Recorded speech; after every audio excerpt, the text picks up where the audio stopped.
The moment is upon us. Kairos has arrived. Welcome, everybody, to Sounding Depths, Seeking Heights. Here today, we will be continuing on and hopefully wrapping up our recording of the Dream Quest of Unknown Kadath. We had been working on this for the last 2 episodes, and now after this 3-week vacation I will finally be able to resume, and hopefully we'll get it taken care of. On to housekeeping, then. There is another expected span where I'll be taking a break, probably happening in February, but that is several months off from now, so we have quite some time until then. In the meantime, I have been working on getting the AFOR recorded material into shape and getting that first half of the recording put out for the book, but it has been slow going, as I have been spending the last span of time mostly recovering from the long and very busy time of working my job outside of this, and then getting the streams and everything cut up and put together for shorts and such. But I think that is about all we have going on insofar as what we need to do with updates. Actually, there is one point.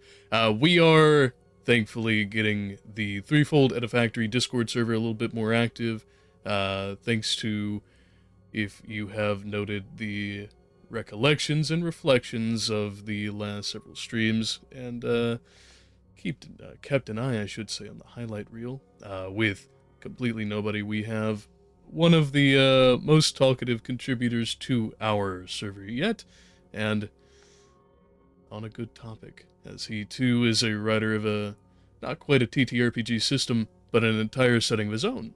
So, I think that there is a good basis for getting inducted into the server if you might find yourself interested in it.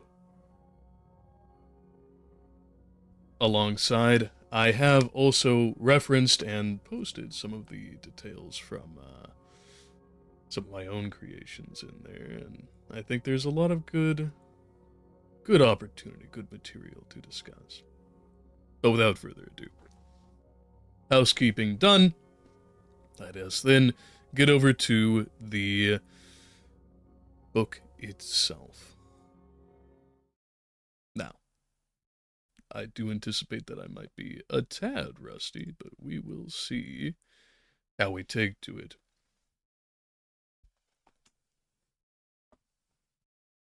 I believe we had just finished the paragraph here, but I'll start on the first full sentence within it.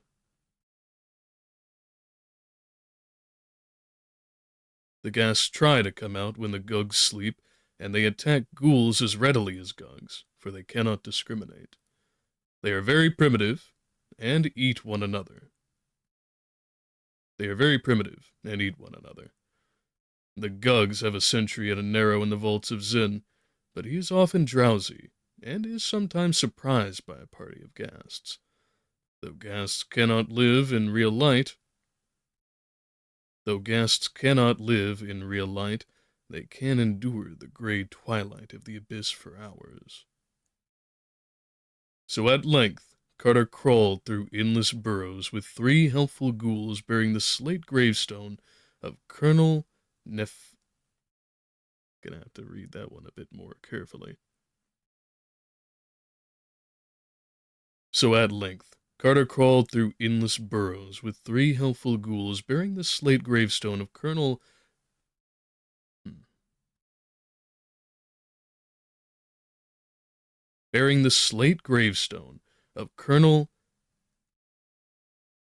Nephemiah?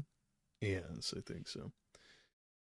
Bearing the slate gravestone of Colonel Nephemiah Derby, obit 1719, from the Charter Street burying ground in Salem.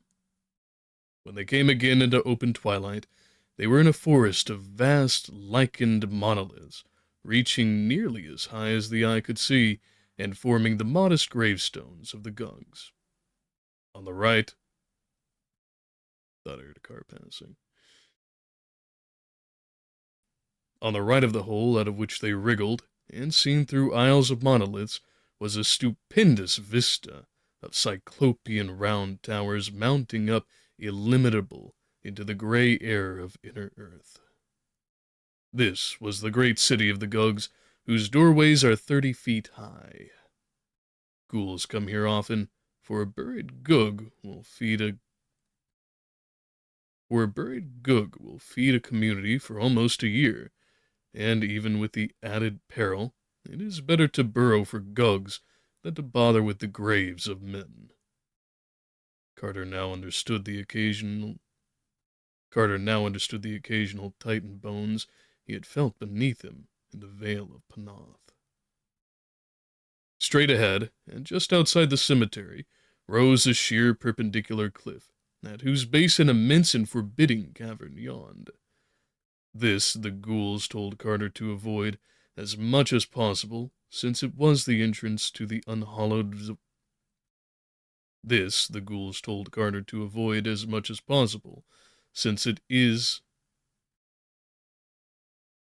This the ghouls told Carter to avoid as much as possible, since it was the entrance to the unhallowed vaults of Zin, where the Gugs hunt ghasts in the darkness. And truly, the warning was soon well justified. For the moment a ghoul began to creep toward the towers, to see if the hour of the Gug's resting had been rightly timed, there glowed in the gloom of that great cavern's mouth first one pair of yellowish-red eyes, and then another, implying that the Gugs were 1 century less, and that ghasts had indeed an excellent sharpness of smell. So the ghoul returned to the burrow, and motioned his companions to be silent. It was best to leave the ghasts to their own devices, and there was a possibility that they might soon withdraw, since they must naturally be rather tired after coping with a Gug sentry in the black vaults. After a moment, something about the size of a small horse hopped out into the gray twilight, and Carter turned sick at the aspect of that scabrous and unwholesome beast, whose face is so curiously human, despite the absence of a nose, a forehead, and other important particulars. Presently, 3 other ghasts hopped out to join their fellow, and a ghoul glibbered softly at Carter that their absence of battle scars was a bad sign. It proved that they had not fought the Gug sentry at all, but had merely slipped past him as he slept, so that their strength and savagery were still unimpaired, and would remain so till they had found out and disposed of a victim. It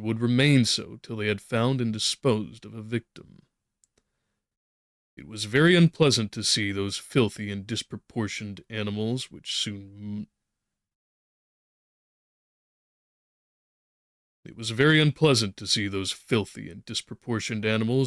numbered about 15, grubbing about and making their kangaroo leaps in the gray twilight, where titan towers and monoliths arose, but it was still more unpleasant when they spoke among themselves in the coughing gutturals of ghasts.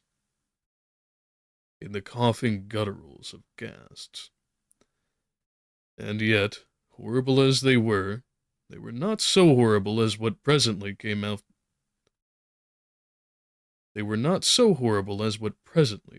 of the cave after them with disconcerting suddenness.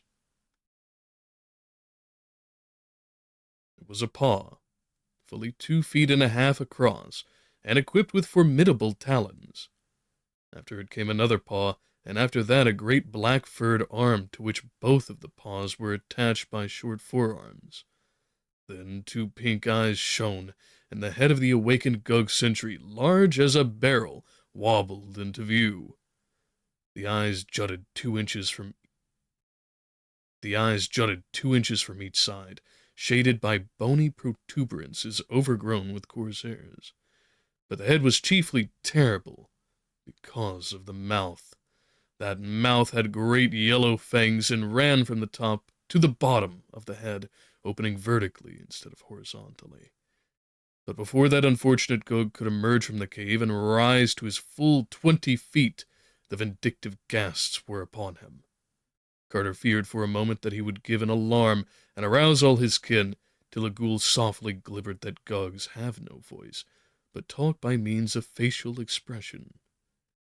The battle which then ensued was truly a frightful one. From all sides the venomous ghasts rushed feverishly at the creeping Gug, nipping and tearing with their muzzles, and mauling murderously with their hard, pointed hooves. All the time they coughed excitedly, screaming when the great vertical mouth of the Gug would occasionally bite into one of their number, so that the noise of the combat would surely have aroused the sleeping city, had not the weakening of the sentry begun to transfer the action farther and farther within the cavern. As it was, the tumult soon receded altogether from sight in the blackness, with only occasional evil echoes to mark its continuance. Then the most alert of the ghouls gave the signal for all to advance, and Carter followed the loping three out of the forest of monoliths and into the dark, noisome streets of that awful city, whose rounded towers of cyclopean stone soared up beyond the sight. Silently they shambled over that rough rock pavement, hearing with disgust the abominable muffled snortings from great black doorways which marked the slumber of the Gugs. Apprehensive of the ending of the rest hour, the ghouls set a somewhat rapid pace, but even so the journey was no brief one, for distances in that town of giants are on a great scale. At last, however, they came to a somewhat open space before a tower even vaster than the rest, above whose colossal doorway was fixed a monstrous symbol in bas-relief, which made one shudder without knowing its meaning. This was the central tower with the sign of Koth, and those huge stone steps just visible through the dusk within were the beginning of the great flight leading to Upper Dreamland and the Enchanted Wood. There now began a climb of interminable length in utter blackness, made almost impossible by the monstrous size of the steps, which were fashioned for Gugs, and were therefore nearly a yard high. Of their number, Carter could form no just estimate, for soon he became so worn out that the tireless and elastic ghouls were forced to aid him. All soon became so worn out that all through the endless climb there lurked the peril of detection and pursuit, for though no Gug dares lift the stone door to the forest because of the Great One's curse, there are no such restraints in concerning that tower and the steps, and escaped guests are often chased even to the very top.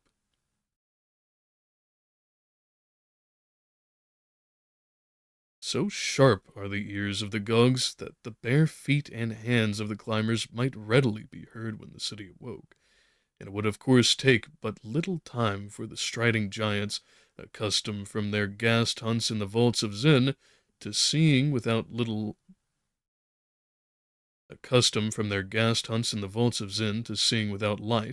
to overtake their smaller and slower quarry on those cyclopean steps.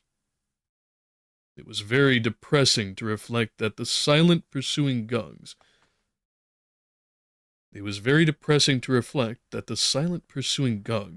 would not be heard at all, but would come very suddenly and shockingly in the dark upon the climbers. Could the traditional fear of Gugs for ghouls be depended on? Nor could the traditional fear of Gugs for ghouls be depended upon in that peculiar place where the advantages lay so heavily with the Gugs. There was also some peril from the furtive and venomous casts,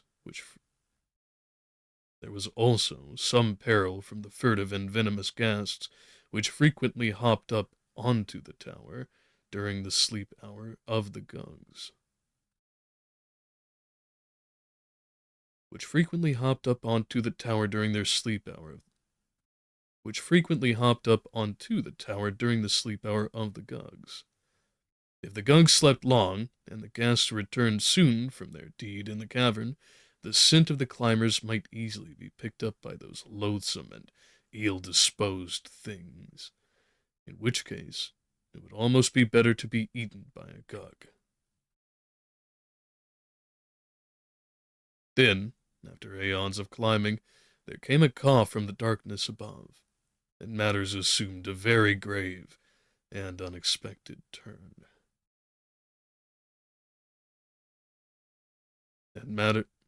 Matters assumed a very grave and unexpected turn. It was clear that a ghast, or perhaps even more, had strayed into that tower before the coming of Carter and his guides, and it was equally clear that this peril was very close. After a breathless second, the leading ghoul pushed Carter to the wall and arranged his kinfolk in the best possible way, with the old slate tombstone raised for a crushing blow whenever the enemy might come in sight. Ghouls could see in the dark, so the party was not as badly off as Carter would have been alone. Ghouls can see in the dark, so the party was not as badly off as if Carter would. Ghouls can see in the dark, so the party was not as badly off as if Carter would have been alone. In another moment, the clatter of hooves revealed the downward hopping of at least one beast, and the slab-bearing ghouls poised their weapon for a desperate blow. Presently 2 yellowish-red eyes flashed into view, and the panting of the ghast became audible above its clattering. As it hopped down to the step above the ghouls, they wielded the ancient gravestone with prodigious force, so that there was only a wheeze and a choking before the victim collapsed in a noxious heap. There seemed to be only this one animal, and after a moment of listening, the ghouls tapped Carter as a signal to proceed again. As before, they were obliged to aid him, and he was glad to leave that place of carnage where the ghast's uncouth remains sprawled invisible in the blackness.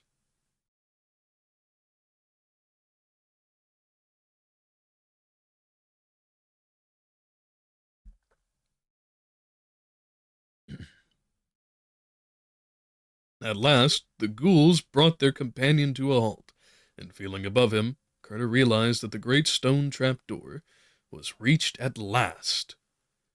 To open so vast a thing completely was not to be thought of, but the ghouls hoped to get it up just enough to slip the gravestone under as a prop, and permit Carter to escape through the crack. They themselves planned to descend again and return through the city of the Gugs, since their elusiveness was great, and they did not know the way over land to spectral Sarkomand, with its lion-guarded gate to the abyss. Mighty was the straining of those 3 ghouls at the stone of the door above them, and Carter helped push with as much strength as he had. They judged the edge next to the top of the staircase to be the right one, and to this they bent all the force of their disreputably nourished muscles. After a few moments, a crack of light appeared, and Carter, to whom the task had been entrusted, slipped the end of the old gravestone into the aperture. There now ensued a mighty heaving, but progress was very slow, and they had of course to return to their first position every time they failed to turn the slab and prop the portal open. Suddenly, their desperation was magnified 1,000-fold by a sound on the steps below them.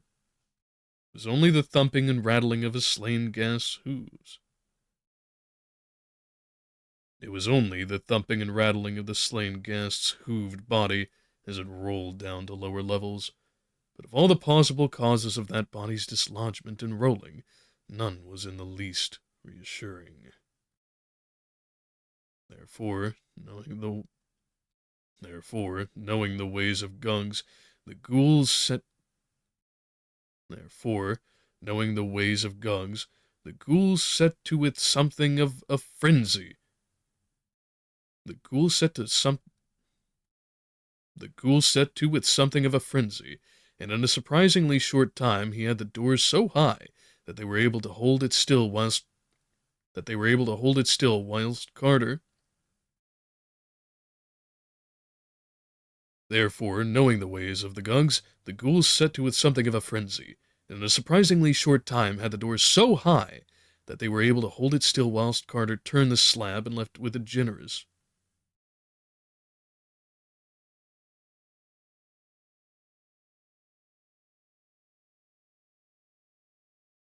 Therefore, knowing the ways of the gungs, the ghouls set to with something of a frenzy, and in a surprisingly short time had the doors so high that they were able to hold it still whilst Carter turned the slab and left a generous opening.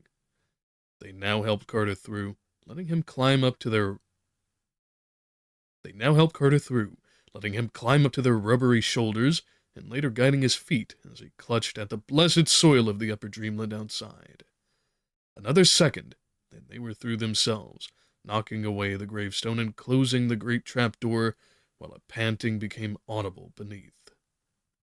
Because of the great old one's curse, no gug may because of the great one's curse, no gug might ever emerge from that portal. So with a deep relief and a sense of repose, Carter lay quietly on the thick, grotesque fungi of the enchanted wood, while his guide squatted near in the manner that ghouls rest. Weird as was that enchanted wood through which he fared so long ago, it was verily a haven and a delight after those gulfs he had now left behind. There was no living denizen about, for Zug shunned the mysterious door in fear, and Carter at once consulted with his ghouls about their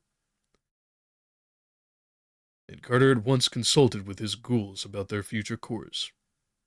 To return through the tower they no longer dared, and the waking world did not appeal to them when they learned that they must pass the priests Nasht and Kamanta in the Cavern of Flame.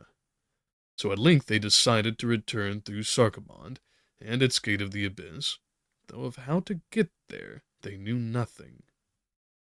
Carter recalled that it lies in the valley below Leng, and recalled likewise that he had seen in Dilathleen a sinister, slant-eyed old merchant reputed to trade on Leng.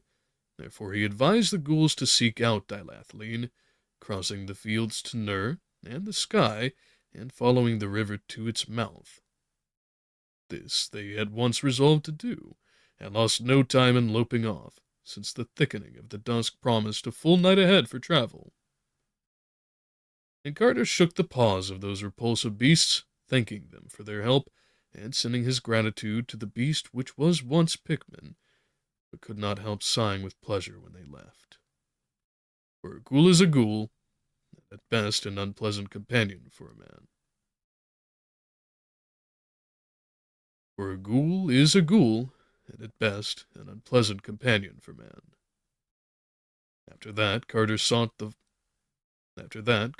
a forest pool and cleansed himself of the mud of nether earth, thereupon reassuming the clothes he had so carefully carried.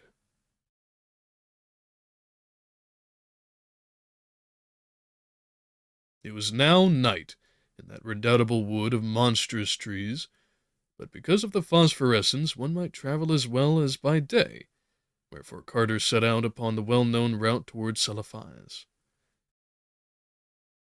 In Uth-Nargai, beyond the Tanarian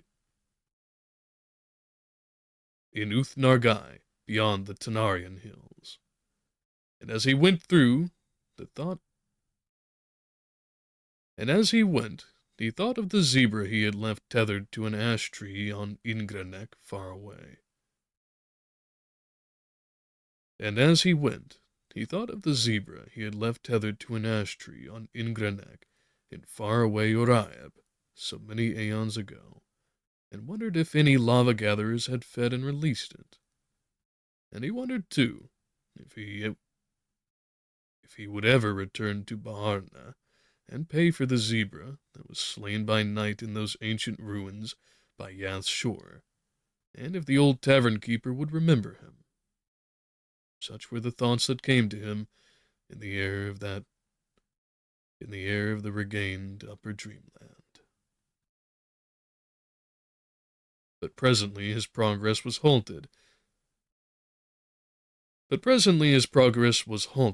by a sound from a very large hollow tree.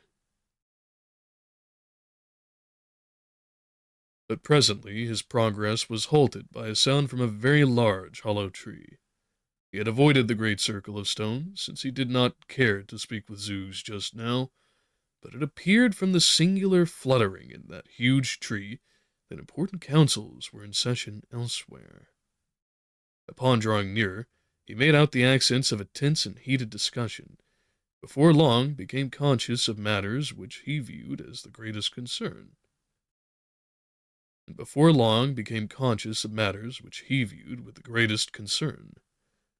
For Warren the Cats was under debate in that sovereign assembly of Zoogs.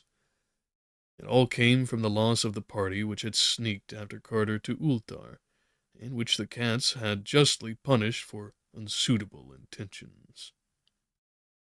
The matter had long rankled, and now, or at least within a month, the marshaled Zoogs were about to strike the whole feline tribe in a series of surprise attacks, taking individual cats or groups of cats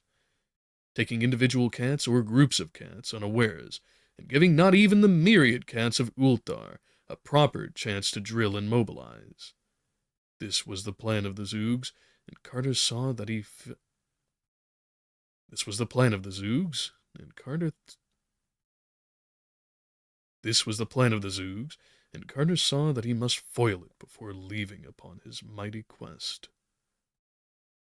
Very quietly, therefore, did Randolph Carter steal to the edge of the wood, and send the cry of the cat over the starlit fields. And a great grimalkin in a nearby cottage took up the burden,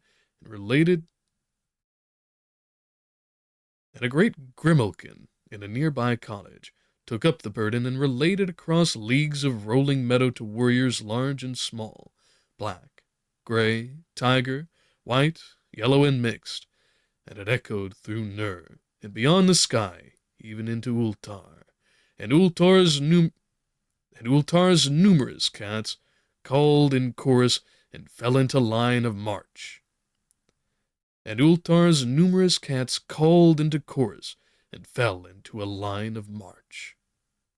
It was fortunate that the moon was not up, so that all the cats were on earth.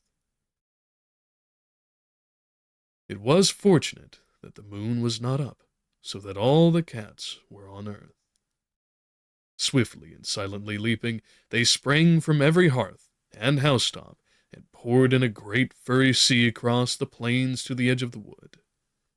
Carter was there to greet them, and the sight of the shapely, wholesome cats was indeed good for his eyes after the things he had seen and walked with in the abyss. He was glad to see his venerable friend and one-time rescuer at the head of Ulthar's detachment, a collar of rank around his sleek neck, and whiskers bristling at a martial angle. Better still, as a sub-lieutenant in that army was a brisk young fellow who proved to be none other than the very little kitten at the inn to whom Carter had given a saucer of rich cream on that long-vanished morning in Ultar. He was a strapping and promising cat now, and he purred as he shook hands with his friend. His grandfather said he was doing very well in the army, and that he might well expect a captaincy after one more campaign. Carter now outlined the peril of the cat tribe, and was rewarded by deep-throated purrs of gratitude from all sides. Consulting with the generals, he prepared a plan of instant action which involved marching at once upon the Zoog Council and other known strongholds of the Zoogs, forestalling their surprise attacks and forcing them to terms before the mobilization of their army of invasion. Thereupon, without a moment's loss, that great ocean of cats flooded the enchanted wood and surged around the council tree and the great stone circle. Flutterings rose to panic pitch as the enemy saw the newcomers, and there was very little resistance among the furtive and curious brown Zoogs. Flutterings rose to panic pitch as the enemy saw the newcomers, and there was very little resistance among the furtive and curious brown Zoogs. They saw that they were beaten in advance and turned from thoughts of vengeance to thoughts of present self-preservation.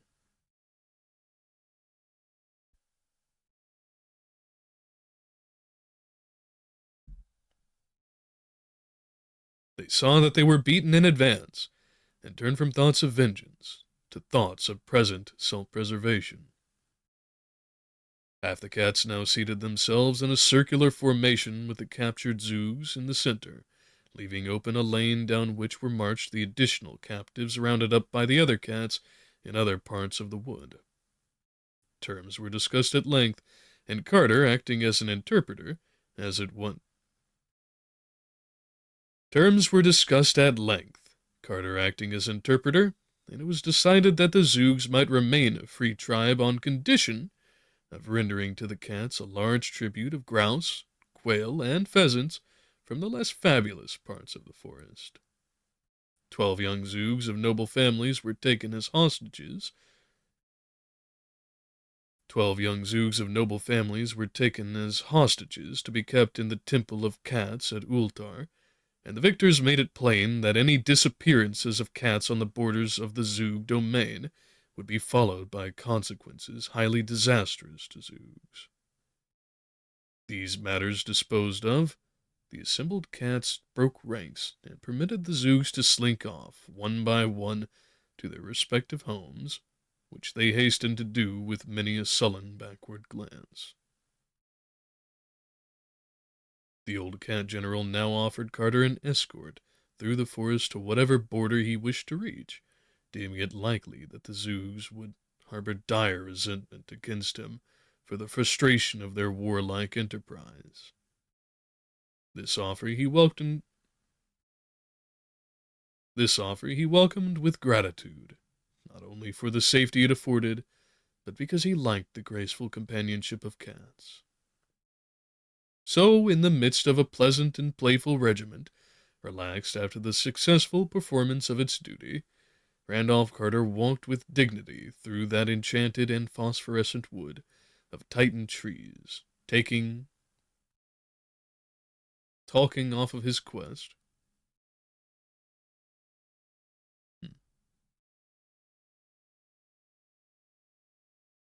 So, in the midst of a pleasant and playful regiment, relaxed after the successful performance of its duty, Randolph Carter walked with dignity through that enchanted and phosphorescent wood of Titan trees, talking of his quest with the old general and his grandson, whilst others of the band indulged in fantastic gambols, or chased fallen leaves that the wind drove among the fungi of that primeval floor.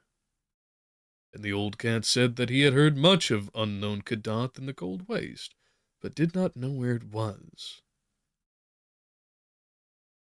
And the old cat said that he had heard much of unknown Kadath in the cold waste, but did not know where it was. As for the marvelous Sunset City, he had not even heard of that, but would gladly relate to Carter anything he might learn later.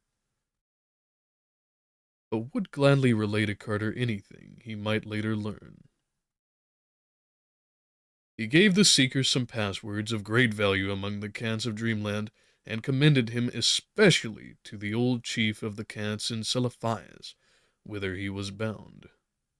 That old cat, already slightly known to Carter, was a dignified Maltese, and would prove highly influential in any transaction. It was dawn. It was dawn when they came to the proper edge of the wood, and Carter bade his friends a reluctant farewell. The young sub-lieutenant he had met as a small kitten would have followed him had not the old general forbidden it, but that austere patriarch insisted that the path of duty lay with the tribe and the army.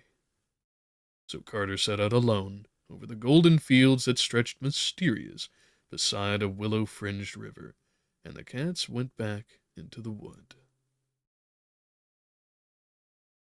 And just in time for a car in the distance.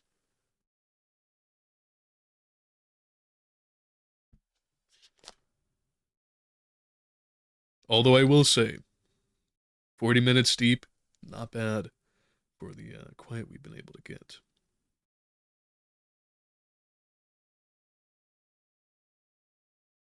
Okay, I think it's distant enough.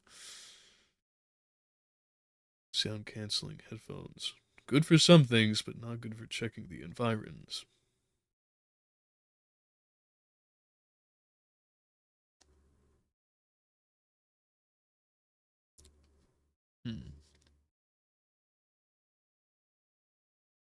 Yeah, that's still gonna take several seconds.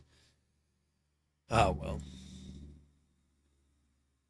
It was slow in getting here anyway.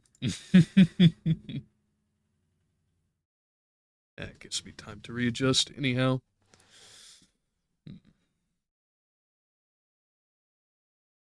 And I was about to say it went on quicker than it came, but if it's between this and how it had been in the previous attempts at recording, I'll take this any day.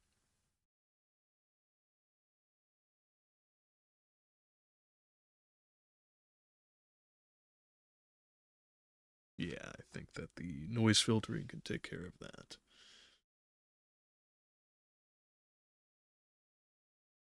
Well, did the traveler know those garden lands that lie betwixt the wood of the... Well, did the traveler know those garden lands that lie betwixt the wood of the...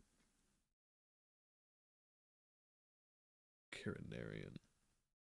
Serenarian? I'll have to look that up. Another in a series, and I have to remember, of course, that this reader does not like double-clicking.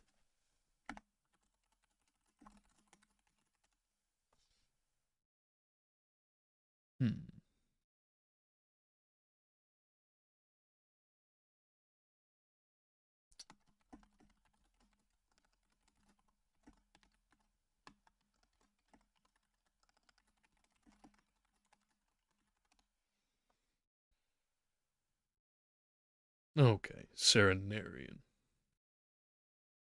Hmm.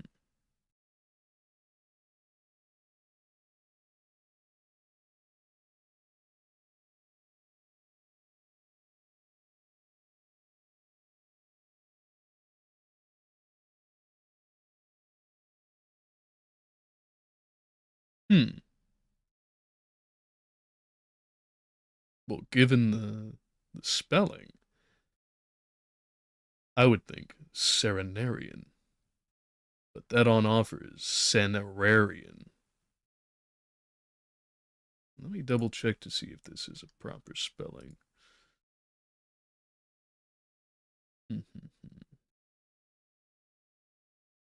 Yes, it would appear to be.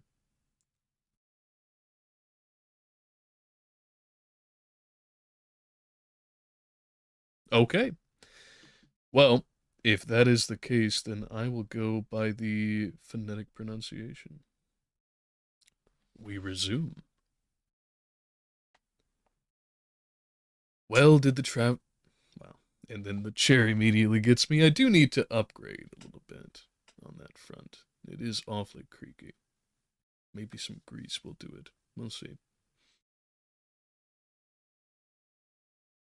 Well did the traveler know those garden lands that lie betwixt the woods of the Serenarian Sea, and blindly did he follow the singing river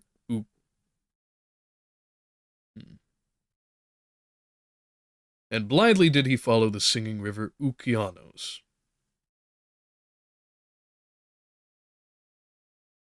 And blindly did he follow the singing river Okeanos that marked his course. The sun rose higher over gentle slopes of grove and lawn, and heightened the colors of the thousand flowers that starred on each knoll and dangle.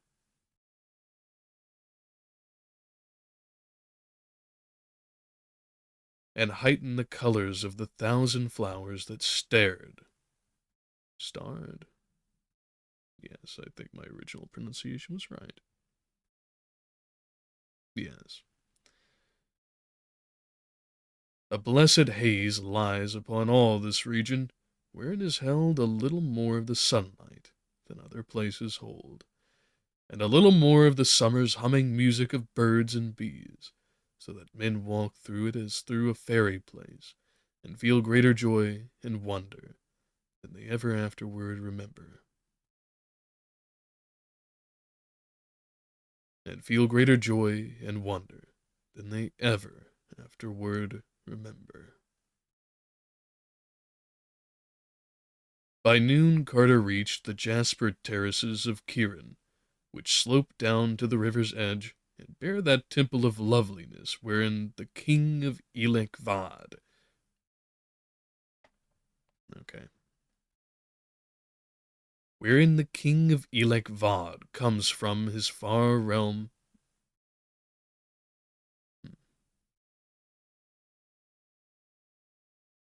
Wherein the king of Elec-Vad comes from his far realm on the twilight sea once a year in a golden palanquin to pray to the gods of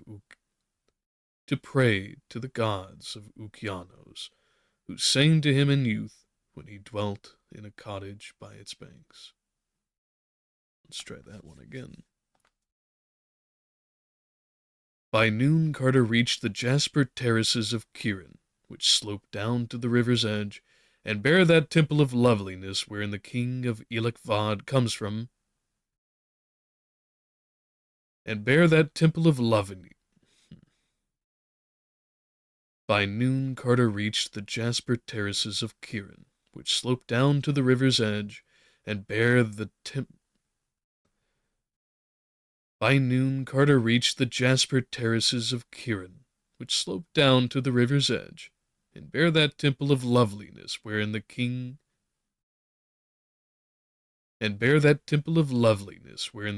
of Elec-Vad comes from his far realm on the twilight sea once a year in a golden palanquin to pray to the god of Okeanos, who sang to him in youth when he dwelt in a cottage by its banks. All of jasper is that temple, and covering an acre of ground with its walls and courts, its 7 pinnacled towers, and its inner shrine where the river enters through hidden channels, and the god sings softly in the night. Many times the moon hears strange music, and shines on those courts, and terraces, and pinnacles, but whether that music be the song of the god, or the chant of the cryptical priests, none but the king of Elec-Vad may say. Many times the moon hears strange music as it shines on those courts and terraces and pinnacles. But whether that music be the song of the god or the chant of the cryptical priests, none but the king of Elec-Vad may say. For only he entered the temple or seen the priests. For only he had entered the temple or seen the priests. Now, in the drowsiness of day, that carven and delicate fane was silent. Carter heard only the murmur of the great stream, and the hum of the birds and bees, as he walked onward under the enchanted sun. All that afternoon, the pilgrim wandered on through perfumed meadows and in the lee of gentle riverward hills. and in the lee of gentle riverward hills, bearing peaceful thatched cottages and the shrines of amiable gods, carven from jasper or crystal.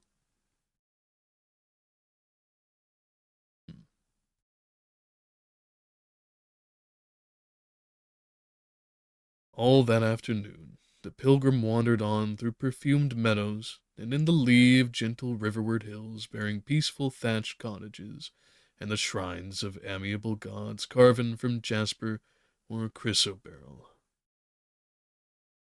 Sometimes he walked close to the bank of Sometimes he walked close to the bank of Okeanos and whispered to the Sometimes he walked close to the bank of Okeanos and whistled to the sprightly and iridescent fish of that crystal stream, and at other times he paused amidst the whispering rushes, and gazed at the great dark wood on the farther side, whose trees came down clear to the water's edge. In former dreams he had seen quaint lumbering. I'll have to look that one up right quick, but that'll at least save my place. Okay, so that is definitely a Lovecraft invention. Let's see about that pronunciation.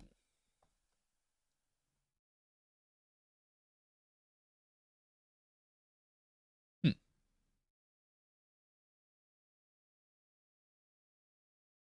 Okay, so it seems like he hasn't provided one, at least for my cursory findings.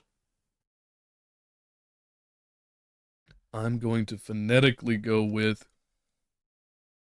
Bupos. That'd be my best guess. Hmm. And while I'm there, let's check the chat.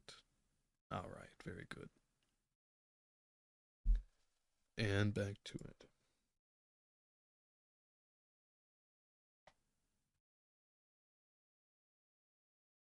In former dreams, he had seen quaint lumbering bupos come shyly out of that wood to drink, but now he could not glimpse any. Once in a while, he paused to watch a carnivorous fish catching a fishing bird, which it lured into the water, by showing its tempting scales in the sun, and grasped the beak within it, and grasped the beak, and grasped by the beak with its enormous mouth as the winged and grasped by the beak with its enormous mouth as the winged hunters sought to dart down upon it. Toward evening, he mounted a low grassy rise and saw before him, flaming in the sunset, the thousand gilded spires of Thrawn. Toward evening, he mounted a low grassy rise and saw before him, flaming in the sunset, the thousand gilded spires of Thrawn. Lofty beyond belief are the alabaster walls of that incredible city, sloping inward toward the top, and wrought in one solid piece by what means no man knows, for they are more ancient than memory. Yet lofty are they with their 100 gates and 200 turrets, the clustered towers within, all white beneath their golden spires.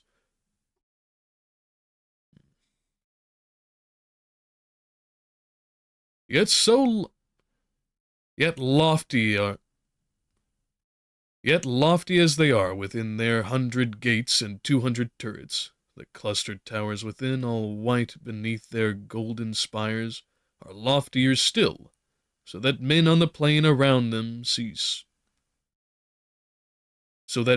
plain around see them soaring into the sky, sometimes shining clear, sometimes caught at the top in tangles of cloud and mist, and sometimes clouded lower down with their utmost pinnacles blazing free above the vapors. And where Thrawn's gates open, And where Thrawn's and where Thrawn's gates open on the river are great wharves of marble, with ornate galleons of fragrant cedar and calamander riding gently at anchor, and strange bearded sailors sitting on casks and bales with the hieroglyphs of far places. Landward beyond the walls lies the farm country, and where Thrawn's gates open on the river are great wharves of marble, with ornate galleons of fragrant cedar and calamander riding gently at anchor, and strange bearded sailors sitting on casks and bales with the hieroglyphs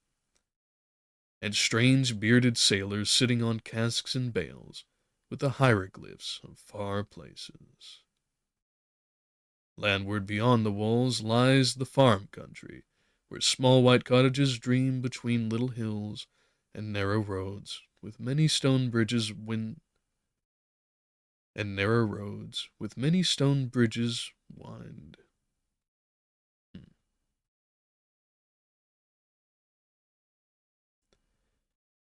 Landward beyond the walls lies the farm country, where small white cottages stream between little hills, and narrow roads with many stone bridges wind gracefully among streams and gardens.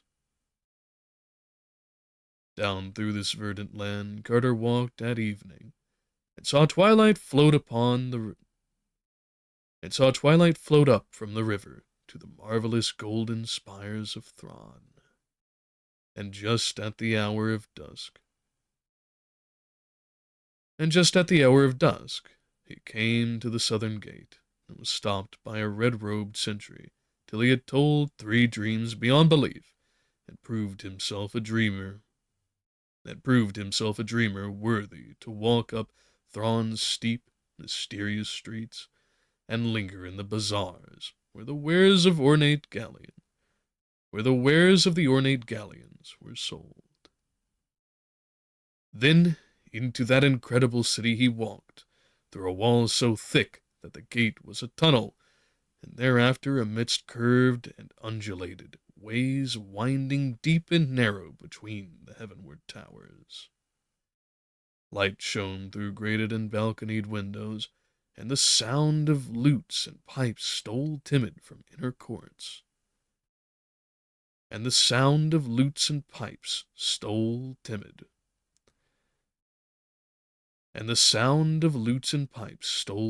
from inner courts where marble fountains bubbled. Carter knew his way, and edged down through darker streets to the river, where at an old sea tavern he found the captains and seamen he had known in myriad other dreams. There he bought his passage to Celophaeus.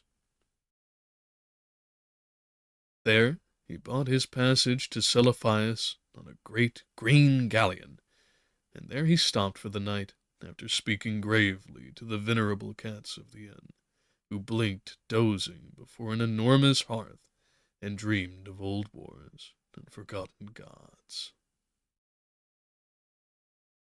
In the morning, Carter bounded the galleon bound for Celophaeus, and sat in the prow as the ropes were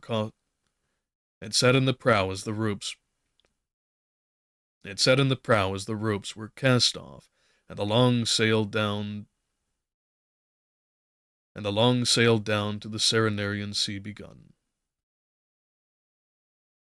For many leagues the banks were much as they were above Thrawn, with now and then a curious temple rising on the farther hills toward the right, and a drowsy village on the shore, with steep red roofs and nets spread in the sun.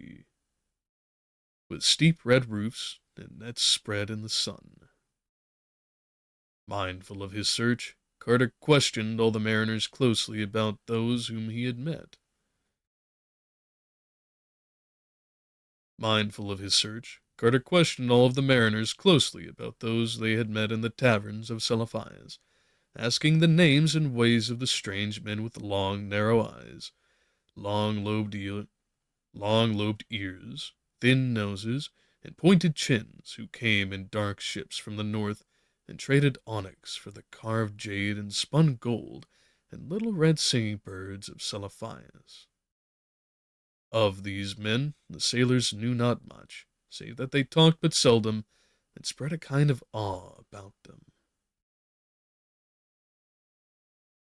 Of these men the sailors knew not much, save that they talked but seldom, and spread a kind of awe about them.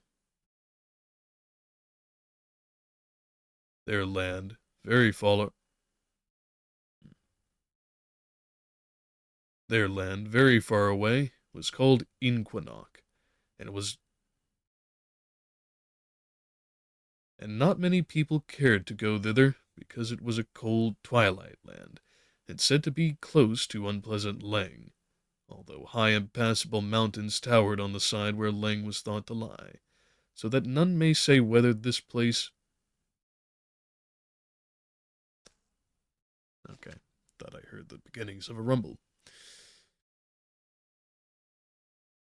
Their land, very far away, was called Inquinoc, and not many people cared to go thither, because it was a cold twilight land, and said to be close to unpleasant Leng, although high impassable mountains towered on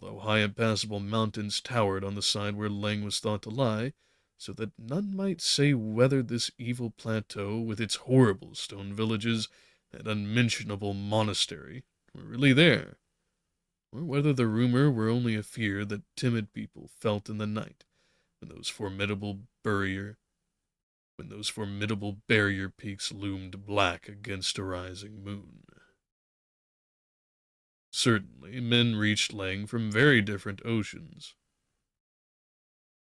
Certainly, men reached Leng from very different oceans. Of other boundaries of Inquinoc, those sailors had no notion, nor had they heard of the cold waste and unknown Kadath, save from vague, unplaced report. And of the marvelous sunset city which Carter sought, they knew nothing at all. So the traveler asked no more of far things, but bided his time till he might talk with those strange men from cold and twilight Inquinoc, who were the seed of such gods as carved their features on Ingranek.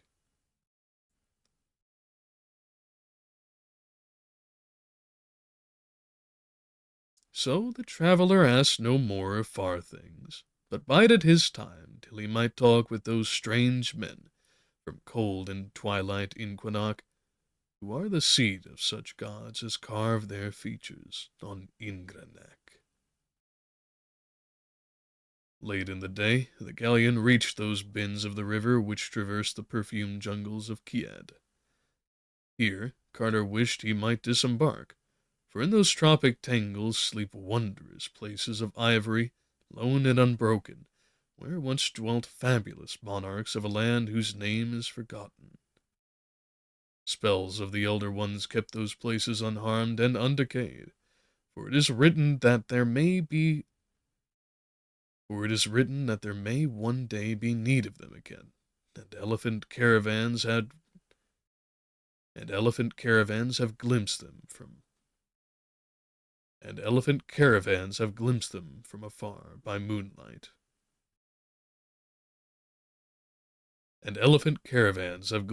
from afar by moonlight. Though none dares approach them closely because of the guardians to which their wholeness is due. But the ship swept on, and dusk hushed the hums of the day, and the first stars above blinked answers to the early fireflies on the banks of the jungles. But the ship swept on, and dusk hushed the hum of the day, and the first stars above blinked answers to the early fireflies on the banks, as that jungle fell far behind, leaving only its fragrance as a memory that it had been. And all through the night, that galleon floated on past mysteries unseen and unsuspected. And all through the night, that galleon floated on past mysteries unseen and unsuspected. Once a lookout reported fires on the hills to the east. Once a lookout reported fires on the hills to the east, but the sleepy captain said they had better not be looked at too much, since it was highly uncertain just what, since it was highly uncertain just who or what had lit them. Good time to readjust.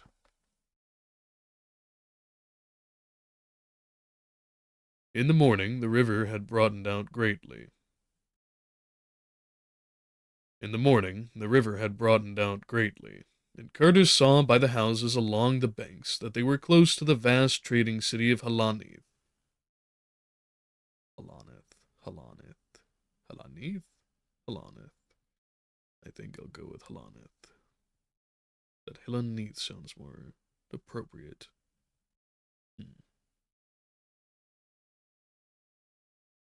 In the morning, the river had broadened out greatly, and Carter saw by the houses along the banks that they were close to the vast trading city of Halanith, on the Serenarian Sea. Here the walls are of rugged granite, and the houses peaked fantastic with beamed and plastered gables.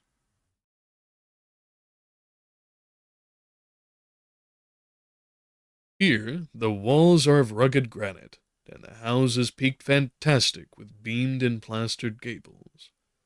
The men of Hlanith are more like those of the waking world than any others in Dreamland, so that the city is not sought except for barter, but is prized for the solid work of its artisans. The wharves of Hlanith are of oak, and there the galleons made fast, while a captain traded in the wharves of Halanith are of oak, and there the galleon made fast, while the captain traded in the taverns. Carter also went ashore, and looked curiously upon the rutted streets, where wooden ox carts lumbered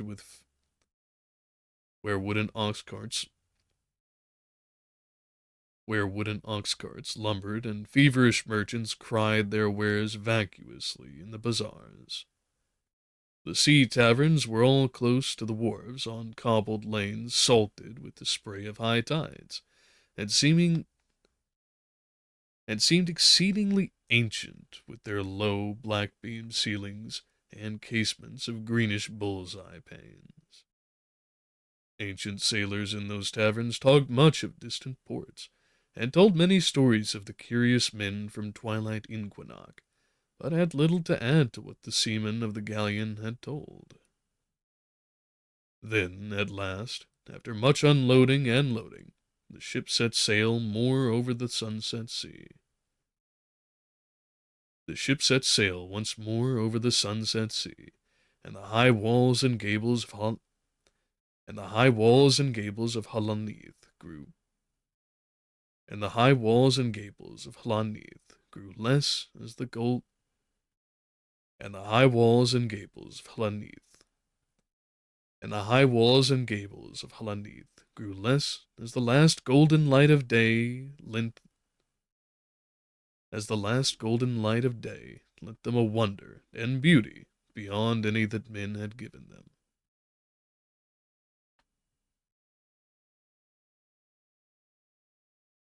Then at last, after much unloading and loading, the ship set sail once more over the sunset sea, and the high walls and gables of Halanith grew less as the last golden lights of day lent them a wonder and beauty beyond any that men had given them. 2 nights and 2 days the galleon sailed over the Serenarian Sea, sighting no land and speaking but 2 nights and 2 days the galleon sailed over the Serenarian Sea, sighting no land and speaking but one other vessel. Then, near sunset of the second day, there loomed up ahead the snowy peak of Iran, with its ginkgo trees swaying on the lower slope, and Carter knew that they were come to the land of Uthnar-Gai and the marvelous city of Salaphias. Swiftly there came into sight the glittering minarets of that fabulous town, and the untarnished marble walls with their bronze statues, and the great stone bridge where Naraksa joins the sea. Then rose the gentle hills behind the town, and their groves and their gardens of Then rose the gentle hills behind the town, with their groves and gardens of asphodels, and the small shrines and cottages upon them, and far in the background the purple ridge of the Tanarians, and far in the background the purple ridge of the Tanarians, potent and mystical, behind which lay forbidden ways into the waking world and toward other regions of dream. The harbor was full of painted galleys, some of which were from the marble cloud city of Cenarion.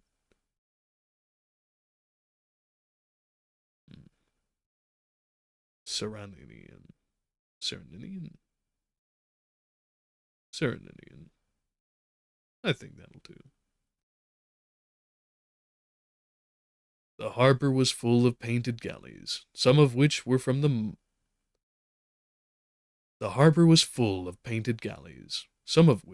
marble-clouded city of Serenanian.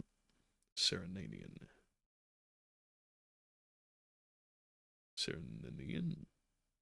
Serenanian, I think it was. Yes, that's going to be a catch. The harbor was full of painted galleys, some of which were from the marble-clouded city of Serenanian. Yeah. That's, like I said, quite the catch. The harbor was full of painted galleys, some of which were from the marble-clouded city of Serenanian. Serenanian. Serenanian. Need to recall that as I go through it.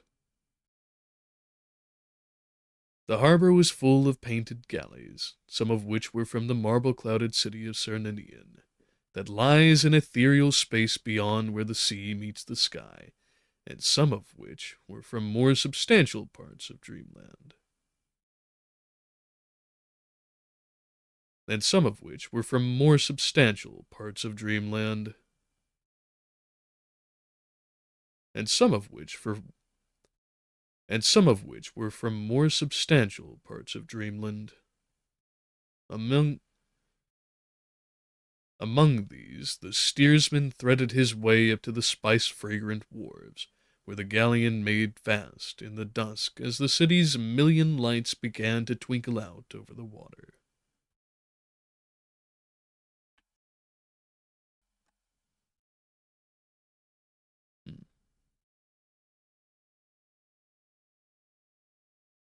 Among these, the steersman threaded his way up to the spice-fragrant wharves, where the galleon made fast in the dusk as the city's million lights began to twinkle out over the water. Ever new seemed this deathless city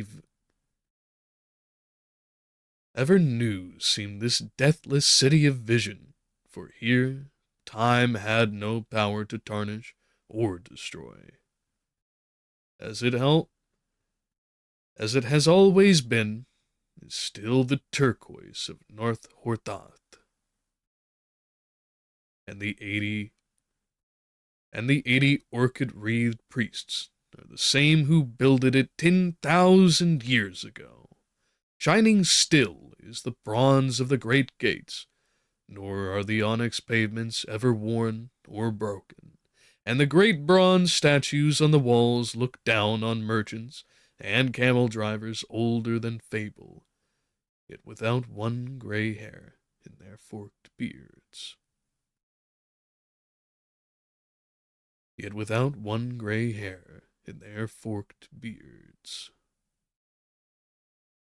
Carter did not once seek out the temple, or the palace, or the citadel, but stayed by the seaward wall among traders and sailors, and when it was too late for rumors and legends, he sought out an ancient tavern he knew well, and rested with dreams of the gods on unknown Kadath, whom he sought. The next day he searched all along the quays for some of the strange mariners of Inquinac, but was told that none were now in port, their galley not being due from the north for full 2 weeks. He found, however, one Thoroughbonian soldier. He found, however, one Thoroughbonian sailor who had been to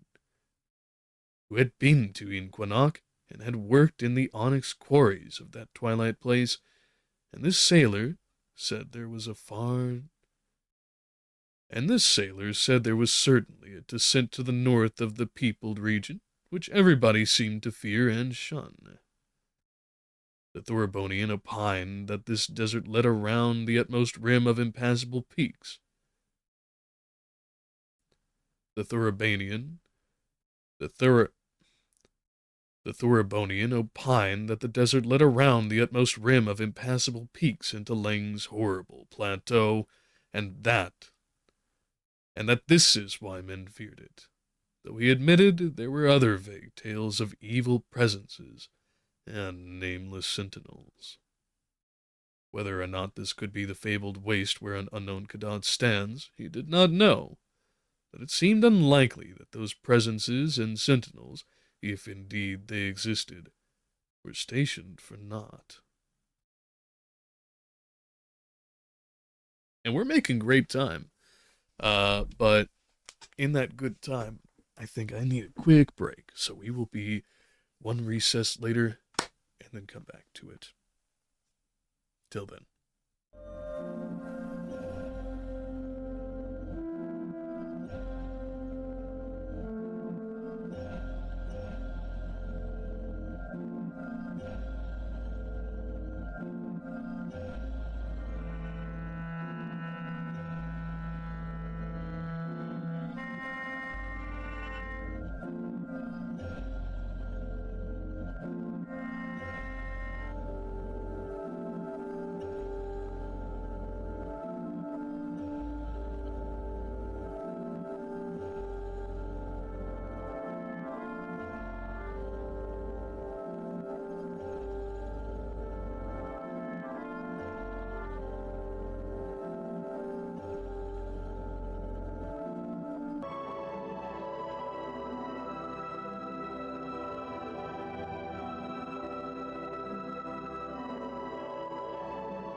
Let's get ourselves centered up.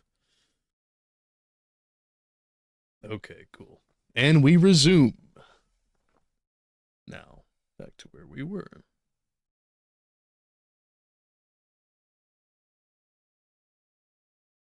On the following day, Carter walked up the street of the Pillars to the turquoise temple and talked with the high... Wow. First voice crack of the stream, everybody. Time for a sip.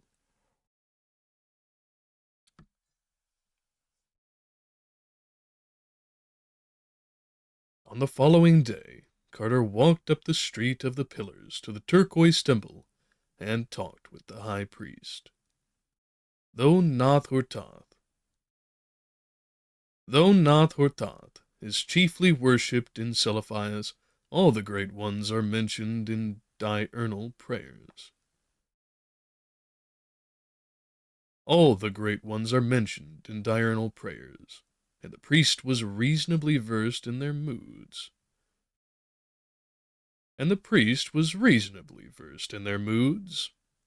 Like a tall and distant Ultar, he strongly advised against any attempts to see them, declaring that they are testy and capricious,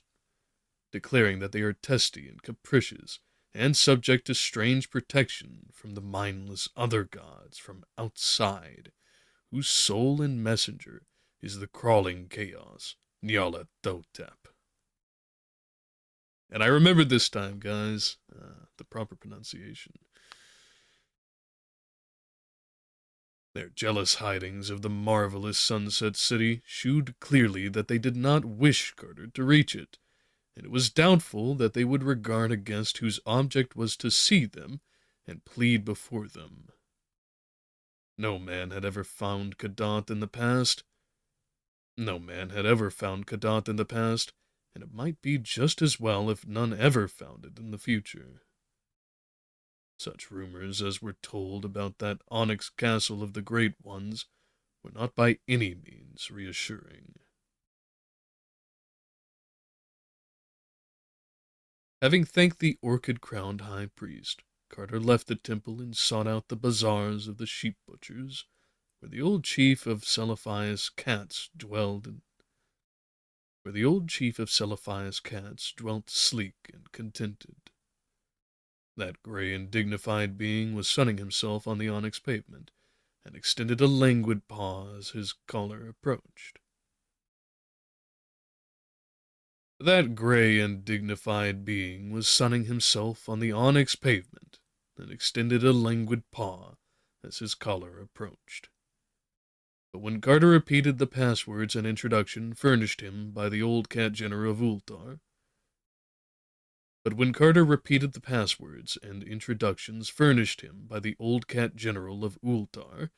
furry patriarch became very cordial and communicative, and told much of the secret lore known to cats on the seaward slopes of Uth-Nargai. Best of all, he repeated several things told him furtively by the timid waterfront cats of Celiphias about the men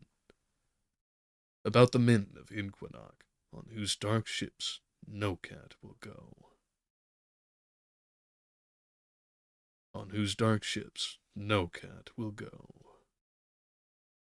It seems that these men have an aura not of earth about them, though that is not the reason why no cat will sail on their ships. The reason for this is that Inquinac holds shadows which no cat can endure, so that in all that cold twilight realm there is never a cheering purr or a homely mew. Whether it be because of things wafted over the impassable peaks from hypothetical Lang, or because of things filtering down from the chilly desert to the north, none may say. But it remains a fact that in that far land there broods a hint of outer space which cats do not like, and to which they are more sensitive than men. Therefore they will not go on the dark ships that seek the basalt quays of Inquinac.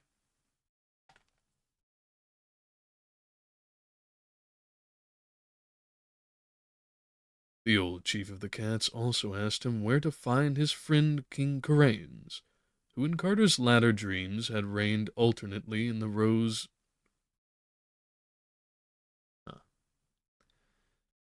The old chief of the cat also told him where to find his friend King Karains, who in Carter's latter dreams had reigned alternately in the rose crystal palace of the 70 Delights at Celiphias, and in the turreted cloud castle of sky-floating Serenanian. There it is again. Serenanian. That's gonna trip. The old chief of the cats also told him where to find his friend King Karains, who in Carter's latter dreams had reigned alternately in the rose crystal palace of 70 Delights at Celiphias, and in the turreted and in the turreted cloud castle of sky-floating Cernanian. It seemed that he would no It seemed that he could no more find content in those places, but had formed a mighty longing for the English cliffs and downlands of his boyhood, where in little dreaming villages England's old songs hover at evening behind lattice windows, and where grey church towers peep lovely through the vind.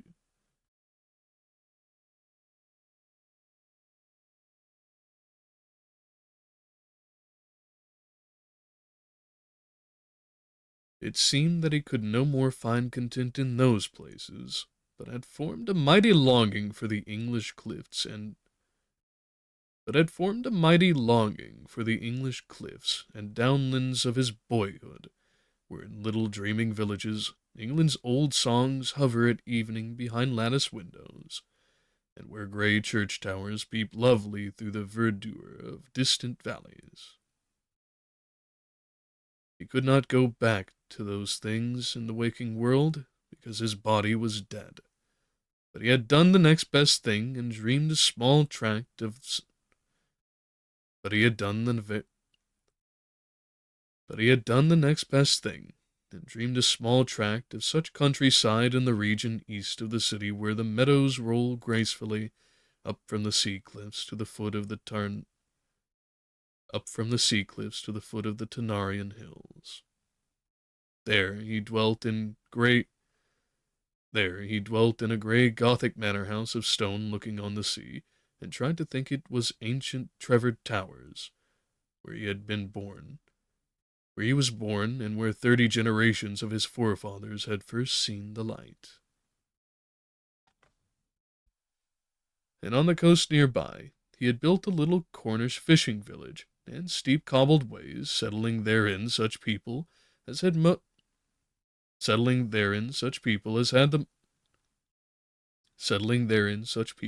the most English faces, and seeking ever to teach them the dear remembered accents of old Cornwall fishers.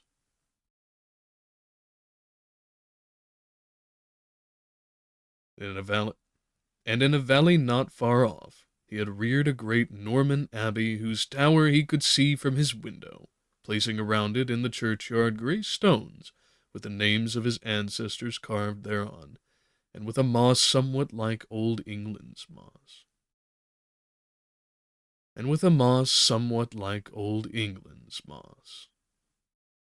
For though Karains was a monarch in the land of dream, with all imagined pomps and marvels, splendors and beauties, ecstasies and delights, novelties and excitements at his command, he would gladly have resigned forever the whole of his power and luxury and freedom for one blessed day as a simple boy in that pure and quiet England, that ancient, beloved England, which had molded his being, and of which he must always be immutably a part.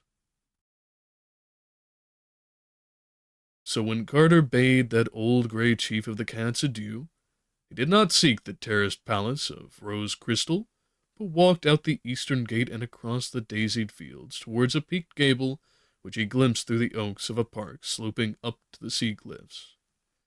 And in time he came to a great hedge and a gate with a little brick lodge, and when he rang the bell, there hobbled to admit him no robed and anointed lackey of the palace, but a small, stubby old man in a smock who spoke as best he could in the quaint tones of far Cornwall. And Carter walked up the shady path between trees and near as possible to England's trees. And Carter walked up the shady path between trees as near as possible to England's trees, and climbed the terraces among gardens set out in Queen Anne's time. At the door, flanked by stone cats in the old way, he was met by a whiskered butler in suitable livery, and was presently taken to the library where Karains, Lord of Uth-Nargai and the sky round Cernanian, sat pensive in a chair by the window looking on his little seacoast village, and wishing that his old nurse would come in and scold him because he was not ready for that hateful lawn party at the vicar's, with the carriage, waiting.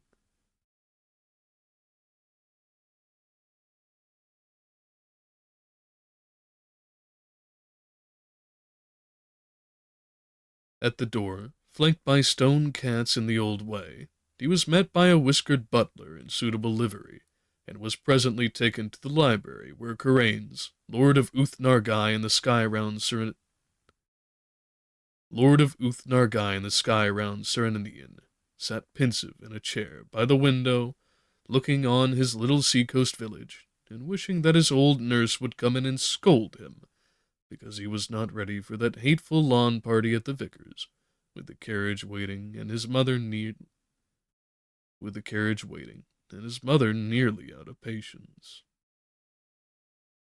Karains, clad in dressing gown and the sort of Karains, clad in a dressing gown of the sort favored by London tailors in his youth, rose eagerly to meet his guest, for the sight of an Anglo-Saxon from the waking world was very dear to him, even if it was a Saxon from Boston, Massachusetts, instead of from Cornwall. And for a long time they talked of old times. Having much to say because both were old dreamers and well versed in the wonders of incredible places. Karains, indeed, had been.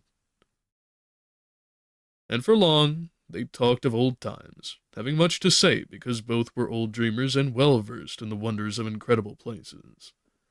Karains, indeed, had been out beyond the stars in the ultimate void, and was said to be the only one who had ever returned sane from such a voyage. At length Carter brought up the subject of his quest, and asked for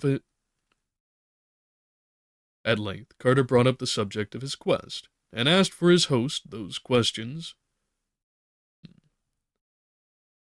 At length Carter brought up the subject of his quest, and asked of his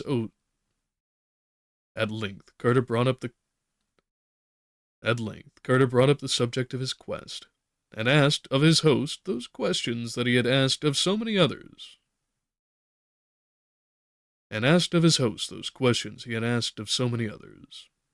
Karains did not know where Kadath was, or the marvelous Sunset City, but he did know that the great old ones were very dangerous creatures to seek out, and that the other gods had strange ways of protecting them from impertinent curiosity.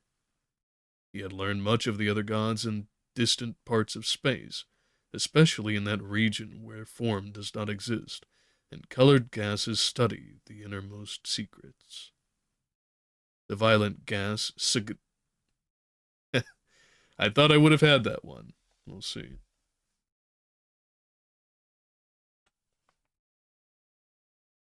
The violet gas Singak. Yes, I'll have to contract that. Sungak. The violet gas Sungak had told him terrible things of the crawling chaos Nyarlathotep, and had warned him never to approach the central void where the daemon Sultan Azathoth gnaws hungrily in the dark. Altogether, it was not well to meddle with the Elder Ones, and if they persistently denied all access to the marvelous Sunset City, it were better not to seek that city. Karains furthermore doubted whether his guest would profit aught by coming to the city, even if he were to gain it.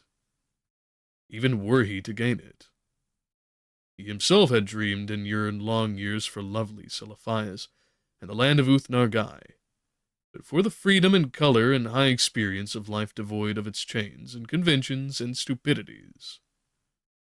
But now that he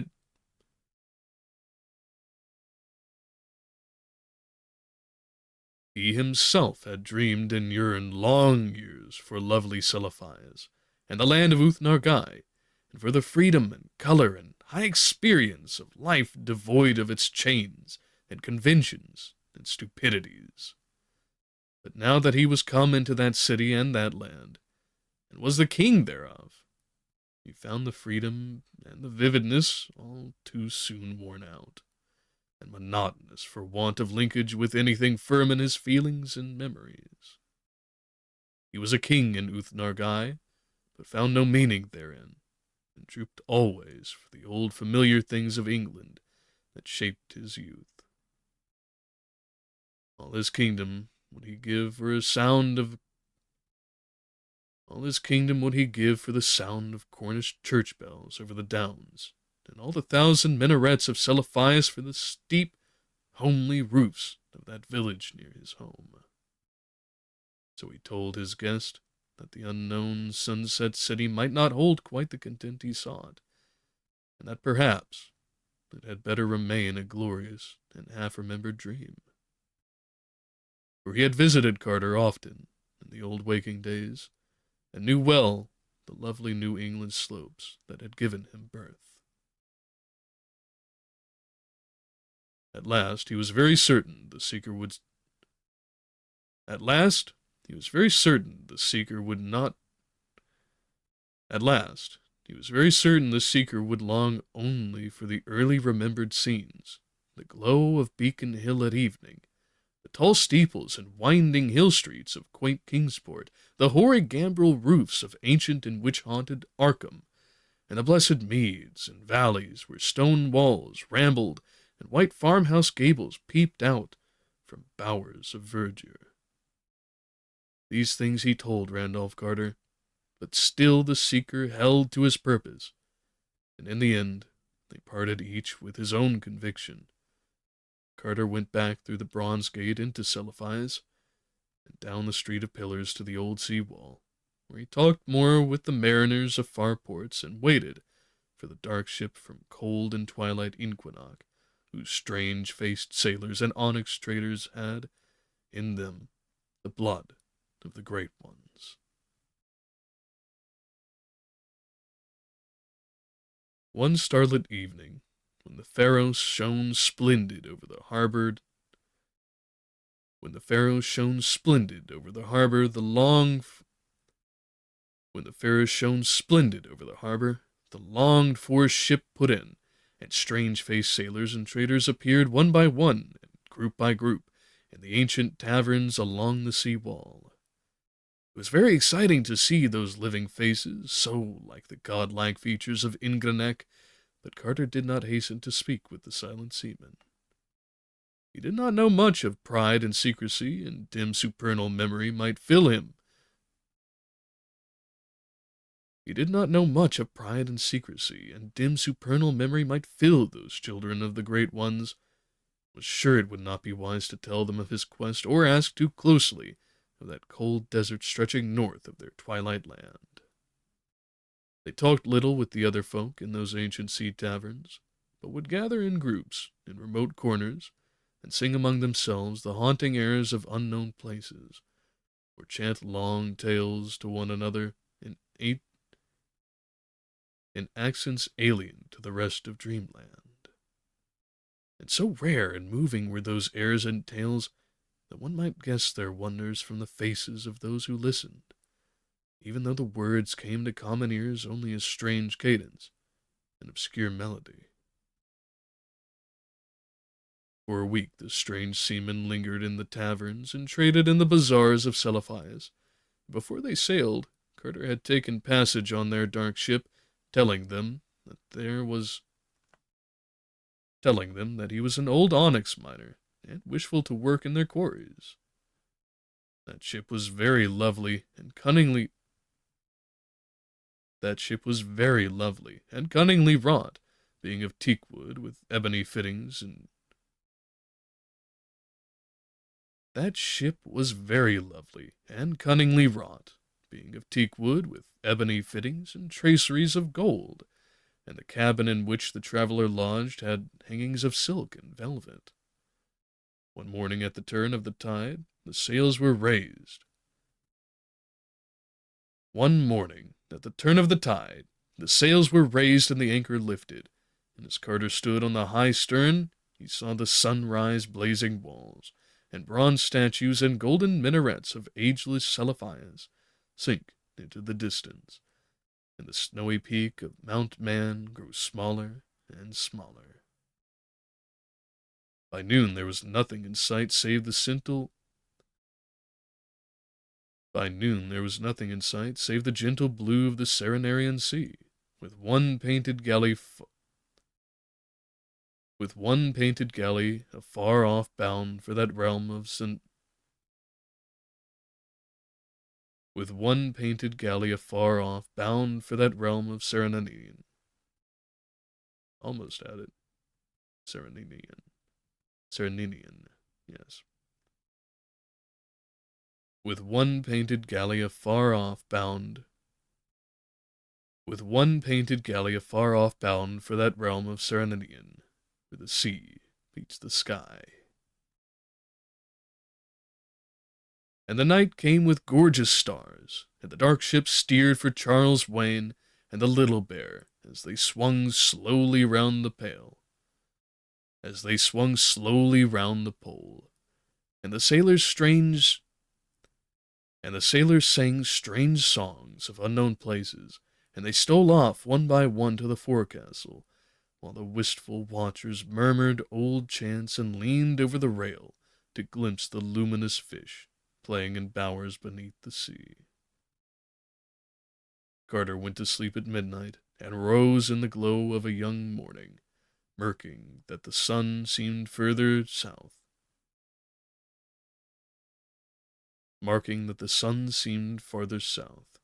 Than...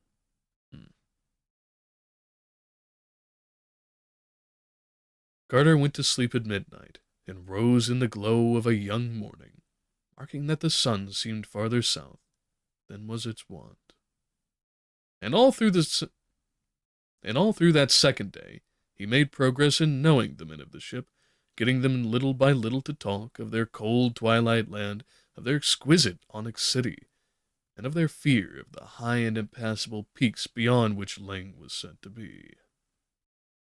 They told him how sorry they were that no cats would stain the land of Inquinoc, and how they thought the hidden nearness of Lang was to blame for it. Only of the stony desert to the north they would not talk. Only of the stony desert to the north would they not talk. Only of the stony desert to the north they would not talk. There was something disquieting about that desert. It was thought expedient not to admit its existence. On later days, they talked of the quarries in which Carter said he was going to work. There were many of them, for all the city of Inquinoc was builded. There were many of them, for the city of Inquinoc was builded of onyx, whilst great polished blocks of it were traded in Rinar, Augrathon, and Celophias, and at home with the merchant of Thra, Flarnek, and Kadatheron, for the beautiful wares of those fabulous ports. And far to the north, almost in the cold desert whose existence the men of Inquinoc did not care to admit, there was an unused quarry greater than all the rest, from which had been hewn in forgotten times such prodigious lumps and blocks that the sight of their chiseled vacancies struck terror to all who beheld. Who had mined those incredible blocks, and whither they had been transported, no man might say, but it was thought best not to trouble that quarry, around which such inhuman memories might conceivably cling. So it was left all alone in the twilight, with only the raven and the rumored shantak bird to brood on its immensities. With only the raven and the rumored shantak bird to brood on its immensities. When Carter heard of this quarry, he was moved to deep thought.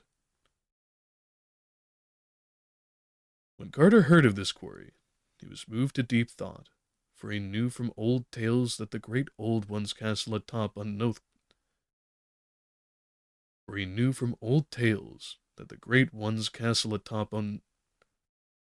For he knew from old tales that the Great One's castle atop unknown Kadath is of onyx. Each day the sun wheeled lower and lower in the sky, and the mists overhead grew thicker and thicker. And in 2 weeks they were not and in 2 weeks there was not any sunlight at all, but only a weird gray twilight shining through a dome of eternal cloud by day, and a cold, starless phosphorescence from under the side of the cloud by night. And a cold, starless phosphorescence from the underside of that cloud by night. On the 20th day, a great jagged rock in the sea was sighted from afar, the first land glimpsed since man's snowy peak. The first land glimpsed since man's snowy peak had dwindled behind the ship. Carter asked the captain the name of that rock, but was told it had no name. It had never been sought by any vessel because of the sounds that came from it at night.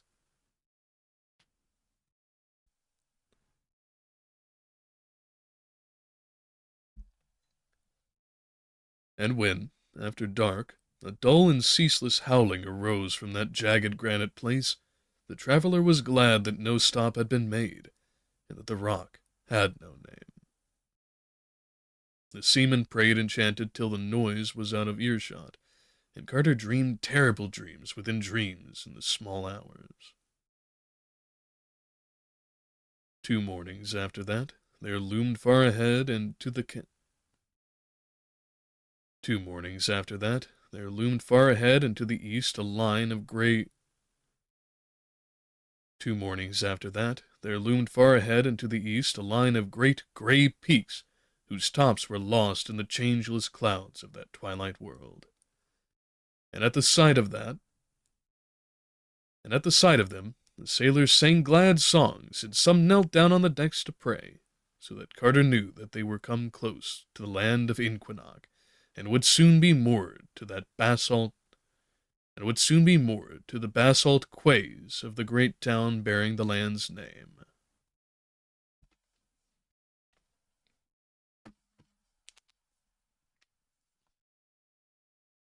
Toward noon, a dark coastline appeared, and before 3 o'clock there stood out against the north the bulbous domes and fantastic spires of the onyx city. Rare and curious did that archaic city rise above its walls and quays, all of delicate blacks with scrolls, flutings, and arabesques of inlaid gold. Tall and many-windowed were its houses, and carved on every side with flowers and patterns, whose dark symmetries dazzled the eye with a beauty more poignant than light. Some ended in swelling domes that tapered to a point, others in terraced pyramids whereon rose clustered minarets displaying every phase of strangeness and imagination.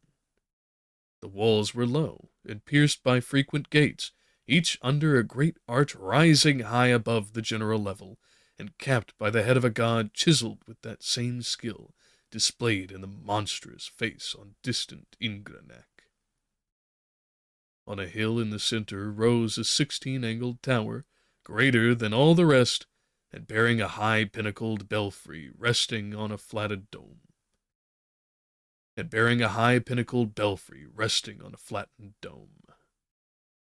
This, the seaman said, was the temple of the Elder Ones, and was ruled by an old high priest, sad with inner secrets.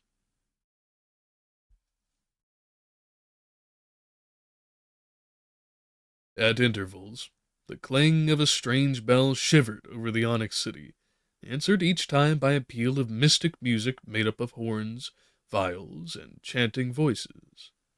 And from a row of tripods on a galley round the high and from a row of tripods on a galley round the high dome of the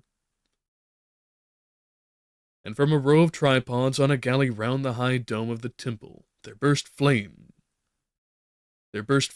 of flame at certain moments.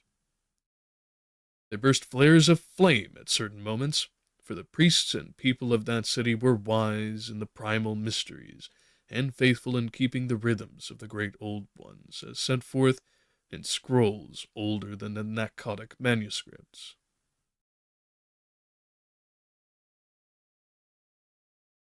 And from a row of tripods on a gallery round the high dome of the temple there burst flame.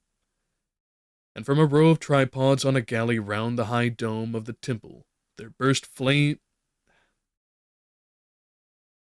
And from a row of tripods on a galley round the high dome of the temple there burst flares of flame at certain moments, for the priests and people of that city were wise in the primal mysteries, and faithful in keeping the rhythms of the great old ones, as set forth in scrolls older than the Akkadic manuscripts.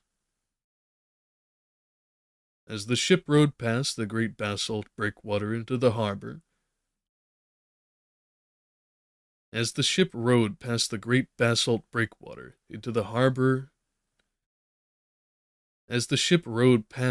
basalt breakwater into the harbor, the lesser noises of the city grew manifest, and carters saw the slaves, sailors, and merchants on the docks.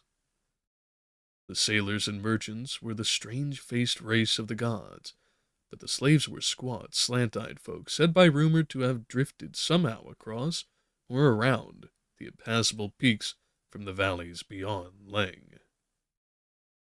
The wharves reached wide outside the city wall, and bore upon them all manner of merchandise from the galleys anchored there, while at one end were such great...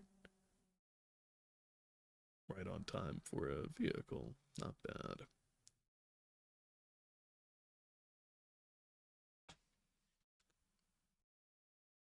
Alright, I think we're good. While at one end were great piles of...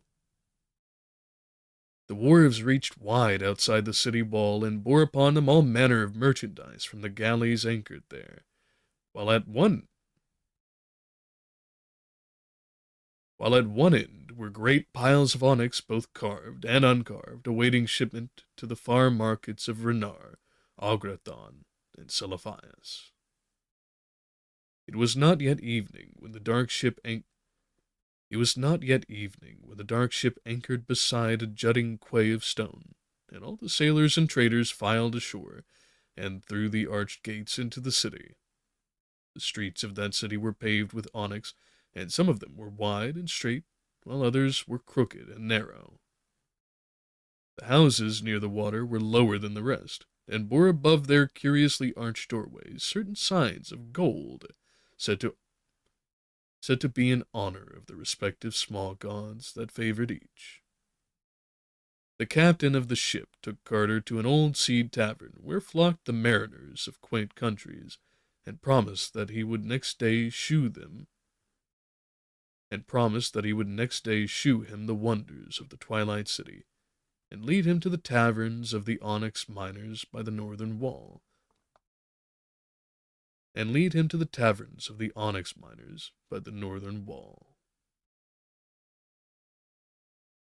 And evening fell, and little bronze lamps were lighted.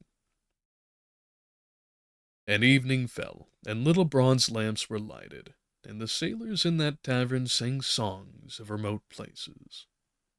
But when from its high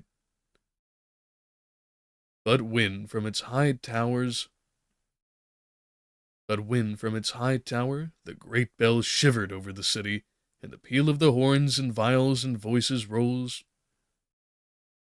But when from its high tower the great bell shivered over the city, and the peals of the horns and viols and voices rose cryptical in answer thereto, all ceased their songs or tales, and bowed silent, till the last echo died away. For there is a wonder and a strangeness on the twilight city of Inquinac, and men fear to be lax in the rites lest a doom and vengeance lurk unsuspectedly close.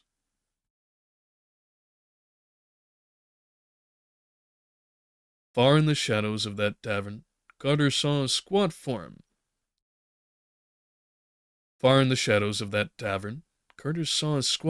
He did not like, for it was unmistakably that of the old slant-eyed merchant he had seen so long before in the tavern of Dilathleen, who was reputed to trade with the horrible stone villages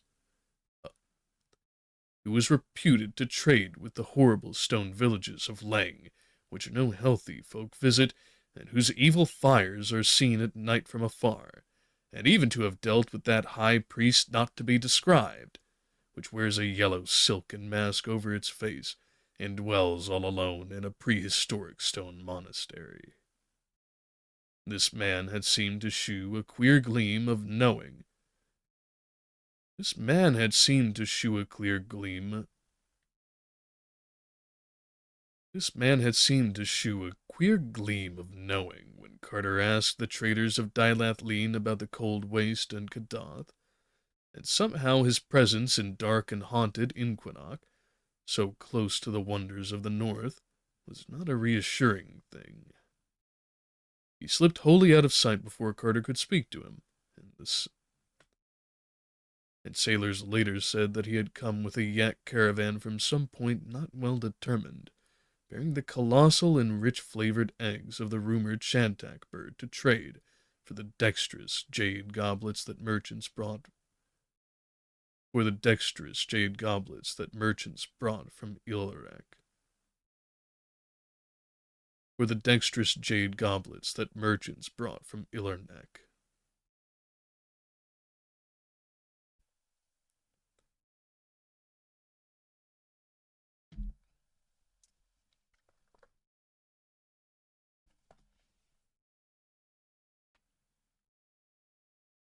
On the following morning, the ship captain led Carter through the onyx streets of Inquinoc, dark under their twilight sky. The inlaid doors and figured house fronts, carven balconies, and crystal panels. The inlaid doors and figured house fronts, carven balconies, and crystal-paned oriels all gleamed with a somber and polished loveliness. And now and then a plaza would open out with black pillars, colonnades, and the statues of curious beings both human and fabulous. Some of the vistas down long and unbending streets, or through side alleys and over bulbous domes, spires and arabesqued roofs, were weird and beautiful beyond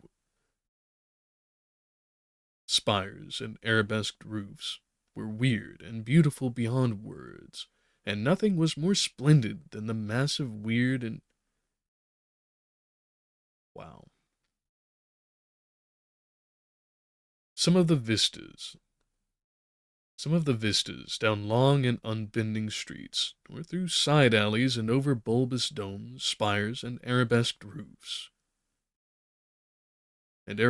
roofs, were weird and beautiful beyond words, and nothing was more splendid than the massive heights of the great central temple of the Elder Ones, with its 16 carven sides, its flattened dome, and its lofty, pinnacled belfry overtopping all else, and majestic whatever its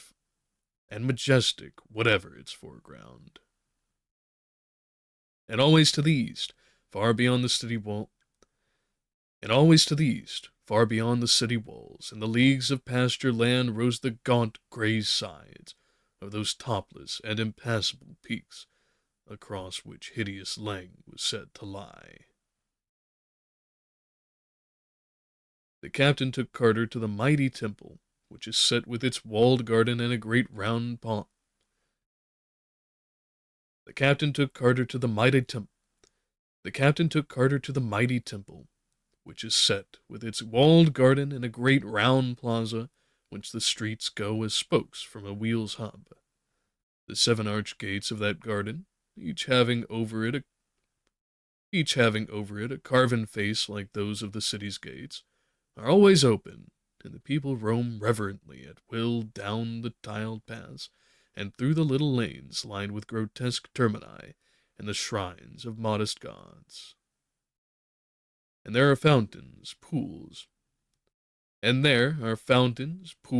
basins. And there are fountains, pools, and basins there to reflect the frequent blaze of the tripods on the high balcony, all of onyx,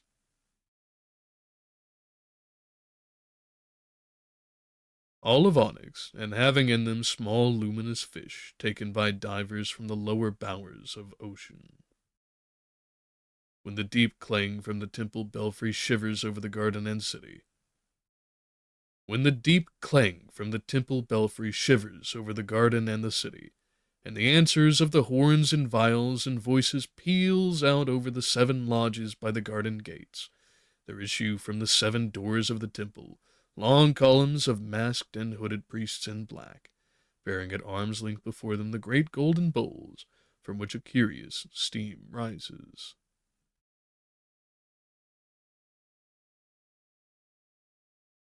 And all the 7 columns strut peculiarly in single file. And all the 7 columns strut peculiarly. And all the 7 columns strut and all the 7 columns strut peculiarly. And all the 7 columns strut peculiarly in single file, legs thrown forward without bending the knees, down the walks that lead to the 7 ledges, wherein they disappear and do not appear again. It is said that subterranean paths connect the lodges with the temple, and that the long files of priests return through them. Nor is it unwhispered that deep flights of onyx stairs go down to mysteries that are never told. But only a few of those who hint that the priests in the masked and hooded columns. But only a few are those who hint that the priests in the masked and hooded columns are not human beings. Are not human beings. Carter did not enter the temple, because none but the veiled king is permitted to do that. But before he left the garden, the hour of the bell came, and he heard the shivering clang deafening above him, and the wailing of the horns and viols and voices loud from the lot. But before he left the garden, the hour of the bell came, and he heard the shivering clang deafening above him. But before he left the garden, the hour of the bell came, and he heard the shivering clang. But before he left the garden, the hour of the bell came, and he heard the shivering clang deafening above him, and the wailing of the horns and the viols and the voices loud from the lodges by the gates.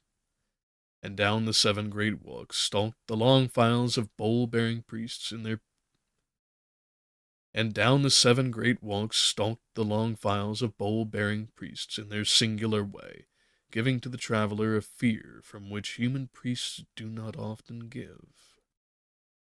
When the last of them had vanished, he had left that garden, noting as he did so a spot on the pavement over which the bowls had passed. Even the ship captain did not like that spot, and hurried him on toward the hill whereon the veiled king's palace rises, many-domed and marvelous.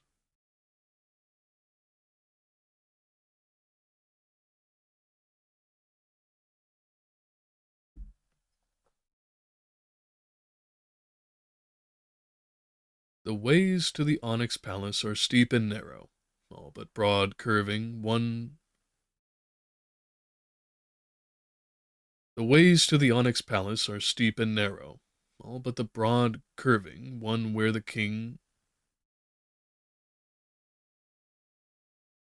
The ways to the onyx palace are steep and narrow, all but the broad curving one where the king and his companions ride on yaks. All but the broad curving one where the king and his companions ride on yaks or in yak-drawn chariots.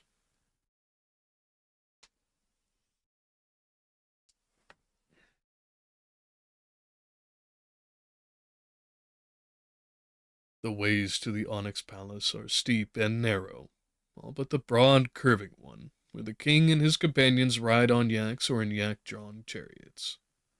Carter and his guide climbed up an alley that was all steps, between inlaid walls bearing strange signs in gold, and under balconies and oriels whence sometimes floated soft strains of music, or breaths of exotic fragrance.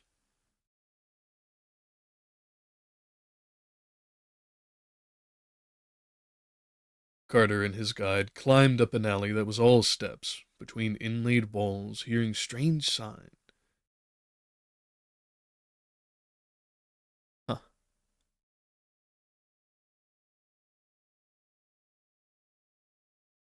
I'm going to take that as a spelling error.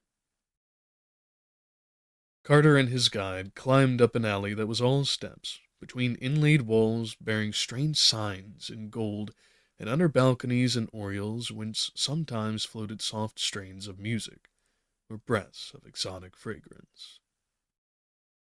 Always ahead loomed those Titan walls, mighty buttresses and clustered with Always ahead loomed those Titan walls, mighty buttresses and clustered and bulbous domes for which the veiled king's palace is famous, and at length they passed under a great black arch and emerged in the gardens of the monarch's pleasure. There, Carter paused in faintness at so much beauty, for the onyx terraces and colonnaded walls, the gay for the onyx terraces and colonnaded walls, the gay porterers, and delicate flowering trees, the gay porterers and delicate flowering trees, espaliered to golden lattices, the brazen urns and tripods with cunning bas reliefs, the pedestaled and almost breathing statues of veined black marble, the basalt bottom lagoon tiled fountains with luminous fish, the tiny temples of iridescent singing birds, atop carven columns, the marvelous scrollwork of the great bronze gates, and the blossoming vines trained along every inch of the polished walls, all joined to form a sight whose loveliness was beyond reality, and half fabulous even in the land of dreams. There it shimmered like a vision under that gray twilight sky, with the domed and fretted magnificence of the palace ahead, and the fantastic silhouette of the distant, impassable peaks on the right. And ever the small birds of the fountain sang, while the perfume of rare blossoms spread like a veil over that incredible garden.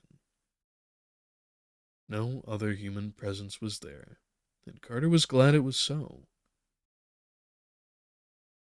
No other human presence was there, and Carter was glad it was so. Then they turned and descended again the onyx alley of steps. For the palace itself no visitor may enter, and it is not well to look too long and steadily at the great central dome, since it is said to house the archaic father of all the rumored shantak birds, to send out queer dreams to the curious.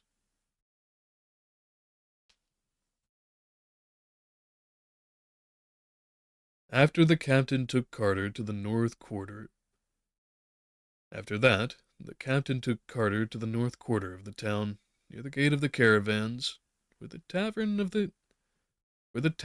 the yak merchants and the onyx miners. Where are the taverns of the yak merchants and the onyx miners? And there, a low ceiled and there, in a low-ceiled inn of quarrymen, they said farewell, for business called the captain whilst Carter was eager to talk with the miners about the north. There were many men in that inn, and the traveler There were many men in that inn, and the traveler was not long in speaking to some of them, saying that he was an old miner of onyx, and anxious to know of Inquinox quarries. But all that he had learned was not much more than he knew before, for the miners were timid and evasive about the cold desert to the north, and the quarry that no man visits.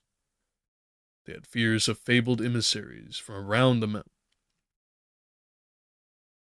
They had fears of fabled emissaries from around the mountains where Leng is said to lie, and of evil presences and nameless sentinels far north among the scattered rocks.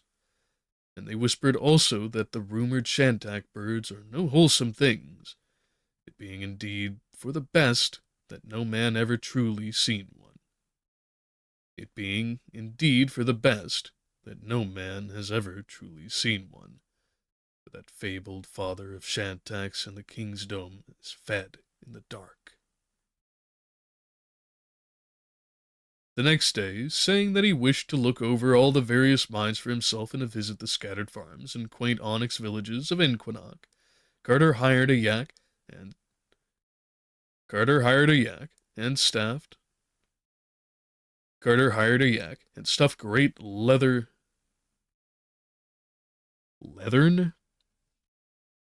I'm gonna have to look that up. I've never heard that word. It sounds plausible in English, but not one I know. Leathern. Leathern is a real word. How about that? Ha! Coming from Middle English. How about that? Alright, let's get back to it.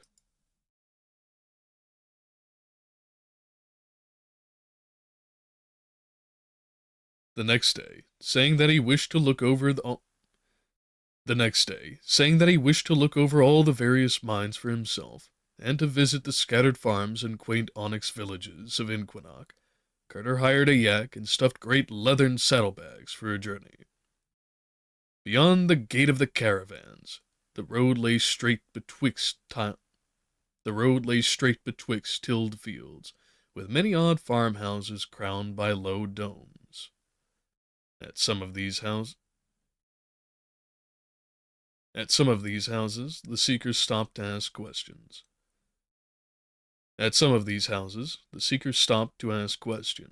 Once finding a host so austere and reticent, and so full of an unplaced majesty, like to that in the huge features on Ingranek, that he felt certain he had come at last upon one of the great that he felt certain he had come at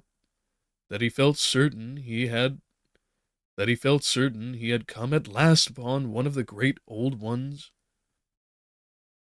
that he felt certain that he had come at last upon one of the great ones themselves, or upon one with full 9/10 of their blood dwelling amongst them,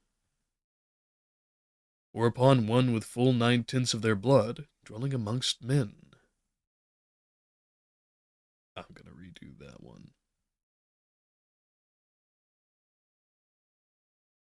At some of these houses, the seeker stopped to ask questions, once finding a host so austere and reticent, and so full of an unplaced majesty like to that in the huge features on Ingranek,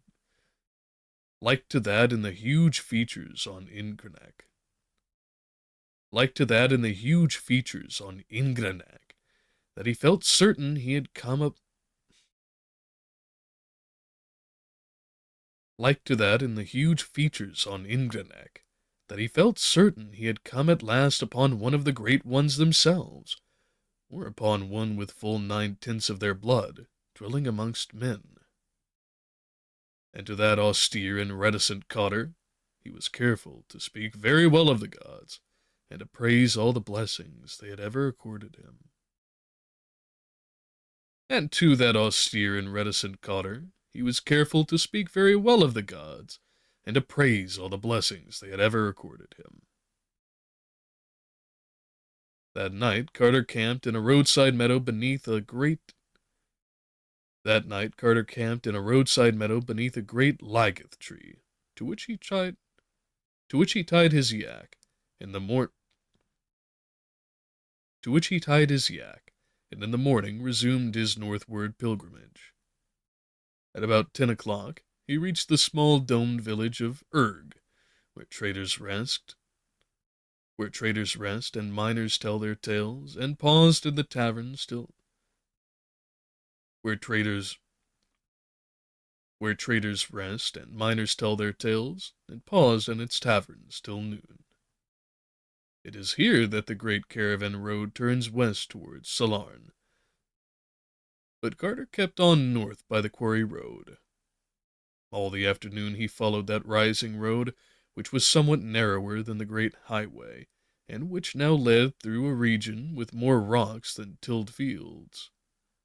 And by evening the low hills on his left had risen into sizable black cliffs, so that he knew he was close to the mining country.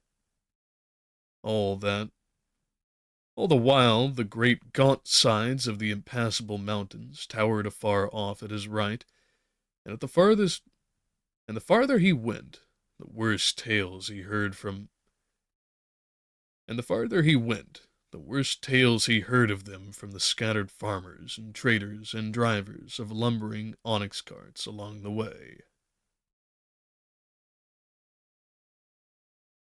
On the second night, he camped in the shadow of a large black crag, tethering his yak to a stake driven in the ground. He observed the greater phosphorescence of the clouds at his He observed the greater phosphorescence of the clouds at his northerly point. He observed the great phosphorescence of the clouds at his northerly point, and more than once thought he saw dark shapes outlined against them. And on the third morning he came in sight of his first onyx quarry, and greeted the men who there and on the third morning he came in sight of the first onyx quarry, and greeted the men who there labored with picks and chisels. Before evening he had passed 11 quarries, the land being here given over altogether to onyx cliffs and boulders, with no vegetation at all, but only the great rocky fragments scattered about a floor of black earth, with the gray, impassable peaks always rising gaunt and sinister on his right. With the great with the gray, impassable peaks always rising gaunt and sinister on his right. The third night he spent in a camp of quarrymen whose flickering fires cast weird reflections on the polished cliffs to the west. The third night he spent in a camp of quarrymen whose flickering fires cast weird reflections on the polished cliffs to the west. And they sang many songs and told many tales, shewing such strange knowledge of the olden days. And they sang many songs and told many tales, shewing such strange knowledge of the olden days and the habits of the gods, that Carter could see that they held many latent memories of their sires, the great old ones. Bad about that. And they sang many songs and told many tales, shewing such strange knowledge of the olden days and the habits of gods, that Carter could see that they held many latent memories of their sires, the great ones. They asked him whither he went, and cautioned him not to go too far to the north, but he replied that he was seeking new cliffs of onyx, and would take no more risks than were common among prospectors.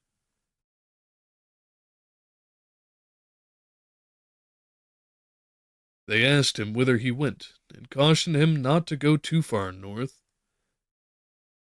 They asked him whither he went, and cautioned him not to go too far to the north, but he replied that he was seeking new cliffs of onyx, and would take no more risks than were common among prospectors.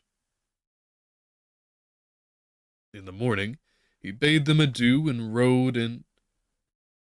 In the morning, he bade them adieu and rode on into the darkening north, where they had warned him he would find the feared and unvisited quarry whence hands older than men's hands had reached. In the morning, he bade them adieu and rode on into the darkening north, where they had warned him he would find the feared and unvisited quarry whence hands older than men's hands had wrenched prodigious blocks.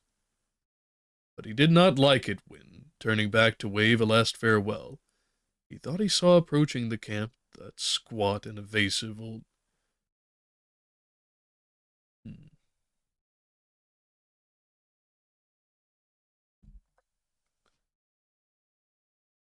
But he did not like it when, turning back to wave a last farewell, he thought he saw approaching the camp that squat and evasive old merchant with slanting eyes, whose conjectured traffic with Leng was the gossip of distant Dilath Lean.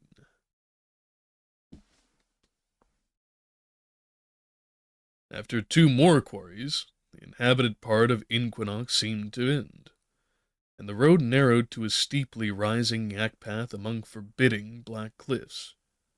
Always on the right towered that gaunt and always on the right towered the gaunt and distant peaks, and as Carter climbed farther and farther into this untraversed realm, he found it grew darker and colder. Soon he perceived that there were no prints of feet or hooves on the black.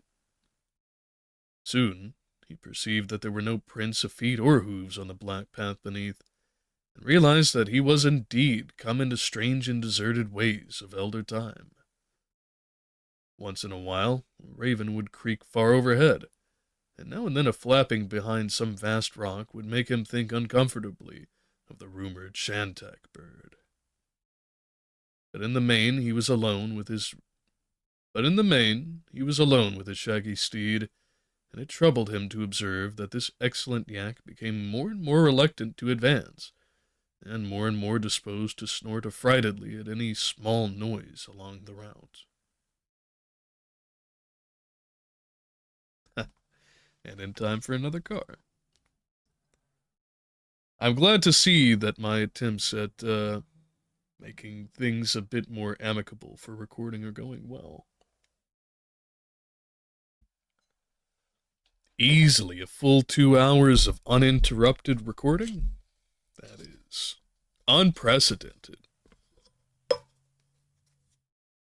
And the times that they do happen, it's usually beneficial in that I get the opportunity to fix up another drink.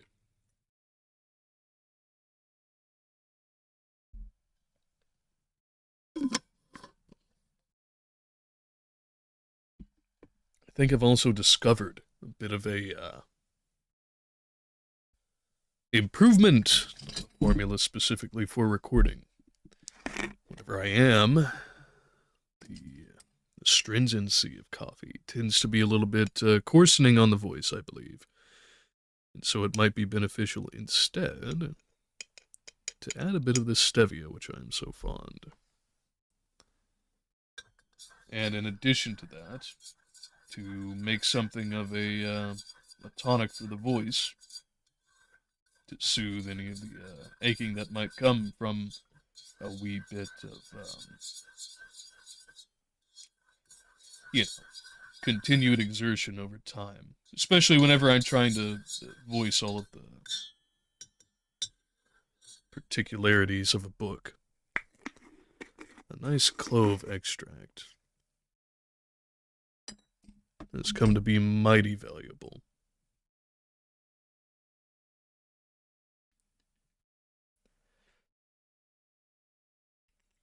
For the folks who don't know, as I didn't, for a good long while, clove is a very, very mild, and I do mean very mild, what's the word I'm looking for? Analgesic. It relaxes and soothes, which is actually why it's so popular in particular places in the world like India, as far as I'm aware, in cigarettes, in Kretex, I believe they call them. And for those who are of the edgier persuasion, probably seeing clove cigarettes in the more traditional form here in the States and areas hereabouts. They don't just look cool, man. They also do actually act similar to menthol in that they make it easier to breathe in a nice big hot puff of smoke. But for me, easier to record some literature.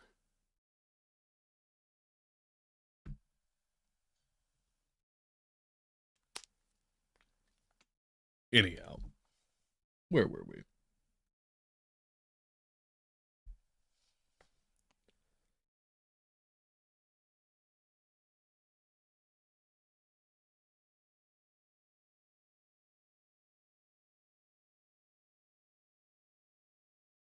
The path now contracted between sable and glistening walls, and began to display an even greater steepness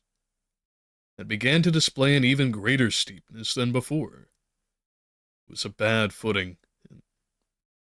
It was a bad footing, and the yak often slipped on the stony fragments strewn thickly about. In 2 hours, Carter saw ahead a definite crest, beyond which was nothing but dull gray sky, and blessed the prospect of a level or downward course. To reach this crest, however, was no easy task, for the way he had grown nearly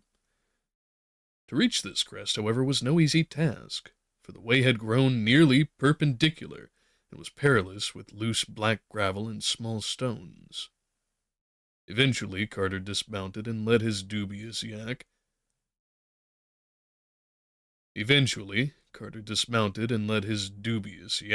Pulling very hard when the animal balked or stumbled, and keeping his own footing as best he might. Then, suddenly, he came to the top and saw beyond, and gasped at what he saw. The path indeed led straight ahead.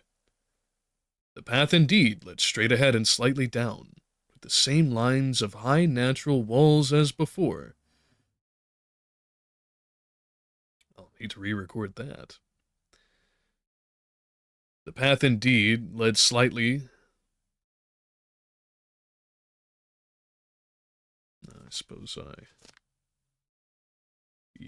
I think we're clear. Maybe.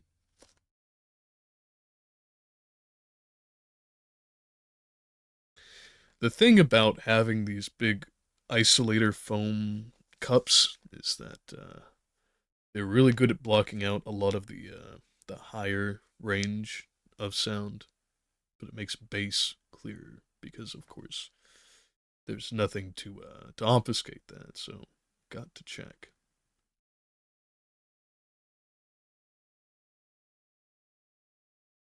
The path indeed led straight ahead and slightly down, with the same lines of high natural walls as before, but on the left hand were opened out a monstrous...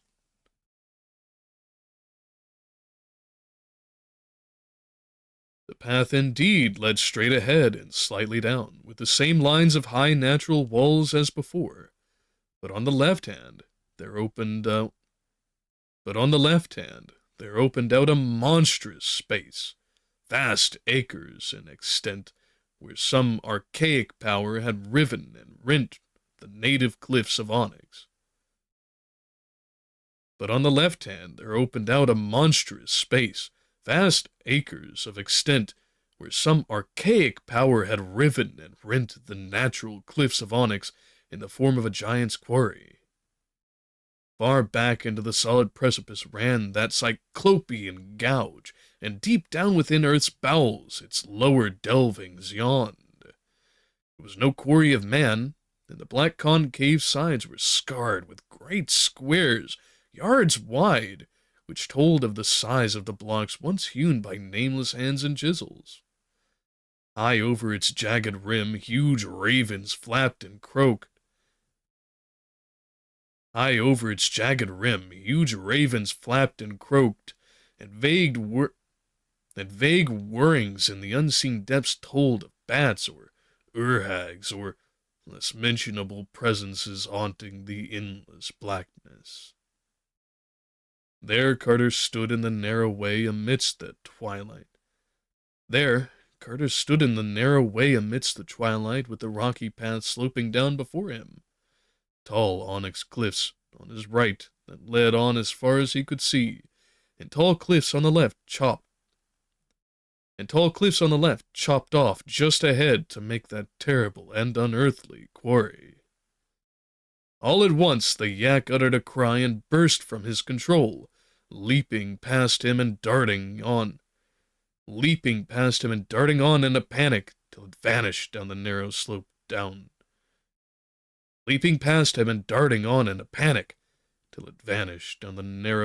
toward the north. Stones kicked by its flying hooves fell over the brink of the quarry and lost themselves in the dark without any sound of striking the bottom.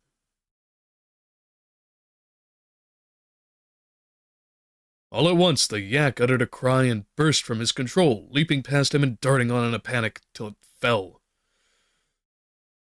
All at once, the yak uttered a cry and burst from his control, leaping past him and darting on in a panic till it vanished down the narrow slope toward the north.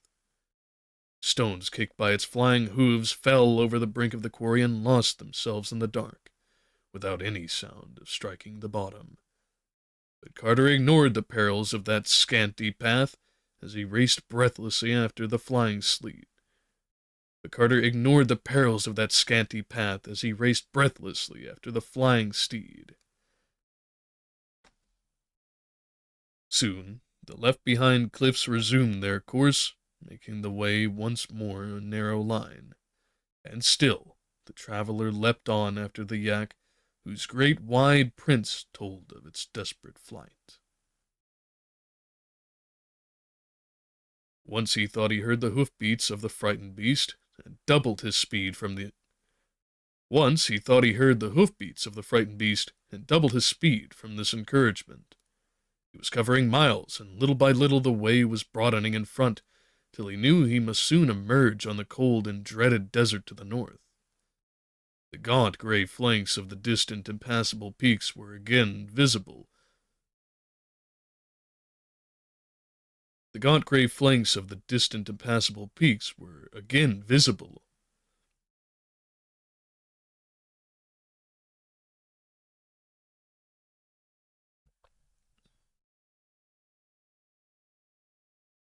The gaunt gray flanks of the distant impassable peaks were The gaunt gray flanks of the distant, impassable peaks were again visible above the right-handed crags, and ahead were the rocks and boulders of an open space which was clearly a foretaste of the dark, arid, limitless plain.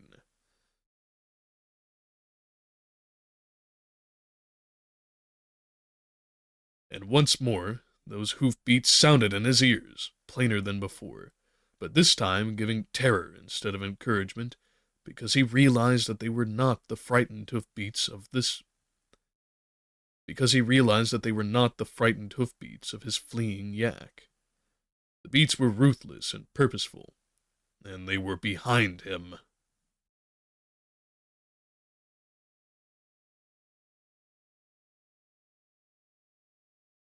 Carter's pursuit of the yak became now a flight from a thing unseen, for though he dared not glance over his shoulder, he felt that the presence behind him would... For though he dared not glance over his shoulder, he felt that the presence behind him could be nothing wholesome or mentionable. His yak must have heard or felt it first, and it did not take...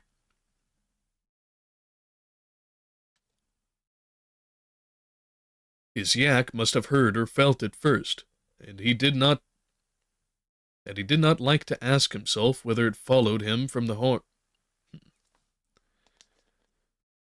His yak must have heard or felt it first, and he did not like to ask himself whether it had followed him from the haunts of men, or had floundered up out of that black quarry pit. Meanwhile, the cliffs had been left behind, so that the oncoming night fell over... Meanwhile, the cliffs had... Meanwhile, the cliffs had been left behind, so that the oncoming... Meanwhile, the cliffs had been left behind, so that the oncoming night fell over a great waste of sand and spectral rocks, wherein all paths were lost. He could not see the hoofprints of his yak, but always from behind him there came that detestable clopping, mingled now and then with what he fancied were titanic flappings and whirrings. That he was losing ground seemed unhappily clear to him, that he knew that he was hopelessly lost in this broken and blasted desert of meaningless rocks and untraveled sands. Only those remote and impassable peaks on the right gave him any sense of direction, and even they were less clear as the gray twilight waned, and the sickly phosphorescence of the clouds took its place. Then, dim and misty in the darkling north before him, he glimpsed a terrible thing. He thought for some moments, he had thought it for some moments, a range of black mountains, but now he saw it was something more. The phosphorescence of the brooding cloud shewed it plainly, and even silhouetted parts of its vapors, and even silhouetted parts, and even silhouetted parts of it as vapors glowed behind. How distant it was, he could not tell, but it must have been, very far. It was thousands of feet high, stretching in a great concave arc from the gray, impassable peaks to the unimagined westward spaces, and had once indeed been a ridge of mighty onyx hills. But now these hills were no more, for some hand greater than man's had touched them. That's definitely a car I can hear. But distant enough, I don't think it'll be a problem. Silent they squatted there atop the world like wolves or ghouls, crowned with cloud and mist and guarding the secrets of the north forever. All in a great half-circle they squatted, those dog-like mountains carven into monstrous watching stones, and their right hands were raised in menace against mankind.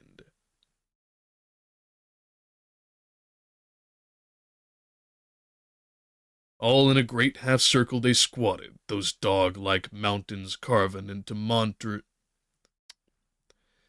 All in a great half-circle they squatted, those dog-like mountains carven into monstrous watching statues, and their right hands were raised in menace against mankind.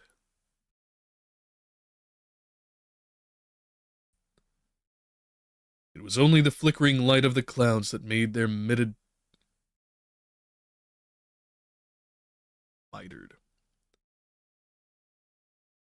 It was only the flickering light of the clouds that made their mitered double heads seem to move. But as Carter stumbled on,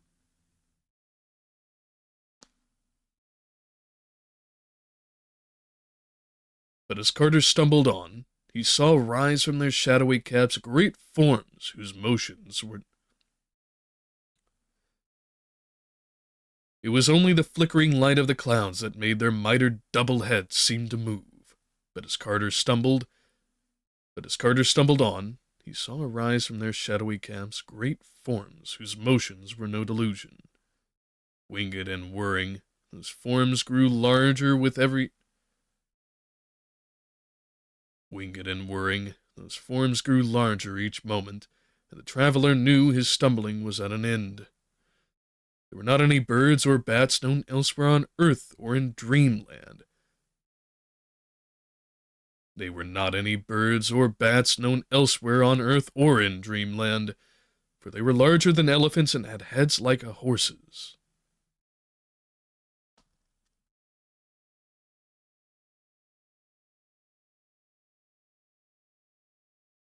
They were not any birds or bats known elsewhere on earth or in dreamland, for they were larger than elephants and had heads like a horse's. Now that's definitely large enough to be picked up. But will it last?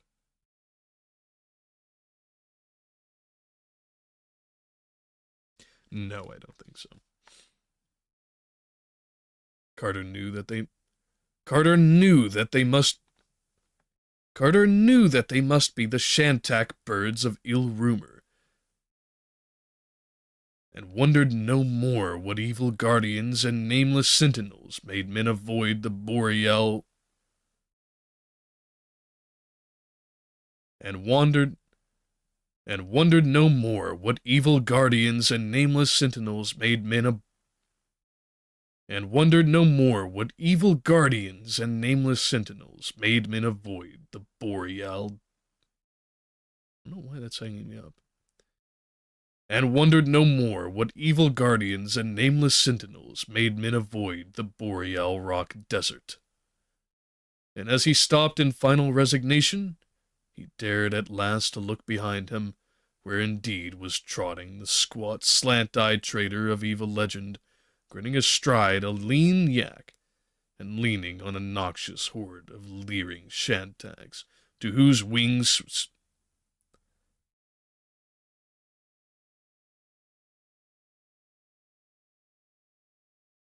And as he stopped in final resignation, he dared at last to look behind him, where indeed was trotting the squat, slant-eyed traitor of evil legend, grinning astride a lean yak, and leading on a noxious horde of leering shantacs, to whose wings still clung the rhyme and niter of the nether pits.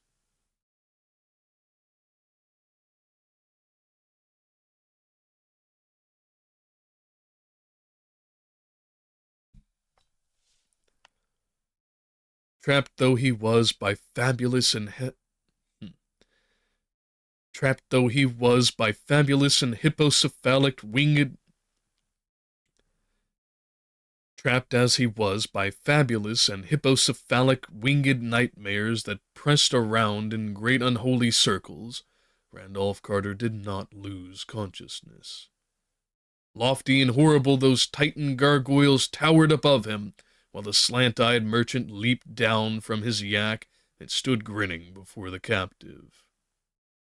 Then the man motioned Carter to mount one of the repugnant shantacs, helping him up as his judgment struggled with his loathing. It was hard work ascending, for the shantak bird had scales instead of feathers, and those scales are very slippery. Once he was seated, the slant-eyed man hopped up behind him, leaving the lean yak to be led away northward toward the ring of carven mountains by one of the incredible bird colossi.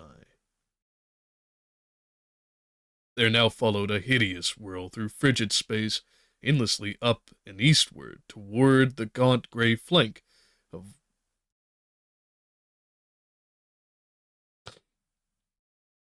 Pardon me, didn't think there would be much to that. There now followed a hideous whirl through frigid space, endlessly up and eastward toward the gaunt gray flanks of those impossible.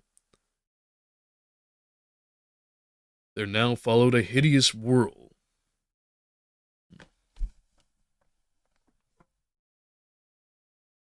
There now followed a hideous whirl through frigid space, endlessly up and eastward toward the great. There now followed a hideous whirl through frigid space, endlessly up and eastward toward the gaunt gray flanks of those impassable mountains, beyond which Leng was said to be. Far above the clouds they flew, till at last lay beneath them those fabled summits which the folk of Inquanac had never seen, which always lie in high vortices of gleaming mist. Carter beheld them very plainly as they passed below, and saw upon their topmost peaks strange caves which made him think of those on Ingranek. But he did not question his captor about these things when he noticed that both the man and the horse-headed shantak appeared oddly fearful of them, hurrying past nervously and shewing great tension until they were far in the rear. The shantak now flew lower, revealing beneath the canopy of a cloud. The shantak now flew lower, revealing beneath the canopy of cloud a gray barren plain, whereon at great distances shone little feeble fires. As they descended, there appeared an interval of lone huts. As they descended, there appeared an interval. As they descended,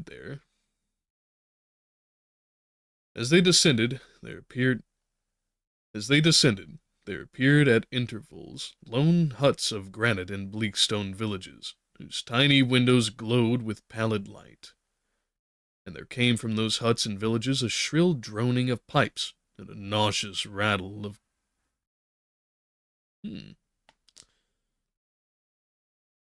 Krutala? New on me. Let's give that a look. And it is an existing word. Interesting. Kind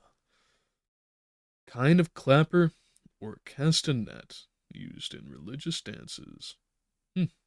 by groups in ancient Greece and elsewhere. Interesting. Well, that's new to me.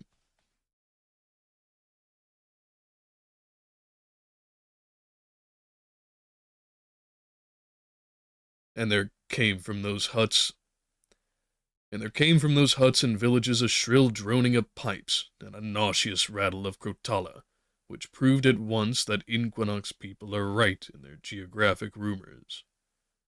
For travelers have heard such sounds before, and know that they float only from the cold desert plateau which healthy folk never visit, that haunted place of evil and mystery, which is Lang. Around the feeble fires, dark forms were dancing, and Carter was curious as to what manner of beings it might be, for no healthy folk have ever been to Lang, and the place is known only by its fires and stone huts seen for and the place is only known by its fires and stone huts as seen from afar. Very slowly and awkwardly did those forms leap, and with an insane twisting and bending not good to behold, so that Carter did not wonder at the monstrous evil imputed to them by vague legend, or the fear in which all Dreamland holds their abhorrent, frozen plateau. As the Shantak flew lower, the repulsiveness of the dancers became tinged with a certain hellish familiarity, and the prisoner kept straining his eyes and racking his memories for clues to where he had seen such creatures before.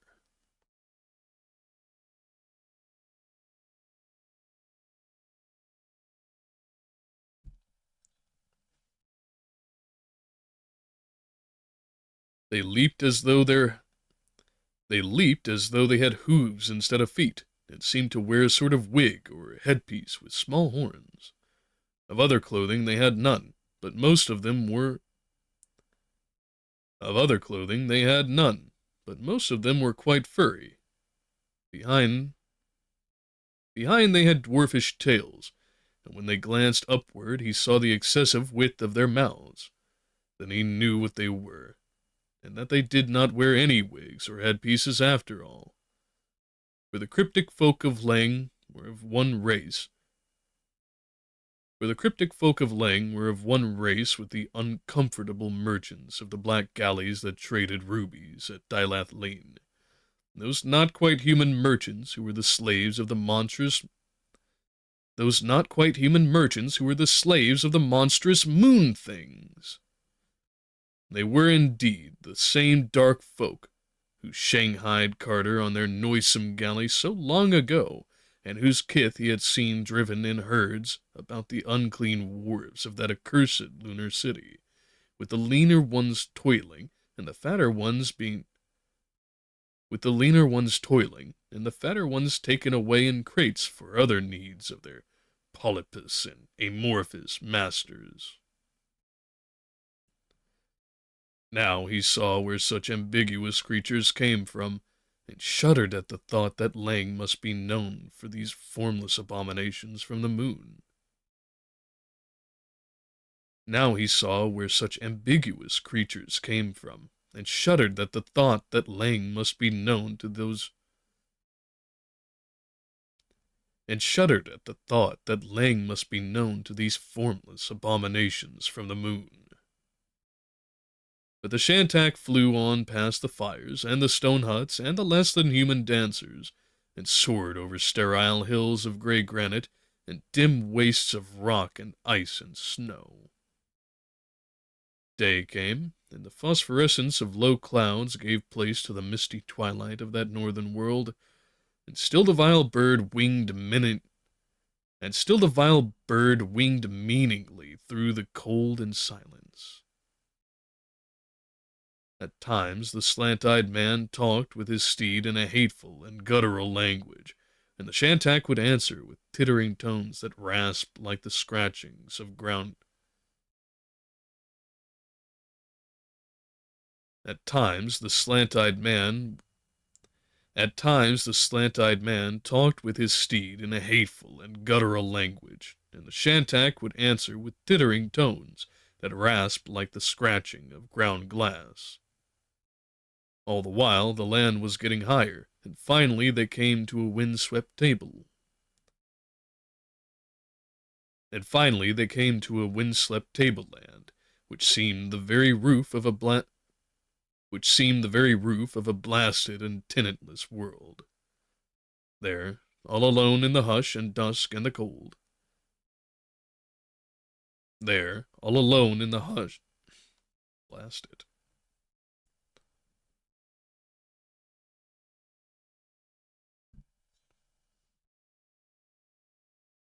There, there, all alone.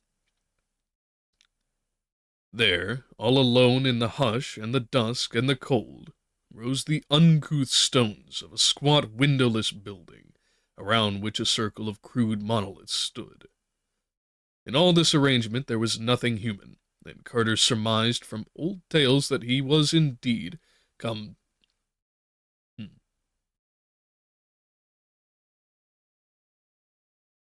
In all this arrangement there was nothing human, and Carter surmised from old tales that he was indeed come to the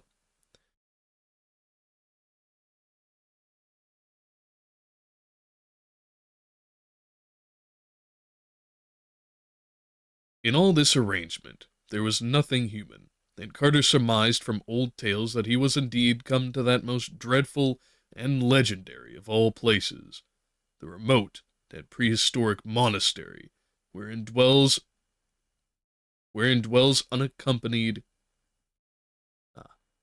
wherein dwells uncompanioned, the high priest not to be described, which wears a yellow silken mask over its face, and prays to the other gods, and their crawling chaos Nyarlathotep. The loathsome bird now settled to the ground. And the slant-eyed man hopped down and helped his captive alight. Of the purpose of his seizure, Carter now felt very sure, for clearly the slant-eyed merchant was an agent of the darker powers, eager to drag before his masters a mortal whose presumption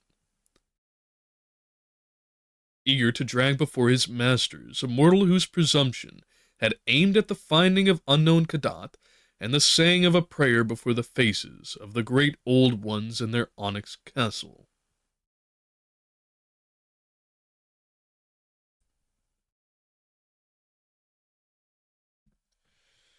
We have over 20 pages left, and my voice is starting to feel it. It's going to be a long one. I really wouldn't like to push out another recording, though I suppose I could do on the following weeks. Short stories. Could be done, but I'd rather not.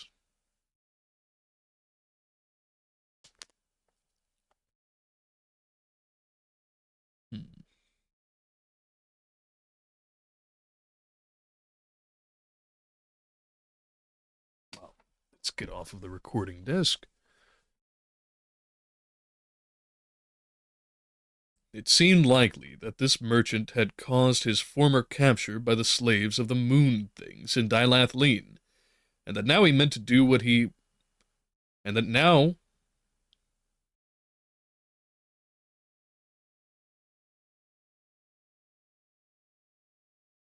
and that... and that he now meant to do what the rescuing cats had baffled.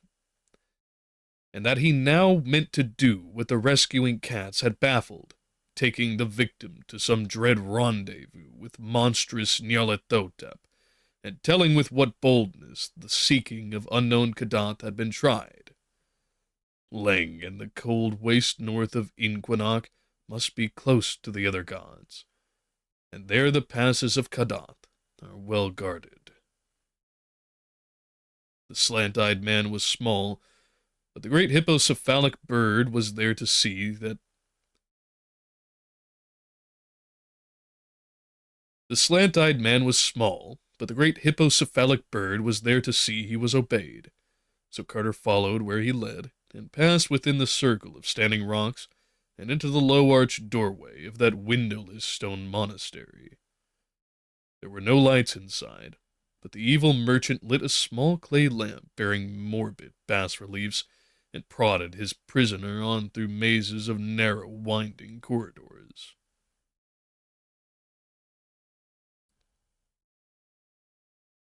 On the walls of the corridors were printed frightful scenes older than history, and in a style unknown to the archaeologists of Earth. After countless aeons, their pigments were brilliant still, for the cold and dryness of hideous Leng kept alive many primal things.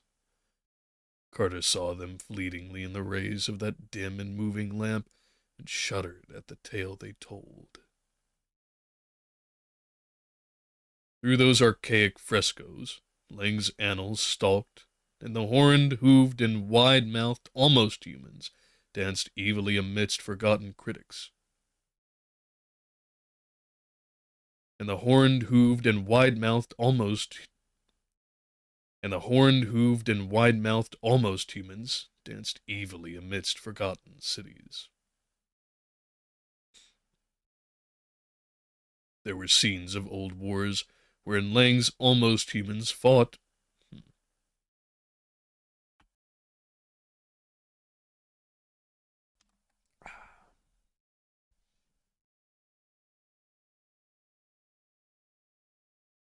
There were scenes of old wars wherein Leng's almost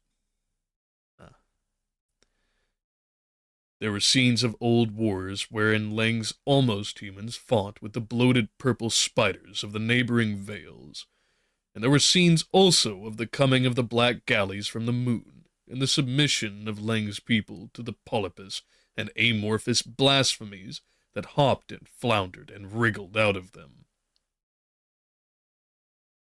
Those slippery grayish-white blasphemies were worshipped as gods, nor ever complained.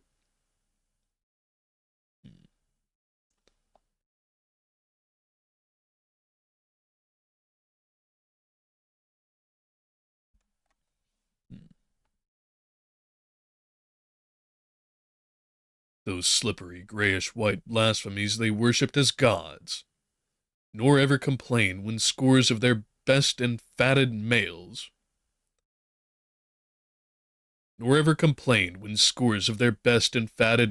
were taken away in the Black Galley. Nor ever complained when scores of their best and fatted males were taken away in the Black Galleys. The monstrous moon beasts made their camp on a jagged isle in the sea, and Carter could tell from the frescoes that this was none other than the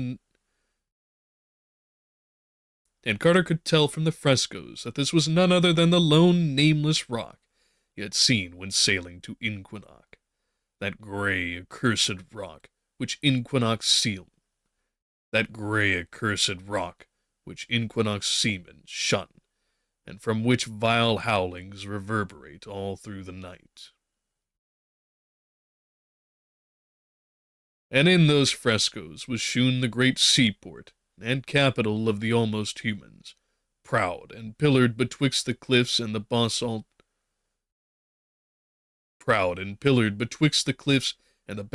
wharves, and wondrous with high fanes and carven places.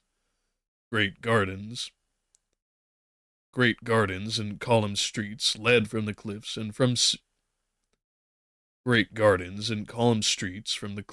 from each of the 6 sphinx-crowned gates to a vast central plaza,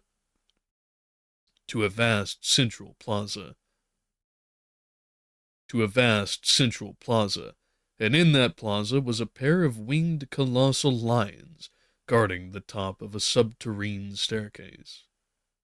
Again and again there were those huge winged lions shewn, their mighty flanks of diorite glistening in the gray twilight of the day and the cloudy phosphorescence of the night.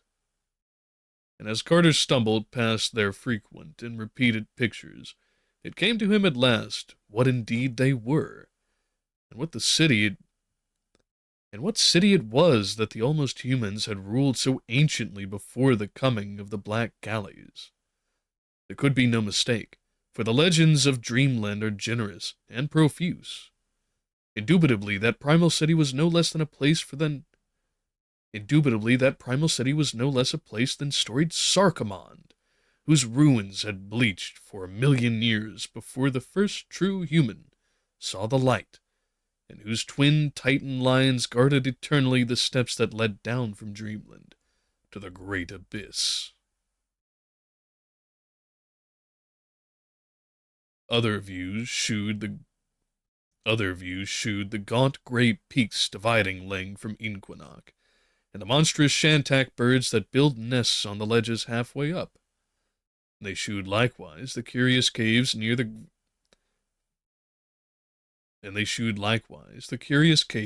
very topmost pinnacles, and how even the boldest of the shantaks fly screaming away from them. Carter had seen those caves when he passed over them, and had noticed their likeness to the caves on Ingranek. Now he knew that the likeness was more than a chance one, for in these pictures were shewn their fearsome denizens, and those bat wings, curving horns, barbed tails, prehensile paws, and rubbery bodies were not strange to him.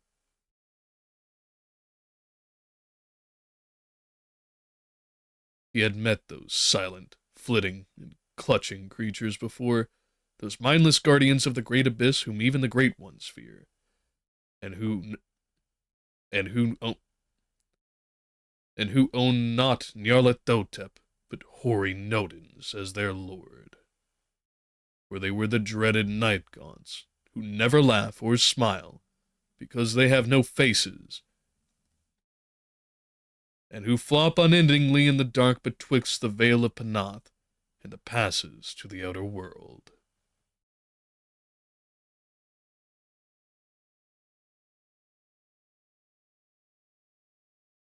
The slant-eyed merchant had now prodded Carter into a great domed space whose walls were carved in shocking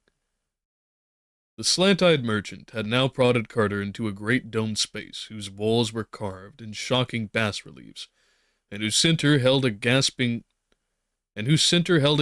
circular pit surrounded by 6 malignly stained stone altars in a ring.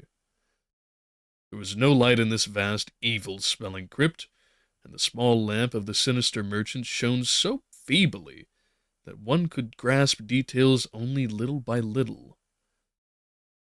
At the farther end was a high stone dais,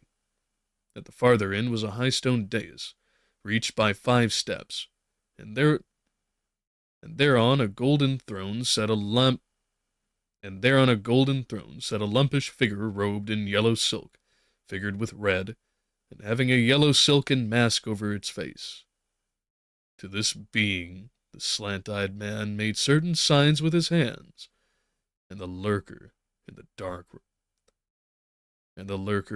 replied by raising a disgustingly carven flute of ivory and silk cut.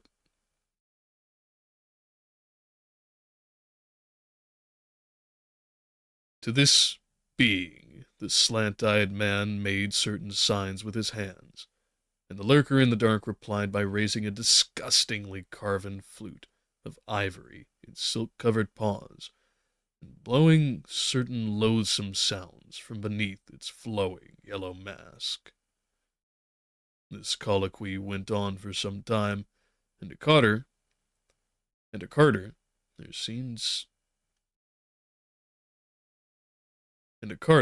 there was something sickeningly familiar in the sounds of that flute, and the stench of the malodorous place. It made him think of a frightful red-litten city, and of the revolting procession that once filed through it. Of that, and of an awful climb through lunar countryside beyond.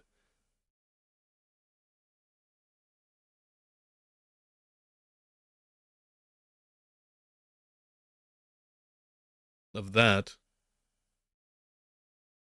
and of an awful climb through lunar countryside beyond, before the rescuing rush of Earth's friendly cats. He knew that the creature on the dais was without doubt the high priest not to be described, of which legend whispers such fiendish and abnormal possibilities. But he feared to think just what that abhorred high priest might be. Then the figured silk slipped a trifle from one of his grayish-white paws. Then the figured silk slipped a trifle from one of the grayish-white. Then the figured silk slipped a trifle from one of the grayish-white paws, and Carter knew what the noisome high priest was. Carter knew what the noisome high priest was. And in that hideous second, stark fear drove him to something his reason would never have dared to attempt, for in all his shaken consciousness there was room only for one frantic will to his...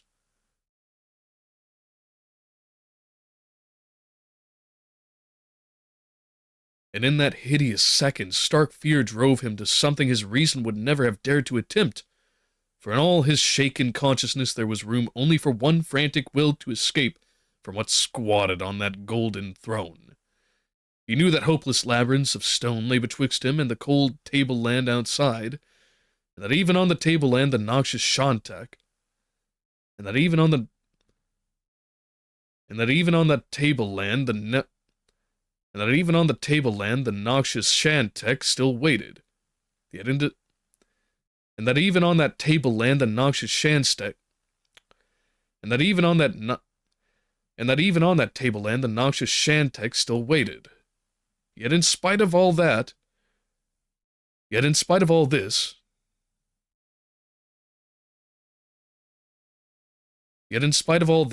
there was in his mind only the instant need to get away from that wriggling, silk-robed monstrosity. The slant-eyed man set his curious lamp upon one of the high and wicked stained altar stones by the pit, and had moved forward somewhat to talk to the high priest with his hands. Carter, hitherto wholly passive, now gave that man a terrific push with all the wild strength of fear, so that the victim toppled at once into that gaping well which rumor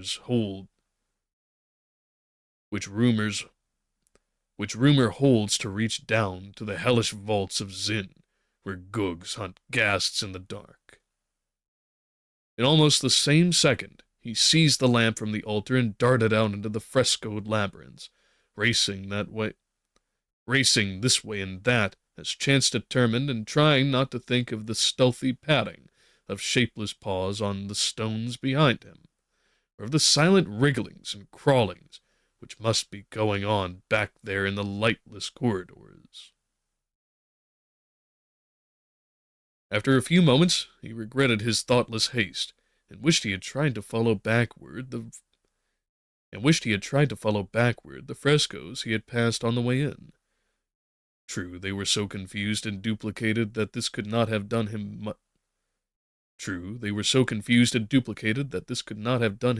good, but he wished nonetheless he had made the attempt. Those he now saw were even more horrible than those he had seen then, and he knew that he was not in the corridors leading outside. In time, he became quite sure he was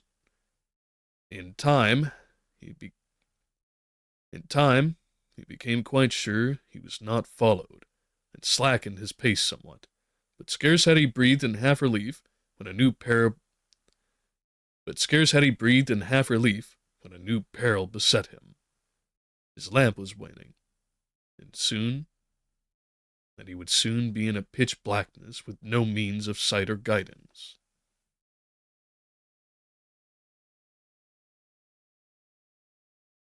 When the light was all gone, he groped slowly in the dark, and prayed to the great ones for such help as they might afford.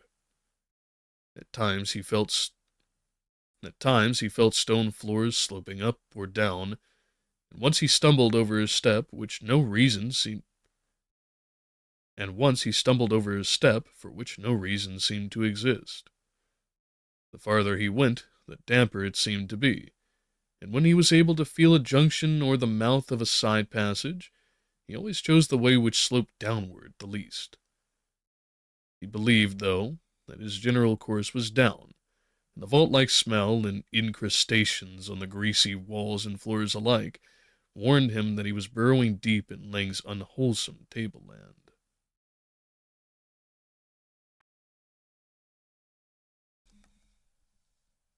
He believed, though, that his general course was down, and the vault-like smell and incrustations on the greasy walls and the floor. He believed, though, that his general course was down, and the vault-like smell and incrustations on the greasy walls and floor alike warned him he was burrowing deep in Lang's unwholesome tableland. But there was not any warning of the thing which came at last, only the thing itself with its terror and shock and breathtaking chaos. One moment he was groping slowly over the slippery floor of an almost level place, and next he was shooting dizzily downward in the dark through a burrow which must have been well nigh vertical. Of the length of that hideous sliding, he could never be sure. It seemed to take hours of delirious nausea and ecstatic frenzy. Then he realized he was still, with the phosphorescent clouds of a northern night shining sickly above him. All around were crumbling walls and broken columns, and the pavement on which he lay was pierced by straggling grass and ridged asunder by frequent shrubs and roots. Behind him a basalt cliff rose topless and perpendicular, its dark sides sculptured into repellent scenes, and pierced by an arched and carven entrance to the inner blackness out of which he had come.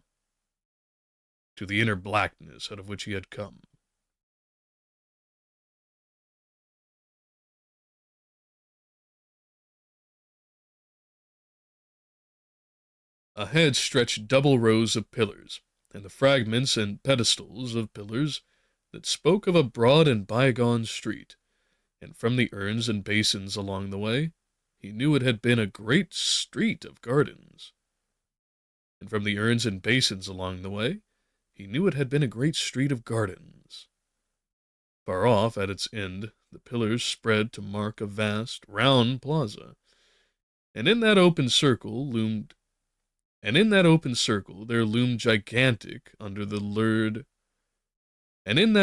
circle there loomed gigantic under the lurid night clouds a pair of monstrous things. Huge winged lions of diorite they were, with blackness and shadow between them. Full 20 feet they reared their grotesque and unbroken heads, and snarled derisive on the ruins around them. And Carter knew right well what they must be. For legend tells of only one such twain. And Carter knew right well what they must be, for legend tells of only one such twain. They were the changeless guardians of the great abyss, and these dark ruins were in truth primordial Sarcomond.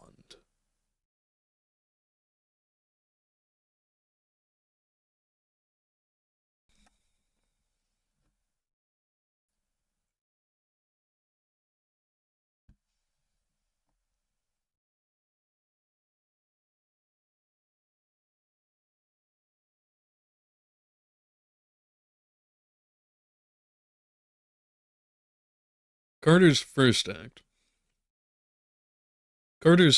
act was to close and barricade the archway in the cliff with fallen blocks and odd debris that lay around. He wished no follower from Leng's hateful monastery, for along the way would lurk enough of other dangers. Of how to get from Sarcomond to the peopled parts of Dreamland, he knew nothing at all, nor could he gain much by descending to the grottos of the ghouls, since he knew they were no better informed than he.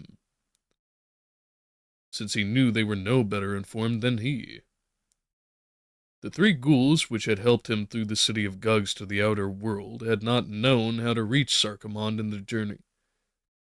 The three ghouls which had helped him through the city of The three ghouls which had helped him through the city of Gugs to the outer world had not known how to reach Sarkamond in their journey back, but had planned to ask old traders of Dilathleen. He did not like to think of going against He did not like to think of going again to the subterrene world of Gugs, and risking once more that hellish tower of Koth, with its cyclopean steps leading to the enchanted wood, and he felt he might have to try this course, if all else failed. Over Lang Plateau. Over Lang's plateau, past the lone monastery, he dared not go unaided. For the high priest emissaries must be many, while at the journey's end there would no doubt be the Shantax and perhaps other things to deal with.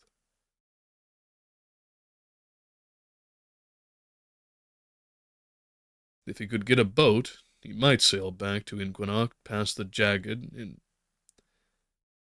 If he could get a boat, he might sail back to Inquinoc and past the jagged and hideous rocks. If he could get a boat and If he could get a boat, he might sail back to Inquinoc past the jagged and hideous rock in the sea, where the primal frescoes of the monastery labyrinth had shewn that this frightful place lies not far from Sarkamond's basalt quays.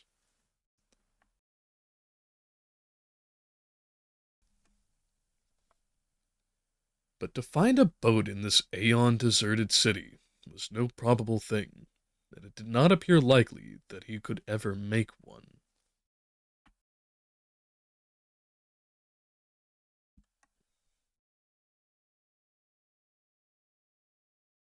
But to find a boat in this aeon-deserted city was no probable thing.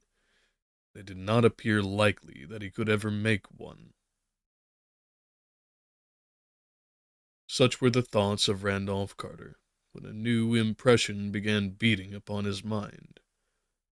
All this while, there had stretched back before him the great corpse-like width of the All this while, there had stretched before him the great corpse-like width of fabled Sarkamond, with its black broken pillars and crumbling sphinx-crowned gates, and Titan stones and monstrous winged lions against the sickly glow of those luminous night clouds. Now he saw far ahead, and on the right, the glow that no clouds could account for. Now he saw far ahead and on the right, the glow that no clouds could account for, and knew he was not alone in the silence of that dense city. The glow rose and fell fitfully.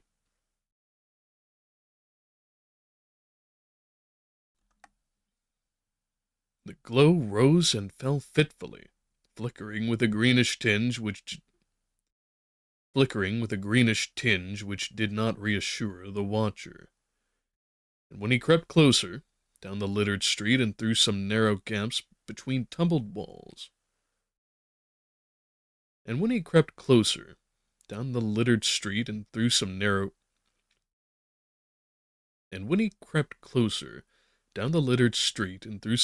gaps between tumbled walls, he perceived that it was a campfire near the wharves, with many vague forms clustered darkly around it, and a lethal odor hanging heavily over all.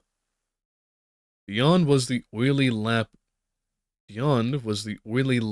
of the harbor water, with a great ship riding at anchor, and Carter paused in stark terror when he saw that the ship was indeed one of those dreaded black galleys from the moon. Then, just as he was about to creep back from that detestable flame, he saw a stirring among the vague dark forms and heard a peculiar and unmistakable sound. It was the frightened meeping of a ghoul, and in a moment it had swelled into a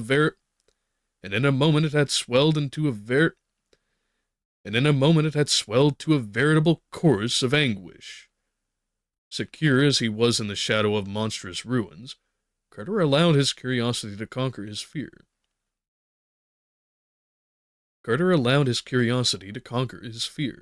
And crept forward again instead of retreating. Once in crossing an open street, he wriggled worm-like on his stomach, and in a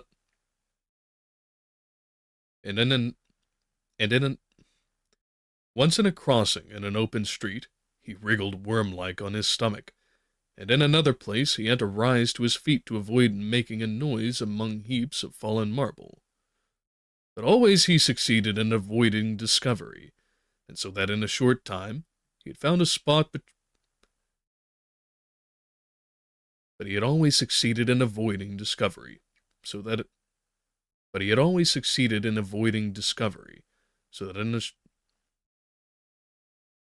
but always he succeeded in avoiding discovery, so that in a short time he had found a spot behind a Titan pillar where he could watch the whole green-lit scene of action.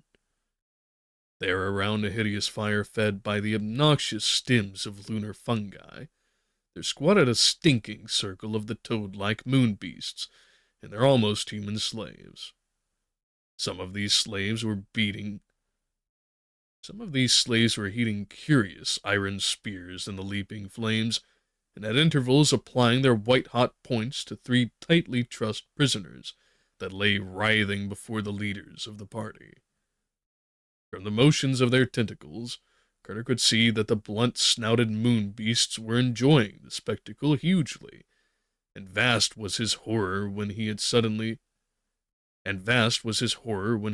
recognized the frantic meeping and knew that the tortured ghouls were none other than the faithful trio which had guided him safely from the abyss, and had thereafter set out from the enchanted wood to find Sarkomond and the gate to their native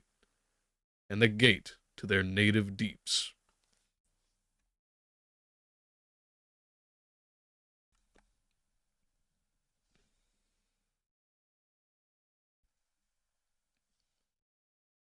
The number of malodorous moon beasts about that greenish fire was very great, and Carter saw that he could do nothing now to save his former allies.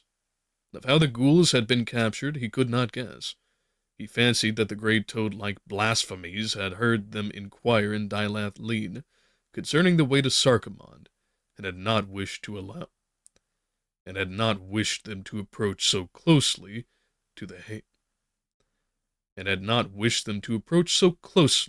the hateful plateau of Leng and the high priest not to be described.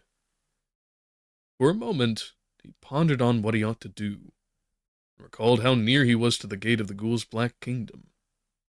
Clearly it was wisest to creep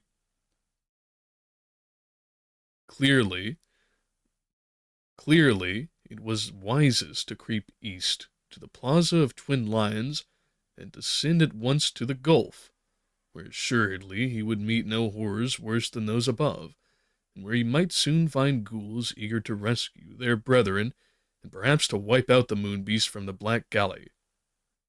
It occurred to him that the portal,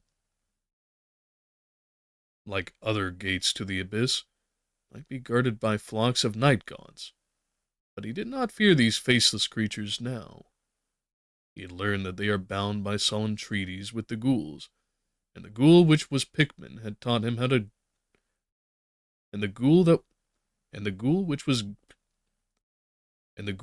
Pikmin had taught him how to glibber a password they understood. So Carter began another silent crawl through the ruins, edging slowly toward the great central plaza and the winged lions. It was ticklish work, but the moon beasts were pleasantly busy and did not hear the slight noises which he twice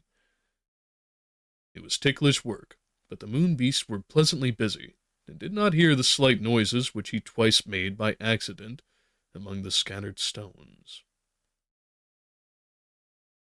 At last, he reached the open space and picked his way among the stunned trees and vines.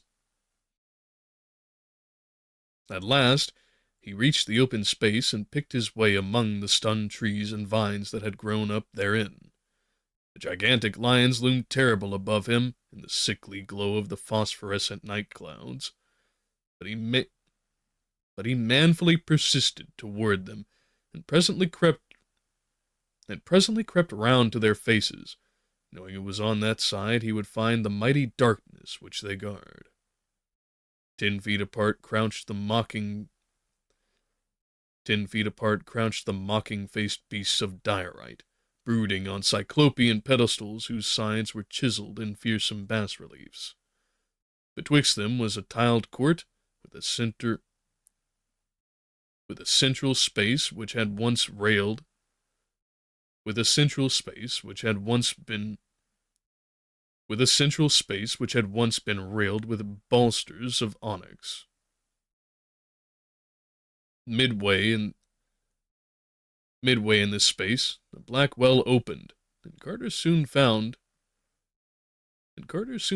that he had indeed reached the yawning gulf whose crusted and moldy stone steps lead down to the crypts of nightmare.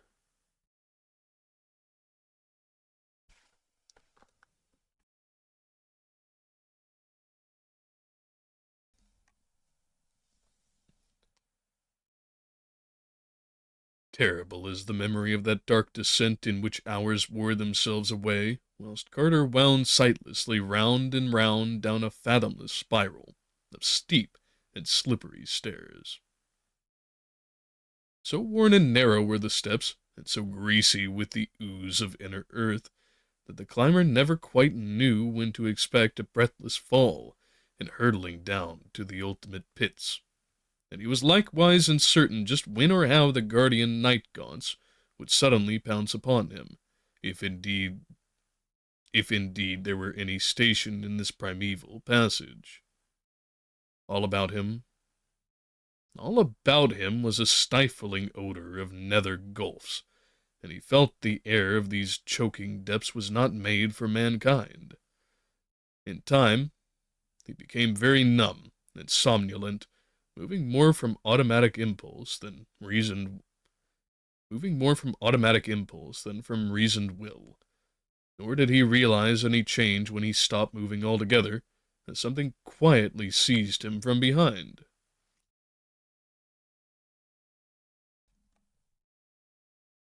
He was flying very rapidly through the air before a malevolent tickling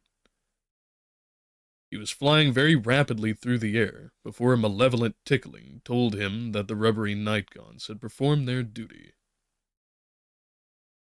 Awaked to the fact that he was in the cold, damp clutch of the faceless flutterers, Carter remembered the password of the ghouls,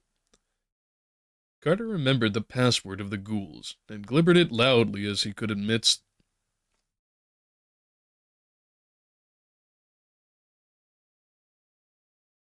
Carter remembered the password of the ghouls, and glibbered it loudly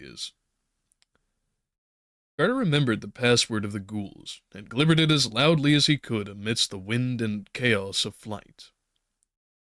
Mindless though night gaunts are said to be, the effect was instantaneous, for all tickling stopped at once, and the creatures hastened to shift their captive to a more comfortable position. Thus encouraged,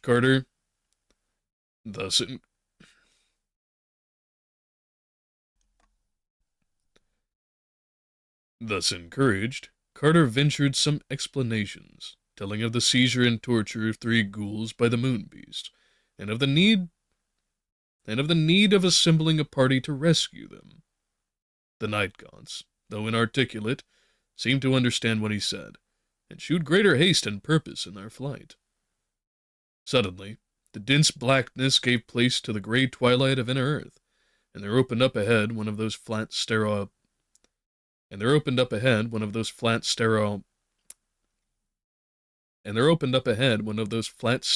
plains on which ghouls love to squat and gnaw. Scattered tombstones and osseous fragments told of the denizens of that place, and a leathery dog, and as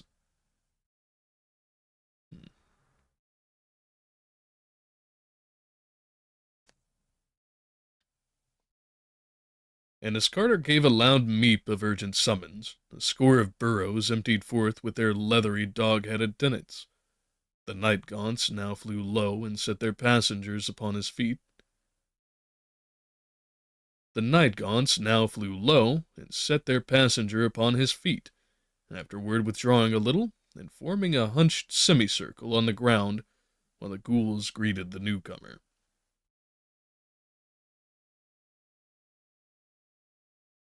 Carter glibbered his message rapidly and explicitly to the grotesque company, and 4 of them at once departed through different burrows to spread the news to others and gather such troops as might be available for a rescue. Carter glibbered his message rapidly and explicitly to the grotesque company, and 4 of them at once departed through different burrows to spread the news to others and gather such troops as might be available for a rescue. After a long wait, a ghoul of some importance appeared and made significant signs to the night gaunts, causing 2 of the latter to fly off into the dark. Thereafter,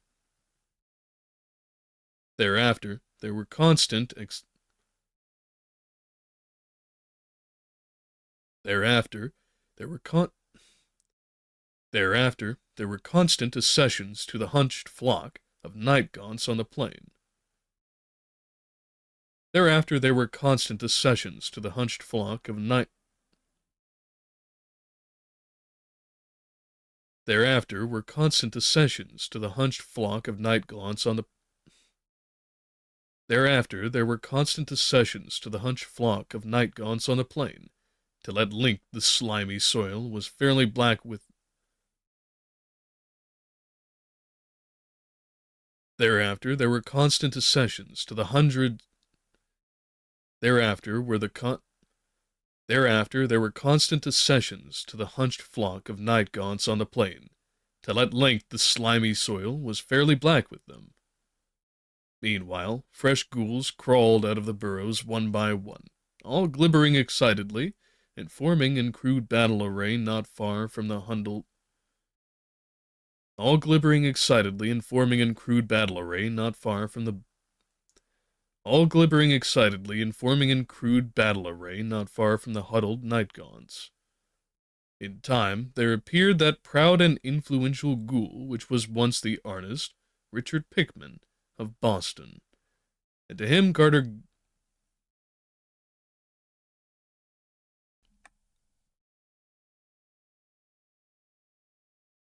In time, there appeared that proud and influential ghoul which was once the artist Richard Pickman of Boston, and to him Carter glibbered a very full account of what had occurred. The erstwhile Pickman, pleased to greet his ancient friend again, seemed very much impressed, and held a conference with the other chiefs a little apart from the growing throng.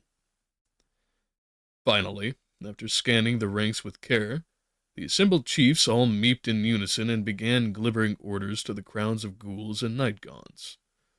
A large detachment of the horned flyers vanished at once, while the rest grouped themselves 2 by 2 on their knees with extended forelegs, awaiting the approach of the ghouls one by one. As each ghoul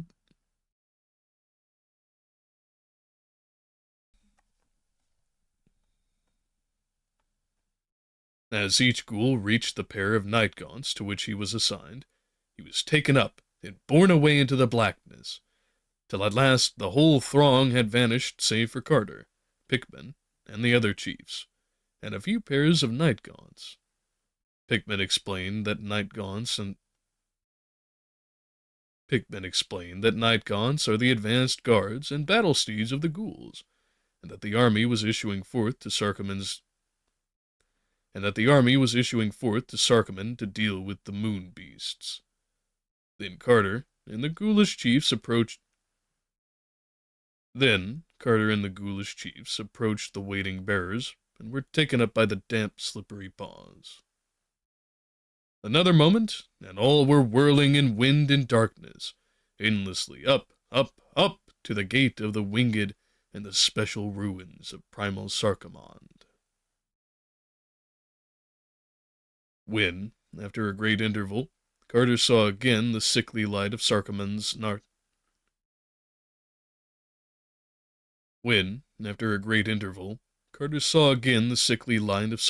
nocturnal sky, it was to behold the great central plaza swarming with militant ghouls and night gaunts.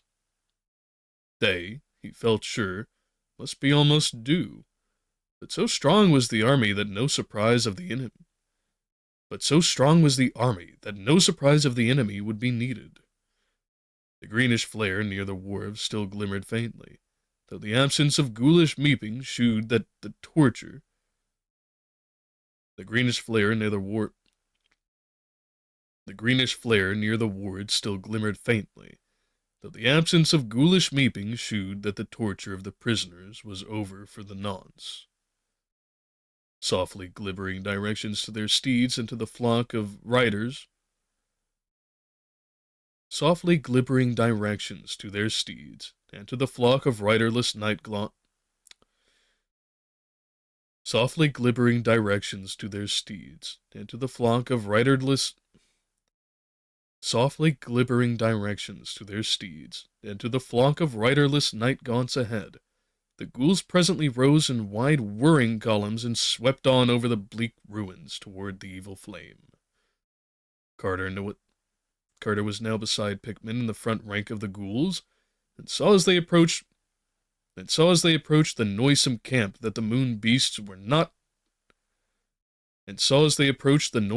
that the moon beasts were totally unprepared. The three prisoners lay bound and inert beside the fire, while the toad-like captors slumped drowsily about in no certain order. The almost human slaves were asleep, even the sentinels shirking a duty which in this realm must have seemed to them mere. The almost human slaves were asleep, even the sentinels, shirking a duty which in this realm must have seemed to them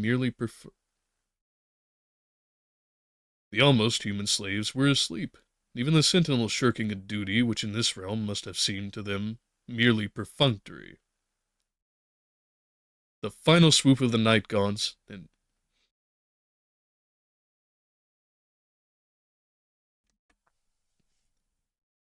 The final swoop of the night gaunts and mounted ghouls was very sudden, each of the grayish, toad-like blasphemies and their almost human slaves being seized by a group of night gaunts before a sound was made. The moon beasts, of course, were voiceless, and even the slaves had little chance to scream before rubbery paws choked them into silence. Horrible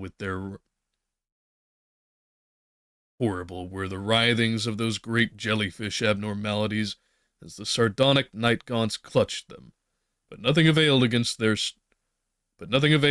strength of those black prehensile talons.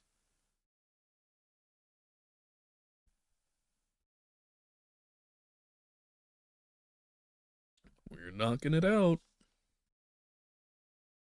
Not long to go now.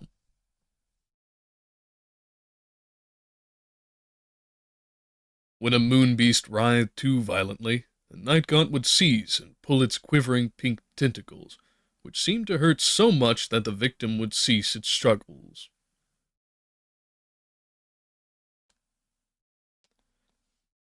Carter expected to see much slaughter.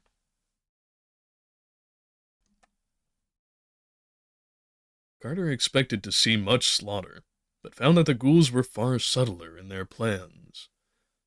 They glibbered certain simple orders to the night gaunts which held the captives, trusting the rest to instinct, and soon the hapless creatures were borne away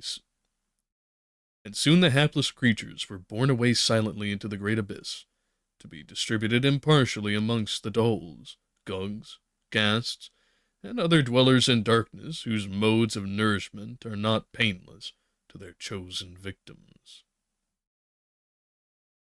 Meanwhile, the three bound ghouls had been released and consoled by their conquering kinsfolk, whilst various parties searched the neighborhood for possible remaining moon beasts, and boarded the evil-smelling black galley at the wharf to make sure that nothing had escaped the general defeat.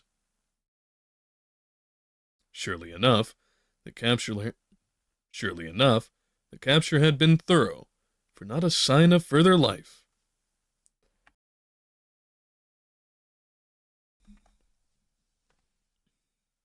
Surely enough, the capture had been thorough, for not a sign of further life could the victors detect. Carter.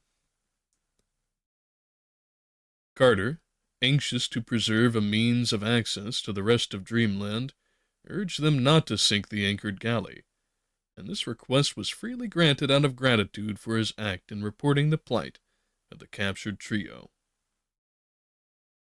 On the ship were found some very curious objects and decorations, some of which Carter cast at once into the sea. Ghouls and night-gaunts now formed themselves in separate groups, the former questioning their rescued fellow, the former questioning their rescued fellow, um, the former questioning their rescued fellow anent past happenings. It appeared that the three had followed Carter's directions and proceeded from the enchanted wood to Dilathleen by way of Near in the Skin. The Skin? Surely that's the Skein.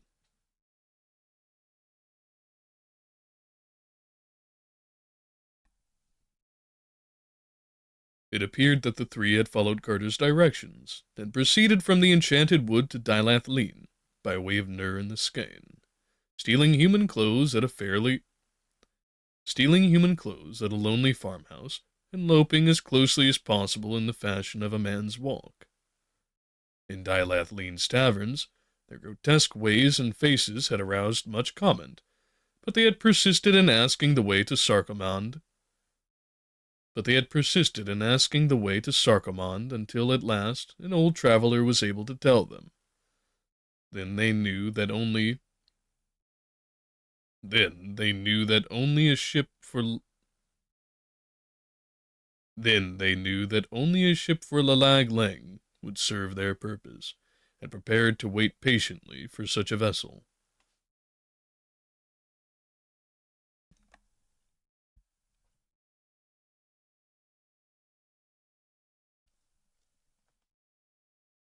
But evil spies had doubtless reported much, for shortly a black galley put into port, and the wide-mouthed ruby merchants invited the ghouls to drink with them in a tavern.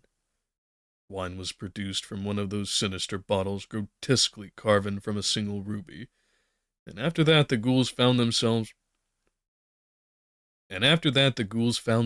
prisoners on the black galley as Carter had found himself.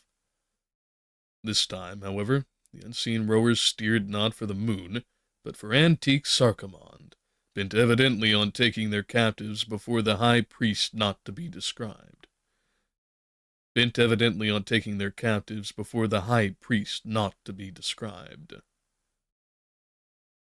They had touched at the jagged rock in the northern sea, which Inquinox mariners shun, and the ghouls had there seen for the first time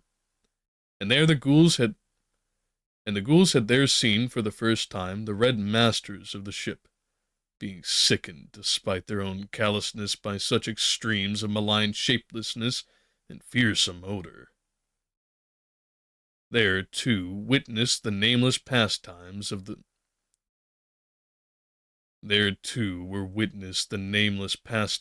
the toad-like resident garrison such pastimes.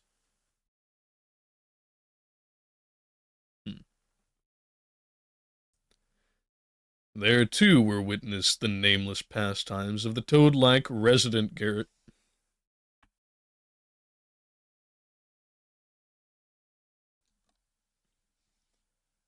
There, too, were witnessed the nameless pastimes of the toad-like resident garrison such pastimes as gave rise to the night howlings which men fear. There, too, were witnessed the nameless pastimes of the toad-like... There, too, were witnessed the nameless pastimes of the toad-like resident garrison such pastimes as give rise to the night howlings which men fear. After that had come the landing at ruined Sarkomand and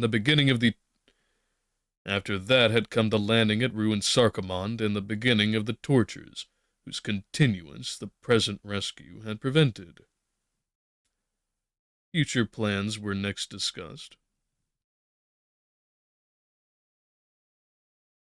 Future plans were next discussed, the three rescued ghouls suggesting a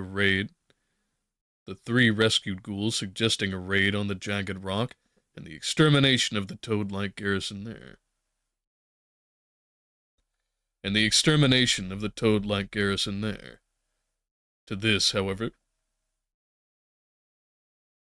To this, however, the night gods objected, since the prospect of flying over water did not please them. Most of the ghouls favored the design, but were at a loss to follow it without the help of the winged night gods. Thereupon, Carter, seeing that they could not navigate the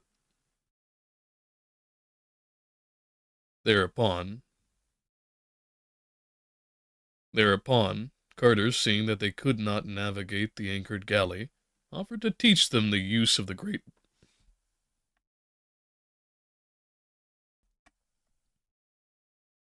Thereupon, Carter, seeing that they could not navigate the anchored galley,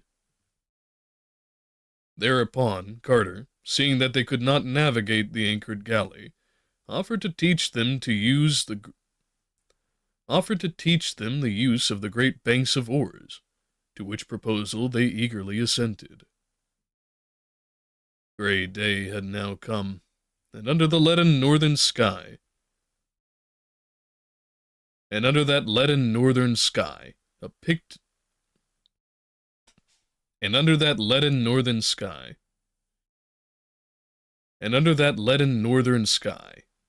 detachment of ghouls filed into the noisome ship, and took their seats on the rowers' benches. Carter found them fairly apt at learning, and before night had risked several experimental trips around the harbor. Not till 3 days later, however,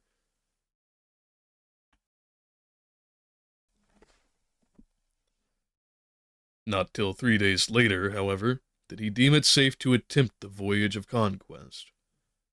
Then, the rowers trained, and the night gods safely stowed in the forecastle, the party set sail at last. Pickman and the other chiefs gathering on deck and discussing models of approach and procedure. On the very first night, the howlings from the rocks were heard.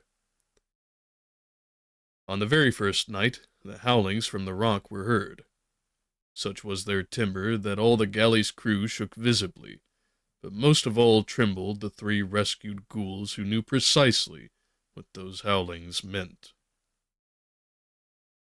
It was not thought best to attempt an attack by night, so the ship lay to under the phosphorescent clouds to... It was not thought best to attempt an attack by night, so the ship lay to under the phosphorescent clouds to wait for the dawn of a grayish day. When the light was ample and the howlings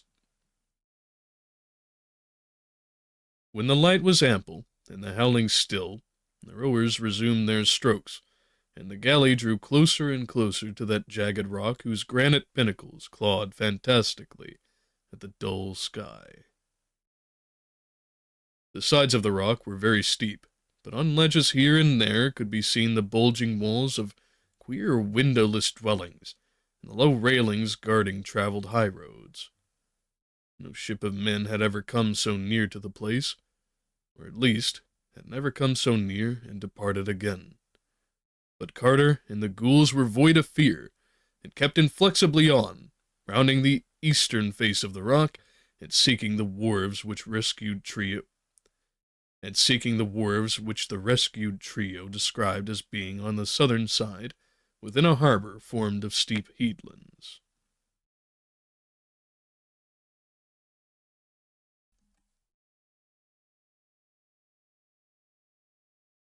Rounding the eastern face of the rock, and seeking the wharves which the rescued trio described as being on the southern side, within a harbor formed of steep headlands.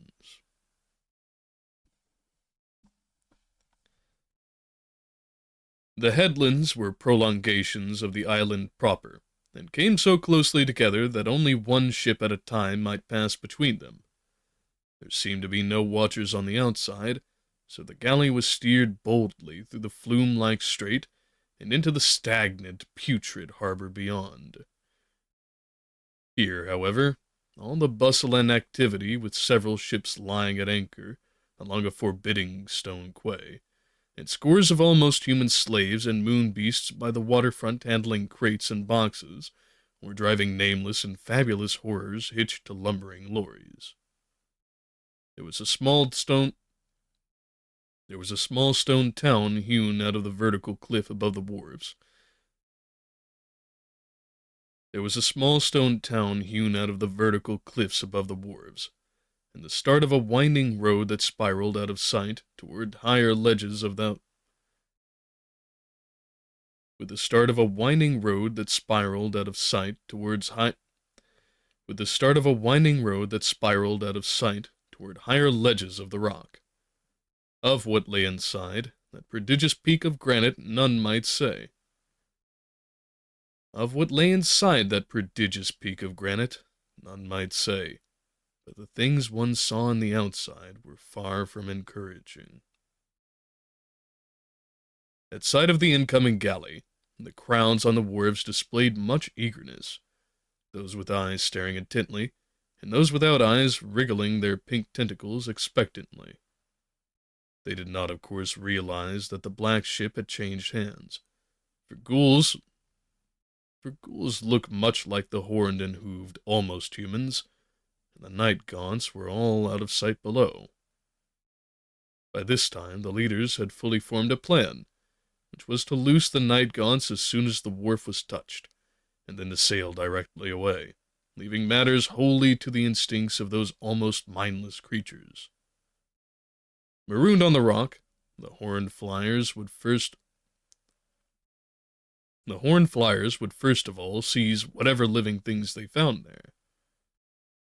The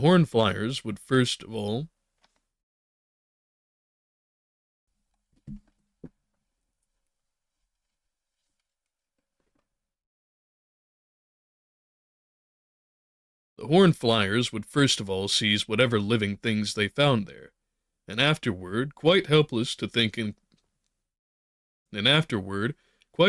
to think except in terms of the homing instinct, would forget their fears of water, and fly swiftly back to the abyss, bearing their noisome prey to appropriate destination in the dark, from which not much would emerge alive.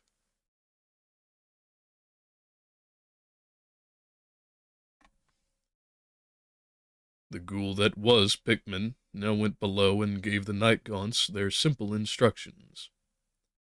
While the ship drew very near to the ominous and malodorous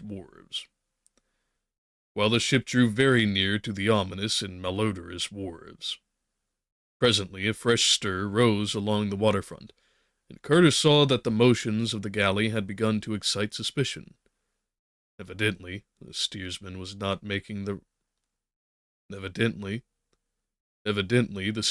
was not making for the right dock, and probably the watchers had noticed the difference between the hideous ghouls and the almost human slaves whose places they were taking.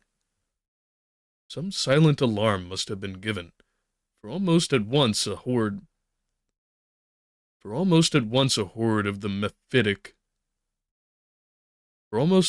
a horde of the mephitic moon beasts began to pour from the little black doorways of the windowless houses, and down the winding road at the right.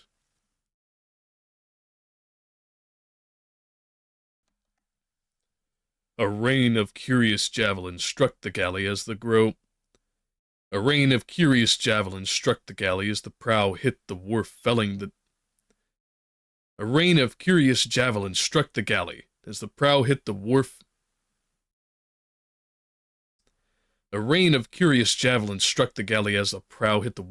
felling two ghouls and slightly wounding another.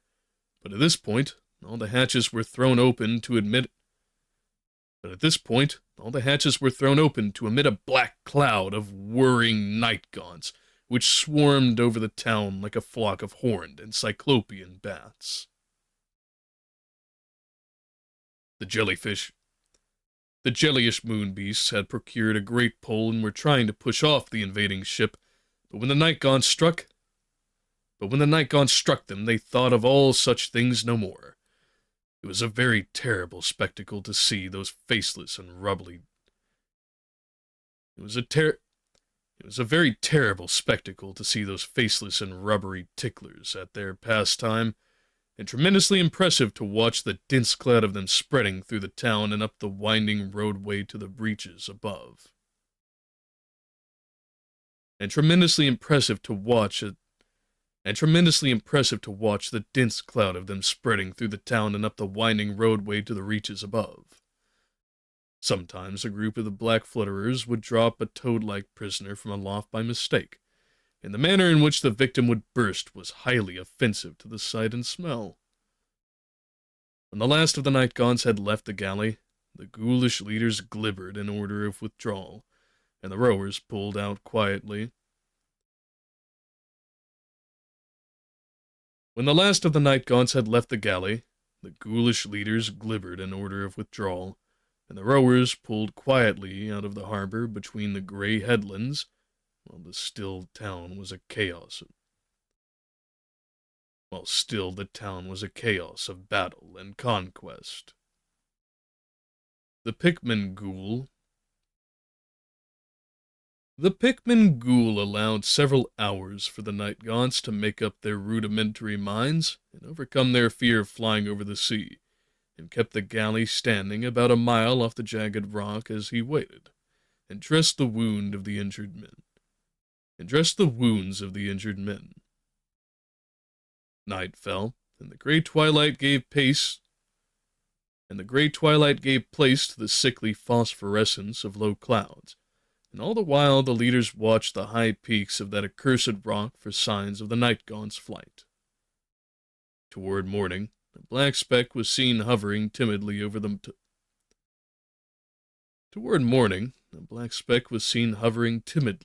topmost pinnacle, and shortly afterward the speck had become a swarm. Just before daybreak,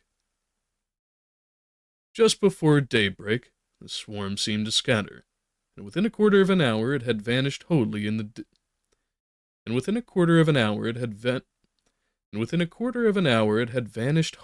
distance toward the northeast. Once or twice, something seemed to fall from the things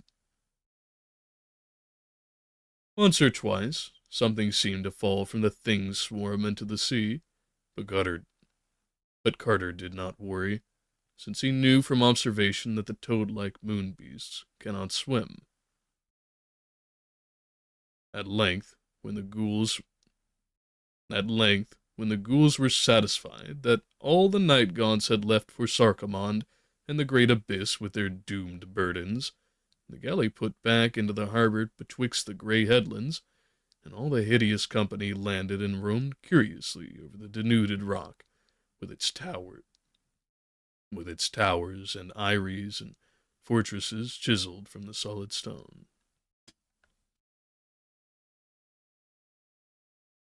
Frightful were the secrets uncovered in those evil and windowless crypts, for the remnants of unfinished pastimes were many, and in various stages of departure from their primal state. Carter put out of the way certain things which were, after a fashion, alive, and fled precipitately from a few other things about which he could not be very positive. The stench-filled houses were furnished mostly with grotesque stools and benches, carven from moon trees, and were painted inside with nameless and frantic designs. Countless weapons, implements, and ornaments lay about, including some large idols of solid ruby depicting singular beings not found on the earth. These latter did not, despite their material, invite either appropriation or long inspection, and Carter took the trouble to hammer 5 of them into very small pieces. The scattered spears and javelins he collected, and with Pikmin's approval distributed among the ghouls.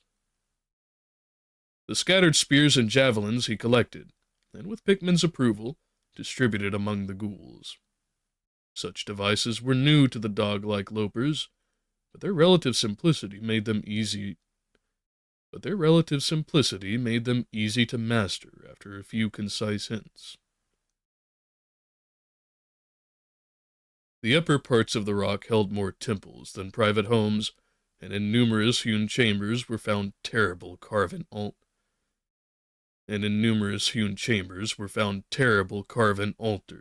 and doubtfully stained fonts and shrines for the worship of things more monstrous than the wild gods atop Kadath. From the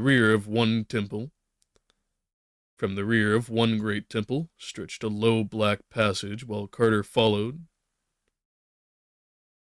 From the rear of one great temple stretched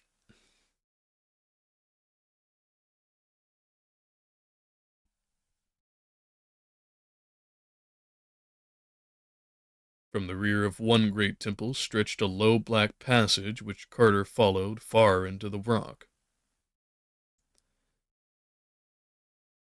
From the rear of one great temple stretched a low black passage which Carter followed far into the rock, with a torch, till it came up with a torch.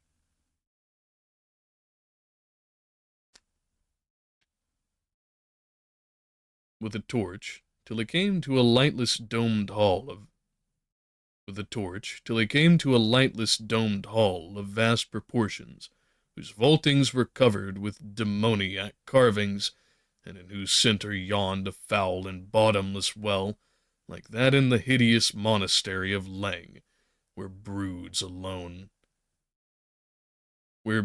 alone the high priest not to be described. On the distant shadowy side, beyond the noisome well, he thought he discerned a small door of strangely wrought bronze, but for some reason he felt an unaccountable dread of opening it, or even approaching it, and hastened back.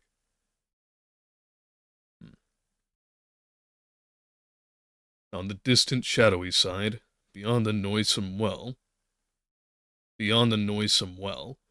he thought he discerned a small door of strangely wrought bronze, and for some reason he felt an unaccountable dread of opening it, or even approaching it, and hastened back through the cavern to his lovely allies, as they shambled about with an ease and abandon he could scarcely feel.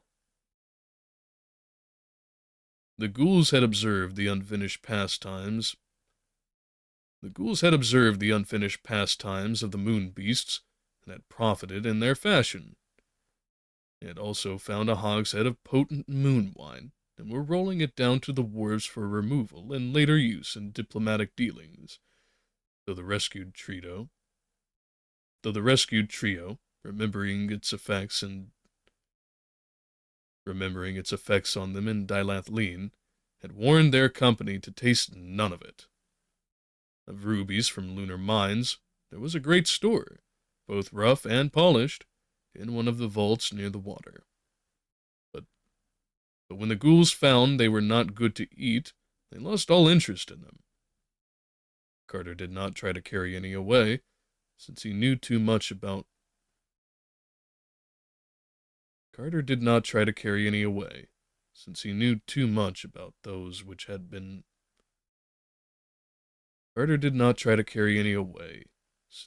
too much about those which had mined them.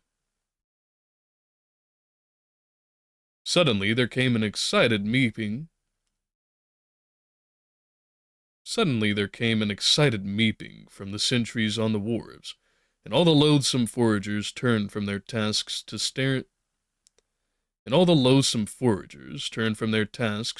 seaward and cluster round the waterfront. Betwixt the grey headlands, a fresh black galley was rapidly advancing. And it would be but a moment before the almost humans on deck would perceive the invasion of the town, and give the alarm to the monstrous things below. Fortunately, the ghouls still bore the spears and javelins which Carter had distributed amongst them,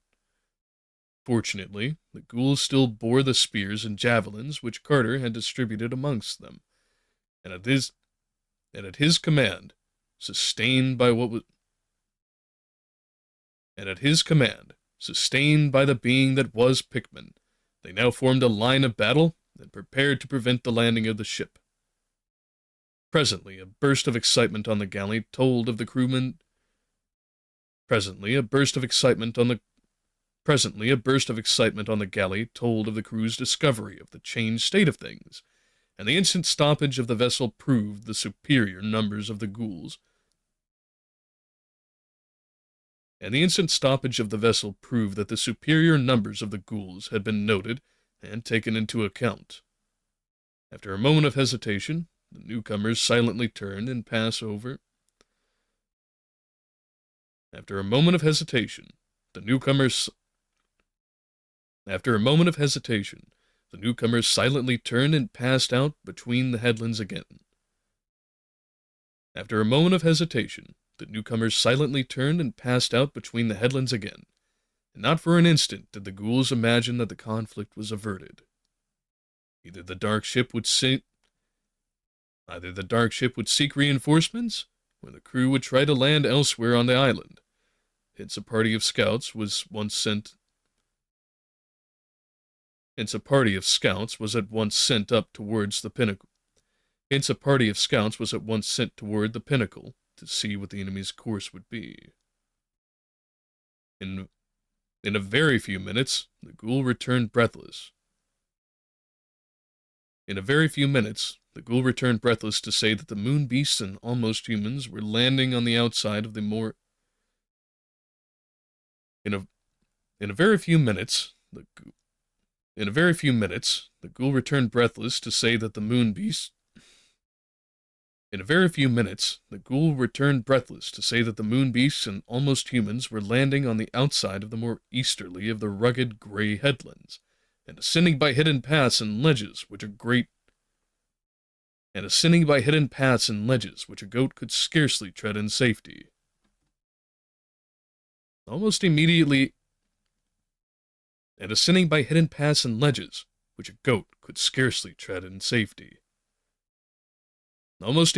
after the galley was sighted again through the flume-like strait, but only for a second.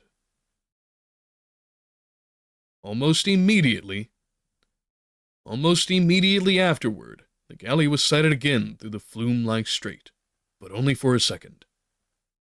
Then, a few moments later, a second messenger panted down from aloft to say that another party was landing on the other headland, both being very much more numerous than the size of the galley would seem to allow for.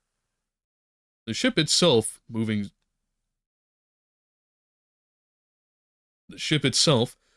slowly with only one sparsely manned tier of oars, soon hove in sight betwixt the cliffs, and lay to in the fetid harbor, as if to watch the coming fray and stand by for any possible use. By this time, Carter and Pickman had divided the ghouls into 3 parties, one to meet each of the 2 invading columns, and one to remain in the town. The first two at once scrambled up on the rocks in their respective directions, while the third was subdivided into a land party and a sea party. The sea party, commanded by Carter, boarded the anchored galley and rowed out to meet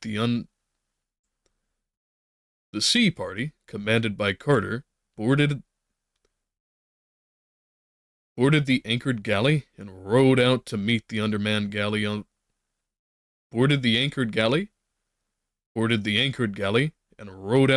underarmed galley of the newcomers, whereat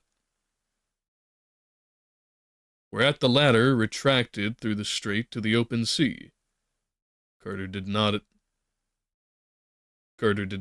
once pursue it, for he knew he might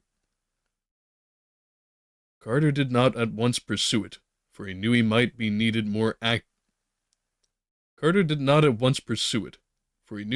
needed more acutely near the town. Meanwhile, the frightful detachment of the moon beasts and almost humans had lumbered up to the top of the headlands.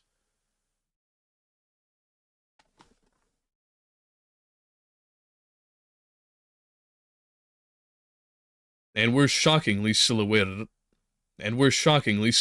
on either side against the gray twilight sky. The thin, hellish flutes of the invaders had now begun to whine, and the general effect of those hybrid, half-amorphous processions was as nauseating as the actual odor given off by the toad-like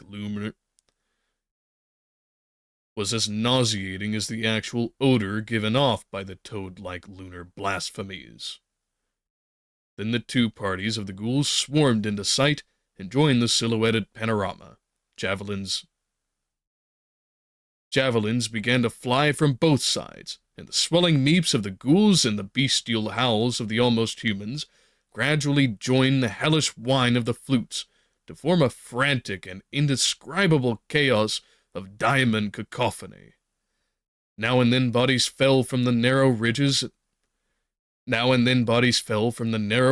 the headlands into the sea outside or the harbor inside, in the latter case being sucked quickly under by certain submarine lurkers, whose presence was indicated only by prodigious bubbles. For half an hour, this dual battle raged in the sky, till upon the west cliff, the invaders were completely annihilated. On the east cliff, however, where the leader of the Moon Beast party appeared to be present, the ghouls had not fared so well, and were slowly retreating to the slopes of the pinnacle proper. Hickman had quickly ordered reinforcements for this front from the party in the town, and these had greatly helped in the earlier stages of the combat. Then, when the western battle was over, the victorious survivors hastened across to the aid of their hard-pressed fellows, turning the tide and forcing the invaders back again along the narrow ridge of the headland. The almost humans were by this time all slain, but the last of the toad-like horrors fought desperately with the great spears clutched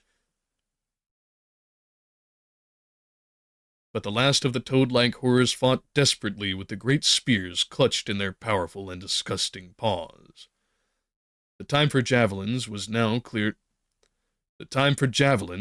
nearly past, and the fight became a hand-to-hand contest of what few spearmen could meet upon that narrow ridge. As fury and recklessness increased, the number falling into the sea became very great.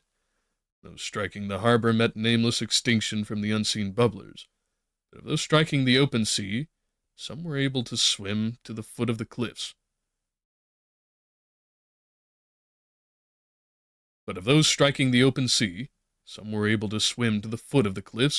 And land on tidal rocks, while the hovering galley of the enemy rescued several moon beasts. The cliffs were unscalable except where the monsters had debarked, so none of the ghouls on the rocks could rejoin their battle line. Some were killed by javelins from the hostile galley or from the moon beasts above, but a few survived to be rescued. When the security of the land party seemed assured, Carter's galley sallied forth between the headlands and drove the hostile ship far out to sea, pausing to rescue such ghouls as were on the rocks or still swimming in the ocean. Several moon beasts washed on rocks or reefs.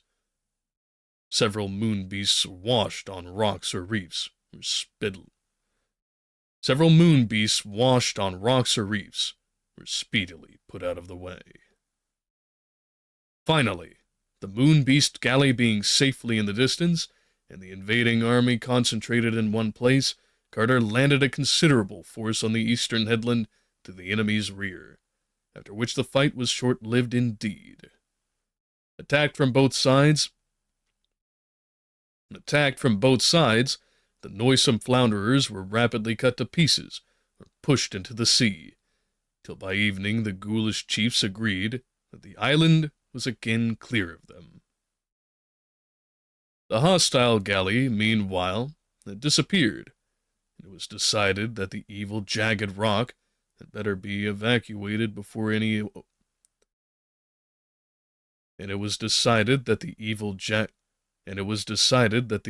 jagged rock had better be evacuated before any overwhelming horde of lunar horrors might be assembled and brought against the victor. And it was decided that the evil jagged rock had better be evacuated before any overwhelming horde of lunar horrors might be assembled and brought against the victors. So by night, Pickman and Carter assembled all the ghouls and counted. So by night, Pickman and Carter assembled all the ghouls and counted them with care, finding that over a fourth of them had been lost in the day's battles. The wounded were placed on the bunks in the galley, for Pickman always discouraged the old ghoulish custom of killing and eating one's own wounded. For Pickman always discouraged the old ghoulish custom of eating. For Pickman always discouraged the old ghoulish custom of killing and eating one's own wounded, and the able-bodied troops were assigned to the oars or to such other places as they might most successfully fill. Under the low phosphorescent clouds of the night, the galley sailed, and Carter was not sorry to be departing from the island of unwholesome secrets, whose lightless domed hull, with its bottomless well and repellent bronze door, lingered Man. Yeah, that one's definitely gonna need a pause. Oh well, I could do with the beverage anyway.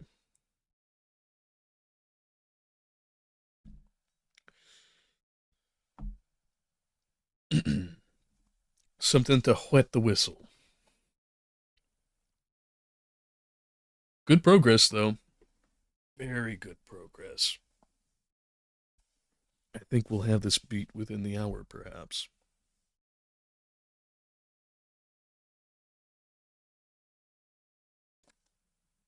All right. It's distant enough now.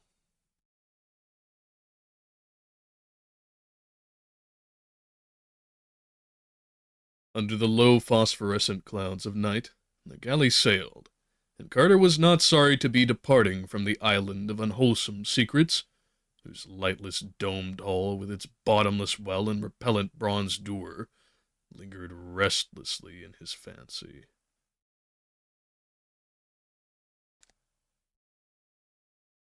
Dawn found the ship in sight of Sarkomon's ruined quay of basalt, where a few night-god sentries still waited, squatting like black-horned gargoyles on the broken columns and crumbling sphinxes of that fearful city which lived and died before the years of man. The ghouls made camp amongst the fallen stones of Sarkomond, dispatching a messenger for enough night-gaunts to serve them as steeds. Pickman and the other chiefs were effusive in their gratitude for the aid Carter had lent them.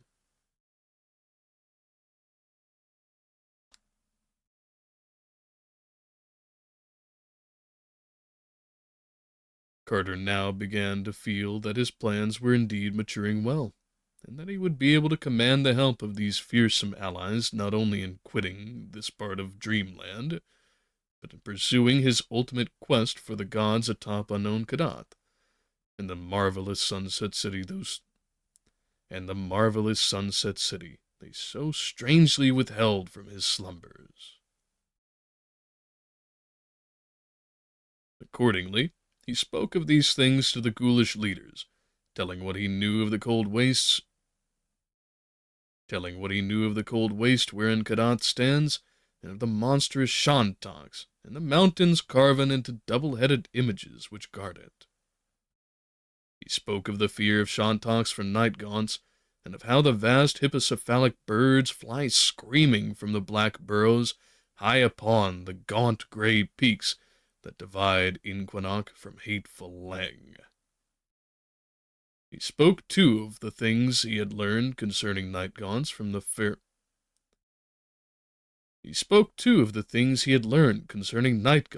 frescoes in the windowless monastery of the high priest not to be described.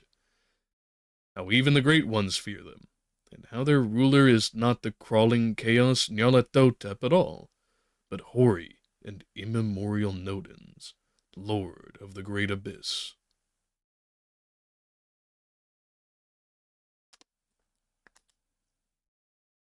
All these things Carter glibbered to the assembled ghouls, and presently outlined that request which he had in mind, and which he did not think extravagant considering the services he had so lately rendered the rubbery dog-like lopers. He wished very much, he said, for the services of enough night-gaunts to bear him safely through the aft past the realm of Shantax and Carven Mountains, and up into the old waste beyond the returning tracks of any other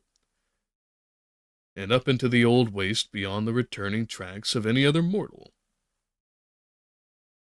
He desired to fly to the onyx castle atop unknown Kadath in the cold waste, to plead with the great ones for the sunset city that denied him, and felt sure that the Night-Gaunts could take him thither without trouble, high above the perils of the plain, and over the hideous double heads of those carven sentinel mountains that squat eternally in the grey dusk.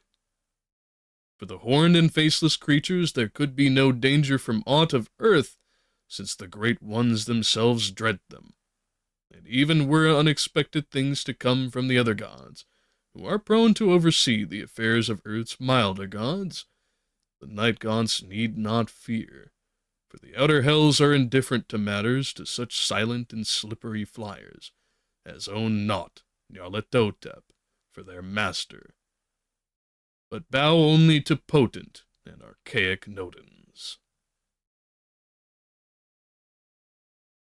A flock of 10 or 15 Night-Gaunts, Carter glibbered, would surely be enough to keep any combination of Shantax at a distance, though perhaps it might be well to have some ghouls in the party to manage the creatures, their ways being better known to their ghoulish allies than to men. The party could land him at some convenient point within whatever walls that fabulous onyx citadel might have, waiting in the shadows for his return, or his signal, whilst he ventured inside the castle to give prayer to the gods of earth. If any ghouls chose to escort him to the throne room of the Great Ones, he would be thankful, for their presence would add weight and importance to his plea. He would not, however, insist upon this, but merely wish transportation to and from the castle atop unknown Kadath, the final journey being...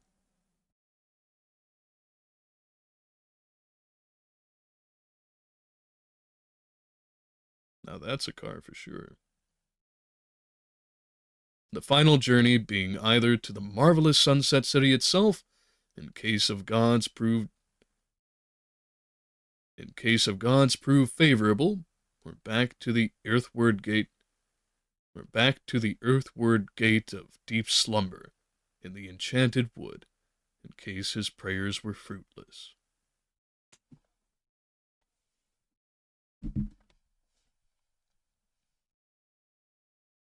Whilst Carter was speaking, all the ghouls listened with great attention, and as the moments advanced, the sky became black with clouds of those Night-Gaunts for which messengers had been sent. The winged steeds settled in a semicircle around the ghoulish army, waiting respectfully as the dog-like chieftains considered the wish of the earthly traveler. The ghoul that was Pickman glibbered gravely with his fellows, and in the end, Carter was offered far more than he had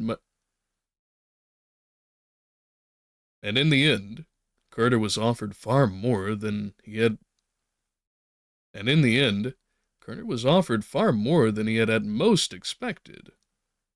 As he had aided the ghouls in their conquest of the moon beasts, so would they aid him in his daring voyage to the realms whence none had ever won. So too would they aid, as he aided the ghouls in their conquest of the moon beasts. So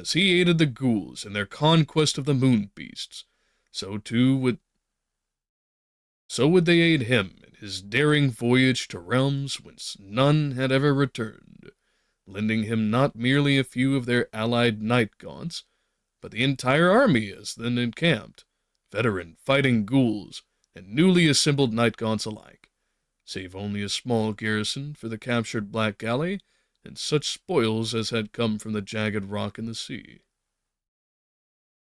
They would set out through the aft whenever he might wish, and once arrived on Kadath, a suitable train of ghouls would attend him in a state as he placed his petition before Earth's gods in their onyx castle. Before Earth's gods in their onyx castle. Moved by a gratitude and satisfaction beyond words, Carter made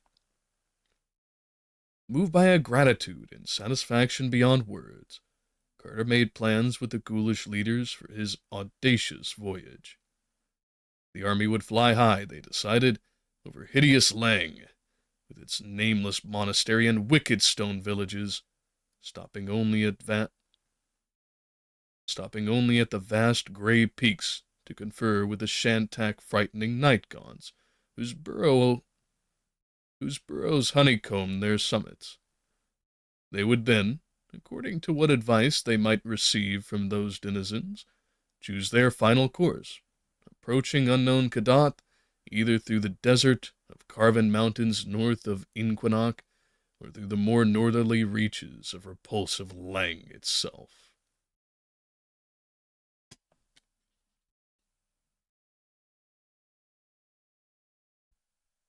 Dog-like and soulless as they are, the ghouls and night gaunts had no dread of what those Dog-like and soulless as they are, the ghouls and night gaunts had no dread of what those untrodden deserts might reveal. Dogless and soulless as they are, Dog-like and soulless as they are, the ghouls and night gaunts had no dread of what those untrodden deserts might reveal. The ghouls and night gaunts had no dread of what those untrodden deserts might reveal, nor did they feel any deterring awe at the thought of Kadath towering lone, with its onyx castle of mystery. About midday, the ghouls and night gaunts prepped for flight, each ghoul selecting a suitable pair of horned steeds to bear him. Carter was placed well up toward the head of the column beside Pickman, and in front of the whole, a double line of riderless night gaunts was provided as a vanguard. At a brisk meep from Pickman, the whole shocking army rose in a nightmare cloud. The whole shocking army rose in a nightmare cloud above the broken columns and crumbling sphinxes of primordial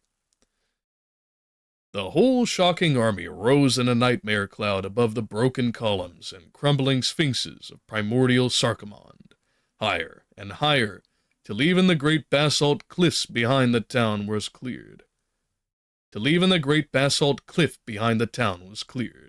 And the cold, sterile tableland of Lang's outskirts laid open to sight. Still higher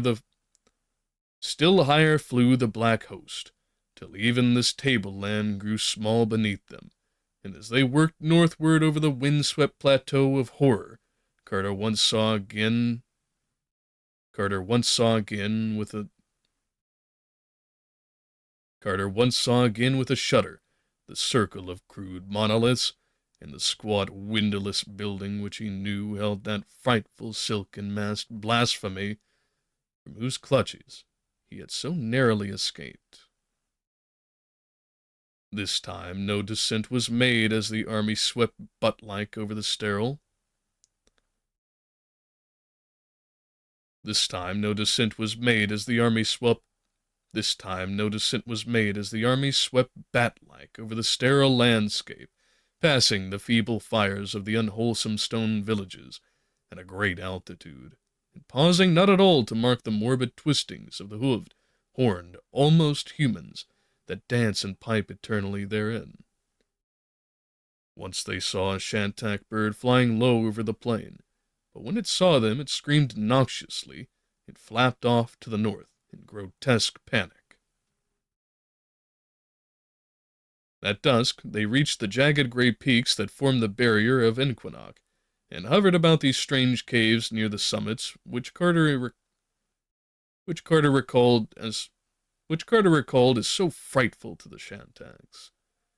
At the insistent meeping of the ghoulish leaders, there issued forth from each lofty burrow a stream of horned black flyers, with which the ghouls and night gaunts of the party conferred at length by means of ugly gestures. It soon became clear that the best course would be that over the cold waste of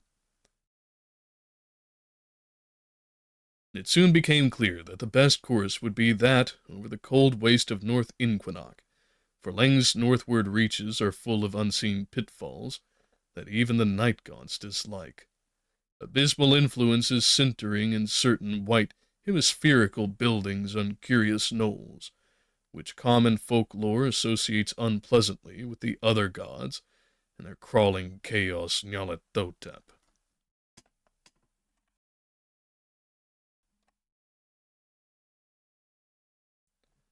Of Kadath, the flutterers of the peaks knew almost nothing, save that there must be some mighty marvel toward the north, over which the Shantax and the Carven Mountains stand guard. They hinted at rumored abnormalities of proportion in those trackless leagues beyond, and recalled vague whispers of a realm where night broods eternally, but of definite data they had nothing to give. So Carter and his party thanked them kindly, and crossing the topmost granite pinnacles to the skies of Inquinoc, dropped below the level of the phosphorescent night clouds, and beheld in the distance those terrible squatting gargoyles that were mountains till some titan hand carved fright into their virgin rock. There they squatted in a hellish half-circle, their legs on the desert sand and their miters piercing the luminous clouds.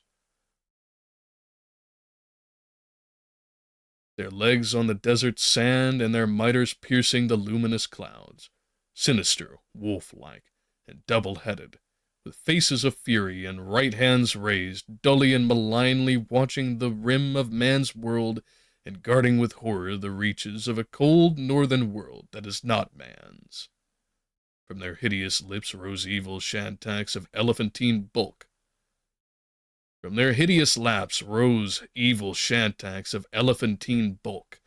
these all fled with insane titters as the vanguard of night gaunts was sighted in the misty sky.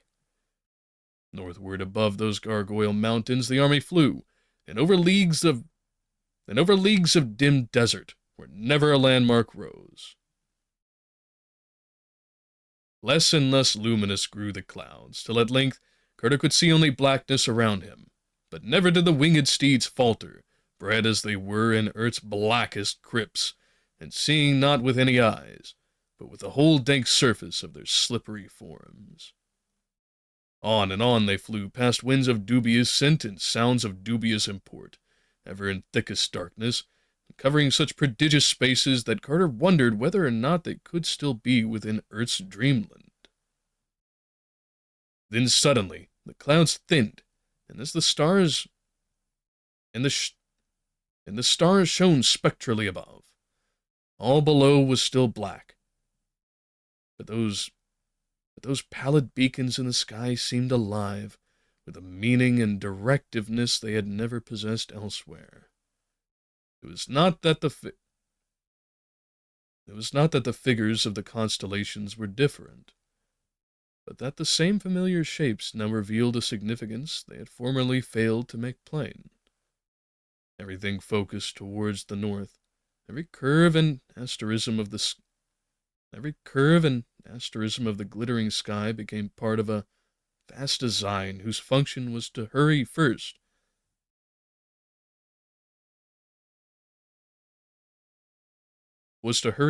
the eye, and then the whole observer onward to some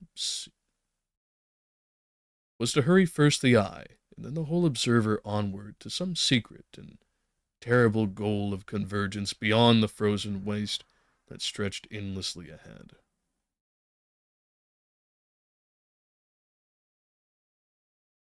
Carter looked.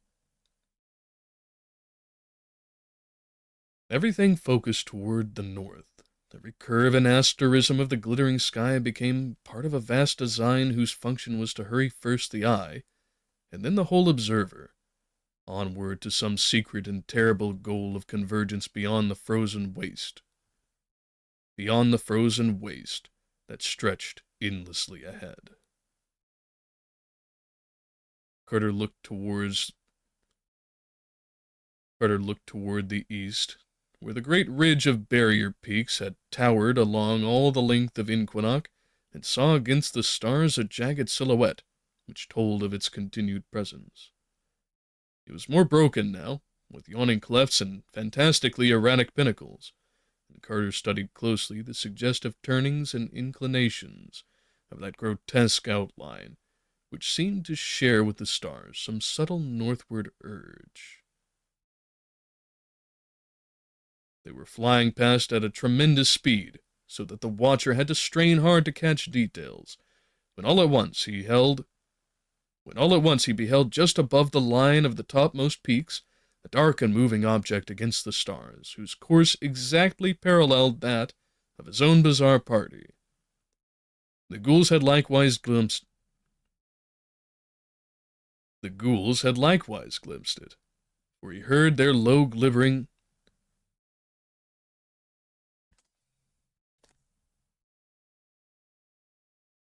Yep, that's a car.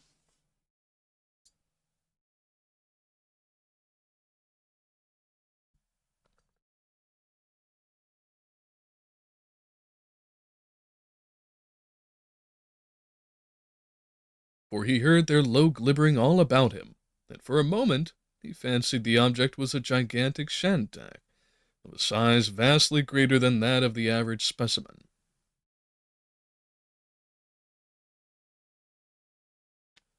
Soon, however, he saw that this theory would not hold, for the shape of the thing above the mountains was not that of any hippocephalic bird.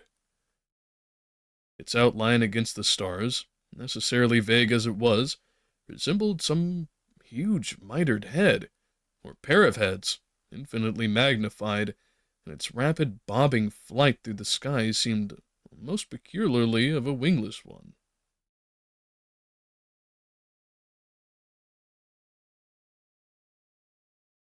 And its rapid bobbing flight through the sky seemed most peculiarly a wingless one.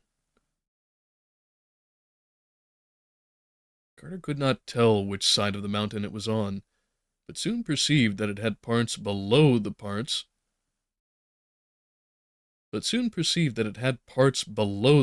he had first seen, since it blotted out all the stars and places where the ridge was deeply cleft.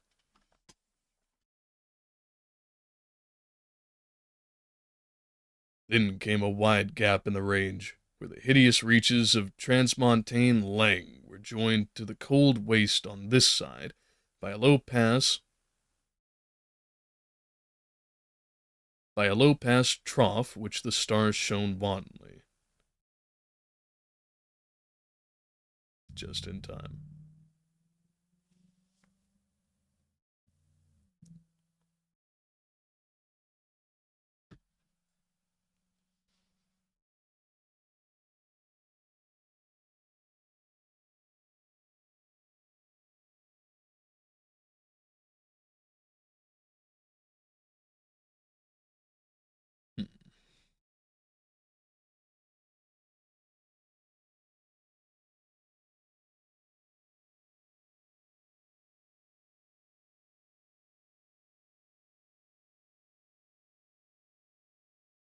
Any day now.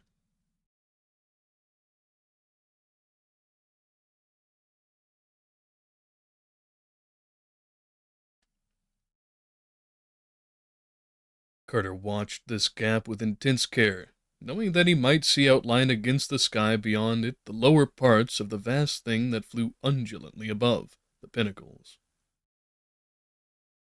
The object had now floated ahead a trifle, and every eye of the party was fixed on the rift where it would presently appear in full-length silhouette. Gradually, the huge thing above the peaks neared the gap, slightly slackening its speed as if conscious of having outdistanced the ghoulish army. For another minute suspense was keen, and then the brief instance of a and then the brief instance and then the brief instant of full silhouette and revelation came, bringing to the lips of the ghouls an odd and half-choked meep of cosmic fear, and to the soul of the traveler a chill that never wholly left it. For the mammoth bobbing shape that overtopped the ridge was only a head, a mitered double head, and below it, in terrible vastness, loped the frightful swollen body that bore it, the mountain-high monstrosity that walked in stealth and silence, the hyena-like distortion of a giant anthropoid shape that trotted blackly against the sky, its repulsive pair of cone-shaped heads reaching halfway to the zenith. Carter did not lose consciousness, or even scream aloud, for he was an old dreamer. But he looked behind him in horror and shuddered when he saw that there was the other. But he looked behind him in horror and shuddered when he saw that there were other monstrous heads silhouetted above the level of the peaks. But he looked behind him in horror and shuddered when he saw that there were other monstrous heads silhouetted above the level of the peaks, bobbing along stealthily after the first one. And straight in the rear were three of the mighty mountain shapes seen full against the southern stars, tiptoeing wolf-like and lumberingly, their tall miters nodding thousands of feet in the air. The carven mountains, then, had not stayed squatting in that rigid semicircle north of Inquinoc, with right hands uplifted. They had duties to perform, and were not remiss. But it was horrible that they never spoke, and never even made a sound in walking.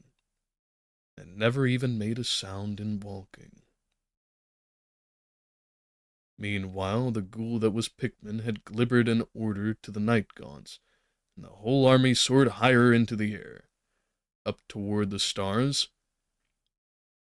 the grotesque column shot, till nothing stood out any longer against the sky. Neither the gray granite edge that was still, nor the carven mitered mountains that walked. All was blackness beneath, as the fluttering legion surged northward amidst rushing winds and invisible laughter. In the aether, it never left a shantak. All was blackness beneath the fluttering legion. All was blackness beneath as the fluttering legion surged northward amidst the rushing winds and invisible laughter in the aether, and never a shantak or less mentionable entity rose from the haunted wastes to pursue them. The farther they went, the faster they flew, till soon their dizzying speed seemed to pass that of a rifle ball and approach that of a planet in its orbit. Carter wondered how with such speed the earth could still stretch beneath them, but knew that in the land of dream dimensions have strange properties. That they were in a realm of eternal night,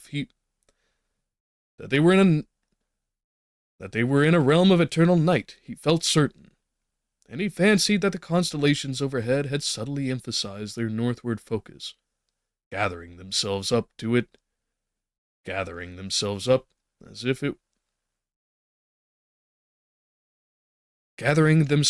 as it were to cast the flying army into the void of the boreal pole, as the folds of a bag are gathered up to cast out the last bits of substance therein.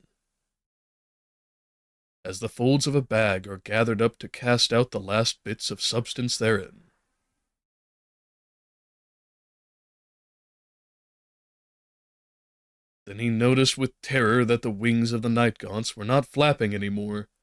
The horned and faceless steeds had folded their membranous appendages, and were resting quite passive in the chaos of wind that whirled and chuckled as it bore them on. A force not of earth had seized on the army, and the ghouls and night-gaunts alike were powerless before a current which pulled madly and restlessly into the north, whence no mortal had ever returned.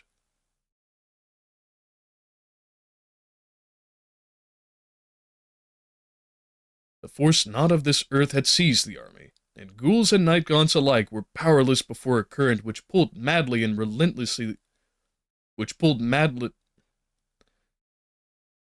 into the north, whence no mortal had ever returned. At length, a lone, pallid light was seen on the skyline ahead, thereafter rising steadily as they approached, and having beneath it a black mass that blotted out the stars. Carter saw that it must be some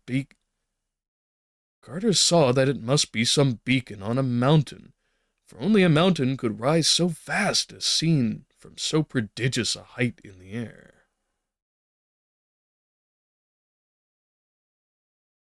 Higher and higher rose the light and blackness beneath it, till all the northern sky was obscured by the rugged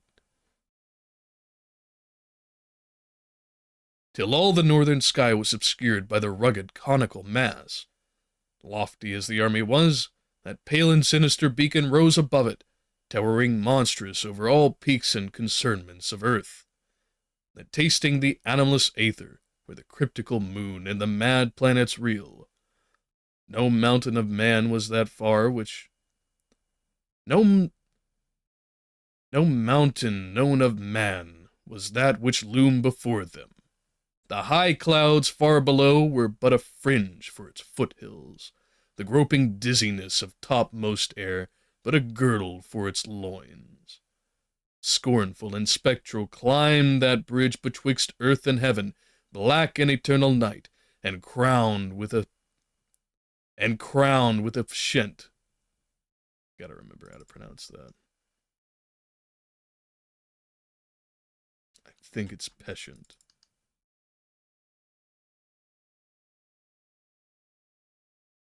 Skint. Should have known.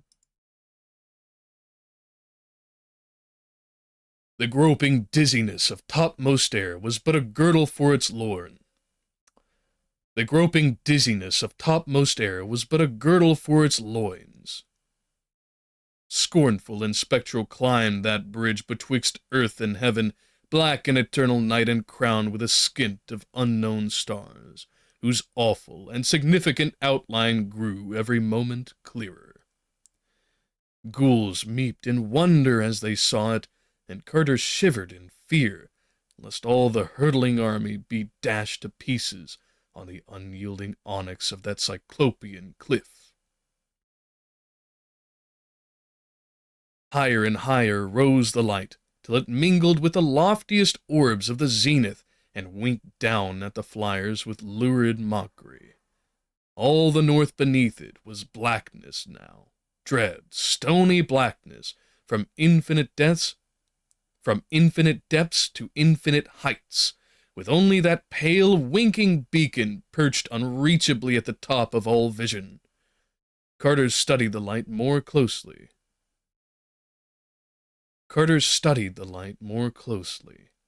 and saw at last what lines its inky background made against the stars. There were towers on that Titan mountain-top, horrible, domed towers in noxious and incalculable tiers and clusters, beyond any dreamable workmanship of man. Battlements and terraces of wonder and menace, all limbed tiny and black, and distant against the starry skint that glowed malevolently at the uppermost rim of sight.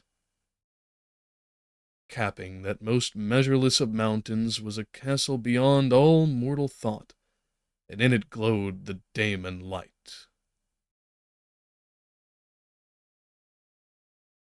Then, capping the most measureless of mountains was a castle beyond all mortal thought, and in it glowed the daemon light. Then, Randolph Carter knew. Then Randolph Carter knew that his quest was done, and that he saw above him the goal of all forbidden steps and audacious visions, the fabulous, the incredible home of the great ones atop unknown Kadath. Even as he realized this thing, Carter noticed a change in the course of the helplessly wind-sucked party. They were rising abruptly now, and it was plain that the focus of their flight was the onyx castle where the pale light shone.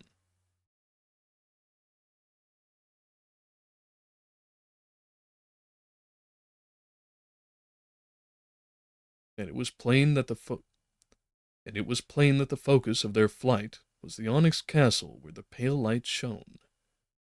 So close was the great black mountain that its sides sped by them dizzily as they shot upward, and in the darkness they could discern nothing upon it.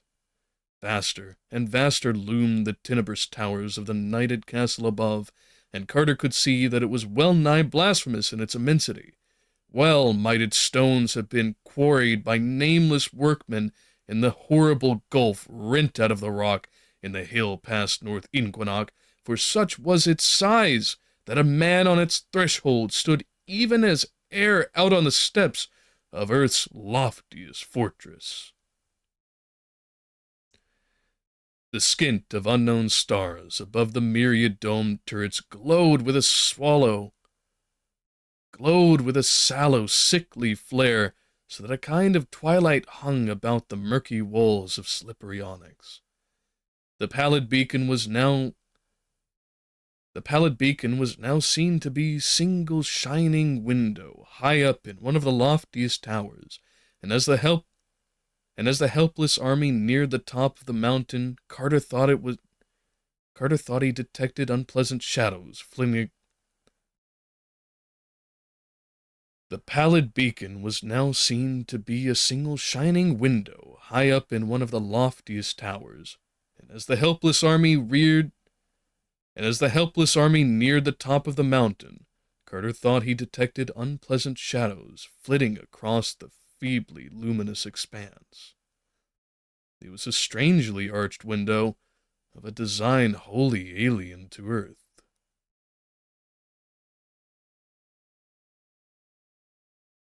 It was a strangely arched window, of a design wholly alien to Earth. The solid rock now gave place to the giant foundation of the monstrous castle, and it seemed that the speed of the party was somewhat abated. Vast walls shot up, and there was a glimpse of a great gate through which the voyagers were swept. All was night in the Titan courtyard, and then came the deeper blackness of inmost things, as a huge arced portal engulfed the column. Vortices of cold wind surged dankly through sightless labyrinths of onyx, and Carter could never tell what cyclopean stairs and corridors lay silently along the route of his endless aerial twisting. Always upward led the terrible plunge in darkness, and never a sound, touch, or glimpse broke the dense pall of mystery. Large as the army of the ghouls and nightgaunts was, it was lost in the prodigious voids of that more than earthly castle. And when at last there suddenly dawned around him the lurid light of that single tower room whose lofty window had served as a beacon, it took Carter long to discern the far walls and high, distant ceiling, and realize that he was indeed not again in the boundless air outside. Randolph Carter had hoped to come into the throne room of the Great Ones with poise.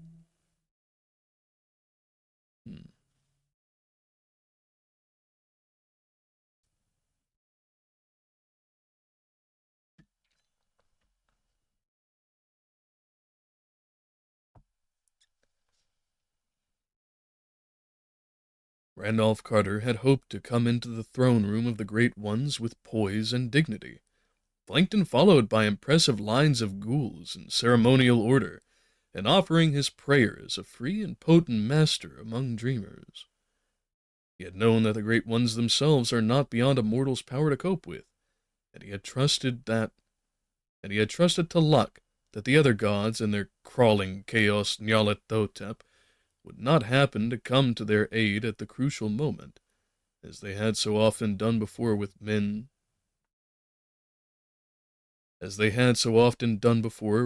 sought out Earth's gods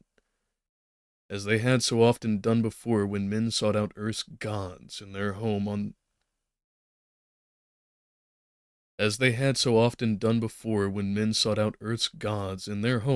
or on their mountains. And with his hideous escort, he had half hoped to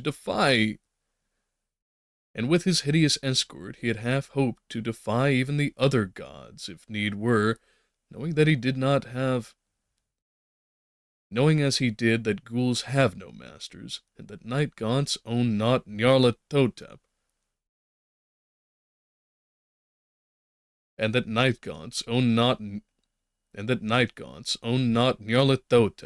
but only archaic Nodens for their lord. But now he saw that supernal Kadath and its cold waste is indeed girt with dark wonders and nameless sentinels, and that the other gods are of a surety vigilant in guarding the mild, feeble gods of earth. Void as they are of lordship over ghouls and night gaunts, the mindless, shapeless blasphemies of outer space can yet control them when they must, so that it was not in state. Void as they are of lordship over ghouls and night gaunts, the mindless, shapeless blasphemies of outer space can yet control them when they must, so that it was not in state as a free and potent master of dreamers, and Randolph Carter came into the Great One's throne room with his ghouls. So that it was not in state as a free and potent master of dreamers that Randolph Carter came into the Great One's throne room with his ghouls.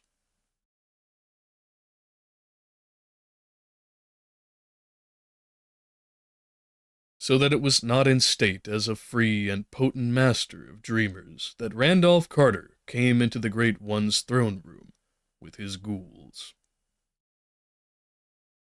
Swept and herded by nightmare tempests from the stars and dogged by unseen horrors of the northern waste, all that army floated captive and helpless in the lurid light, dropping numbly to the onyx floor when by some voiceless order the winds of fright dissolved. Before no golden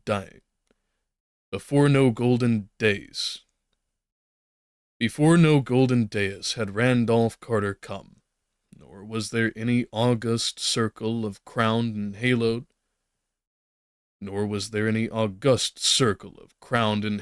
beings with narrow eyes, long-lobed ears, thin nose, and pointed chin, whose kinship to the carven face on Ingranek might stamp them as those to whom a dreamer might pray. Save for the one tower room, the onyx castle atop Kadath was dark, and the masters were not there. Carter had come to unknown Kadath in the cold waste, but he had not found the gods.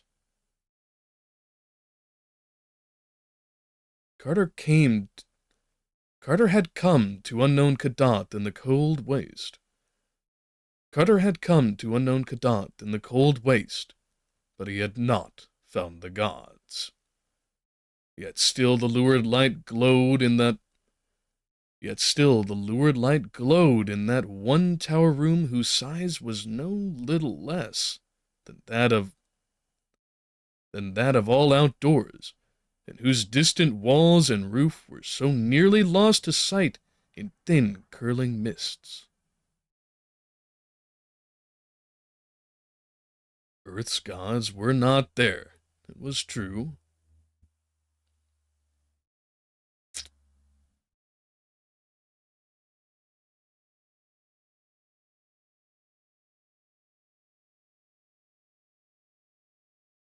Earth's gods were not there, it was true. But of subtler and less visible presences there could be no lack. Where the mild gods are absent, the other gods are not so. The other gods are not unrepresented. And certainly, the onyx castle of castles was far from tenantless. In what outrageous form or forms terror would next reveal itself, Carter could by no means imagine. He felt that his visit had been expected, and wondered how close a watch had all along been kept upon him by the crawling chaos Nyarlathotep. It is Nyarlathotep, horror of infinite shapes and dread, soul and messenger of the other gods, that the fungus moon beasts serve. And Carter thought of the black galley that had vanished when the tide of battle turned against. And Carter thought of the black galley that had vanished when the tide of battle turned against the toad-like abnormalities on the jagged rock in the sea. Reflecting upon these things, he was staggering to his feet in the midst of his nightmare company, when there rang without warning through the pale, litten, and limitless chamber the hideous blast of a daemon trumpet. 3 times pealed that frightful brazen scream, and when the echoes of the third blast had died chucklingly away, Randolph Carter saw that he was alone. Whither, why, and how the ghouls and nightgaunts had been smashed. Whither, why, and how the ghouls and nightgaunts had been snatched. Whither, why, and how the ghouls and nightgaunts had been snatched from sight was not for him to divine. He knew only that he was suddenly alone, and that whatever unseen powers lurked mockingly around him were no powers of Earth's friendly dreamland. Presently from the chamber's utmost reaches, a new sound came. This too was a rhythmic trumpeting, but of a kind far removed from the 3 raucous blasts which had dissolved his goodly cohorts. In this low fanfare echoed all the wonder and melody of ethereal dream, exotic vistas of unimagined loveliness floating from each strange chord and subtly alien cadence. Odors of incense came to match the golden notes, and overhead a great light dawned, its colors changing in cycles unknown to Earth's spectrum, and following the song of the trumpets in weird symphonic harmonies. Torches flared in the distance, and the beat of drums throbbed nearer amidst waves of tense expectancy. Out of the thinning mists and the cloud of strange incenses filled twin columns of giant black slaves with loincloths of iridescent silk. Upon their heads were strapped vast helmet-like torches of glittering metal, from which the fragrance of obscure balsams spread in fumous spirals. In their right hands were crystal wands whose tips were carven into leering chimeras, while their left hands grasped long, thin silver trumpets which they blew in turn. Armlets and anklets of gold they had, and between each pair of anklets stretched a golden chain that held its wearer to a sober gait.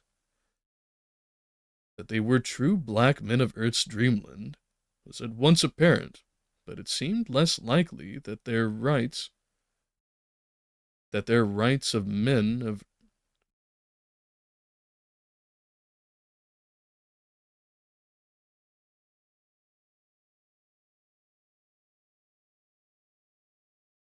that their rites and costumes were holy things of our earth.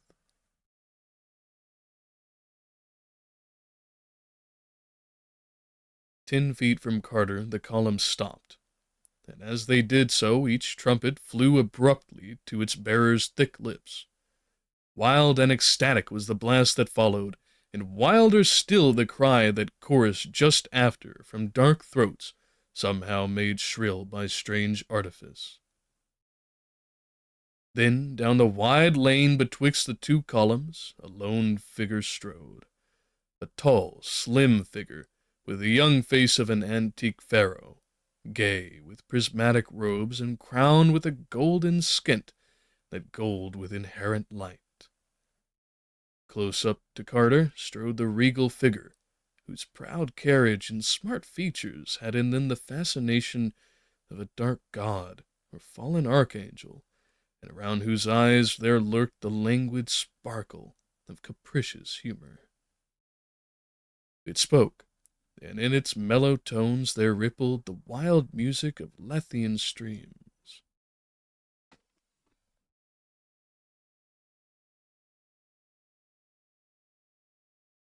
Randolph Carter.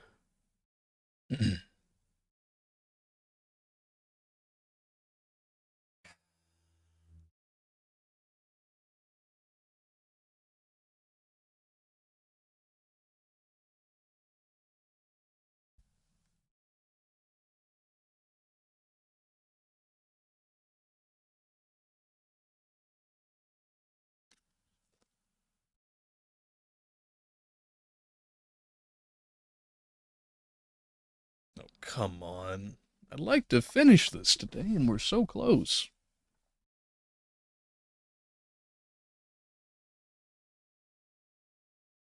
Randolph Carter, said the voice, you have come to see the great ones whom it is unlawful for men to see.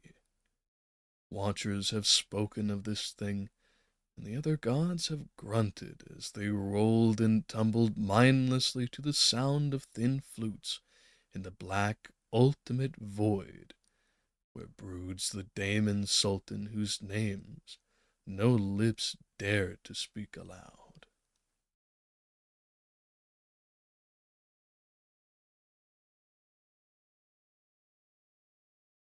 When Barzai the Wise climbed Hatakia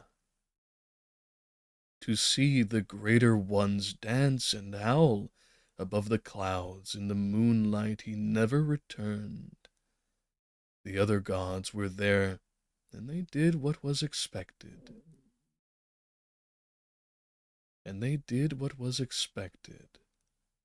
Zenig of Afarat sought to reach unknown Kadath in the cold waste, and his skull is now set in a ring on the little finger of one whom I need on the little finger of one whom I need not name.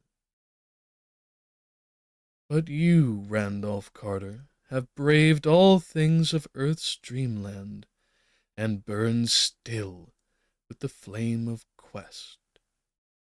You came, you came not as one curious, but as one seeking his due, nor have you failed ever to reverence and toward the mild gods of earth. Nor have you failed ever in reverence toward the mild gods of earth.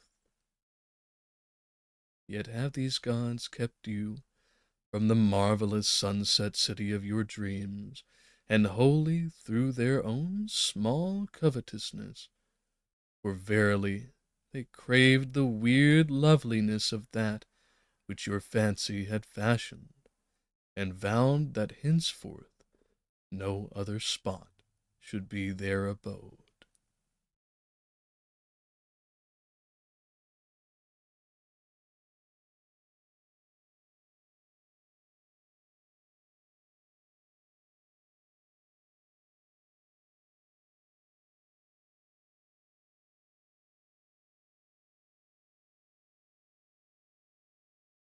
They are gone from their castle on unknown Kadath to dwell in your marvelous city.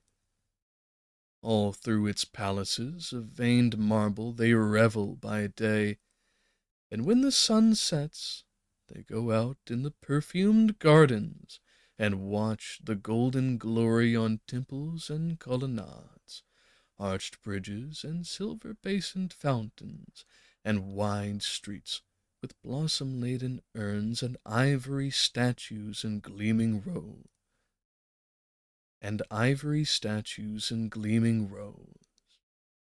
And when night comes, they climb tall terraces in the dew and sit on carved benches of porphyry, scanning the stars, or lean over pale balustrades to gaze at the town's steep northward slopes, where one by one the little windows in old peaked gabled shine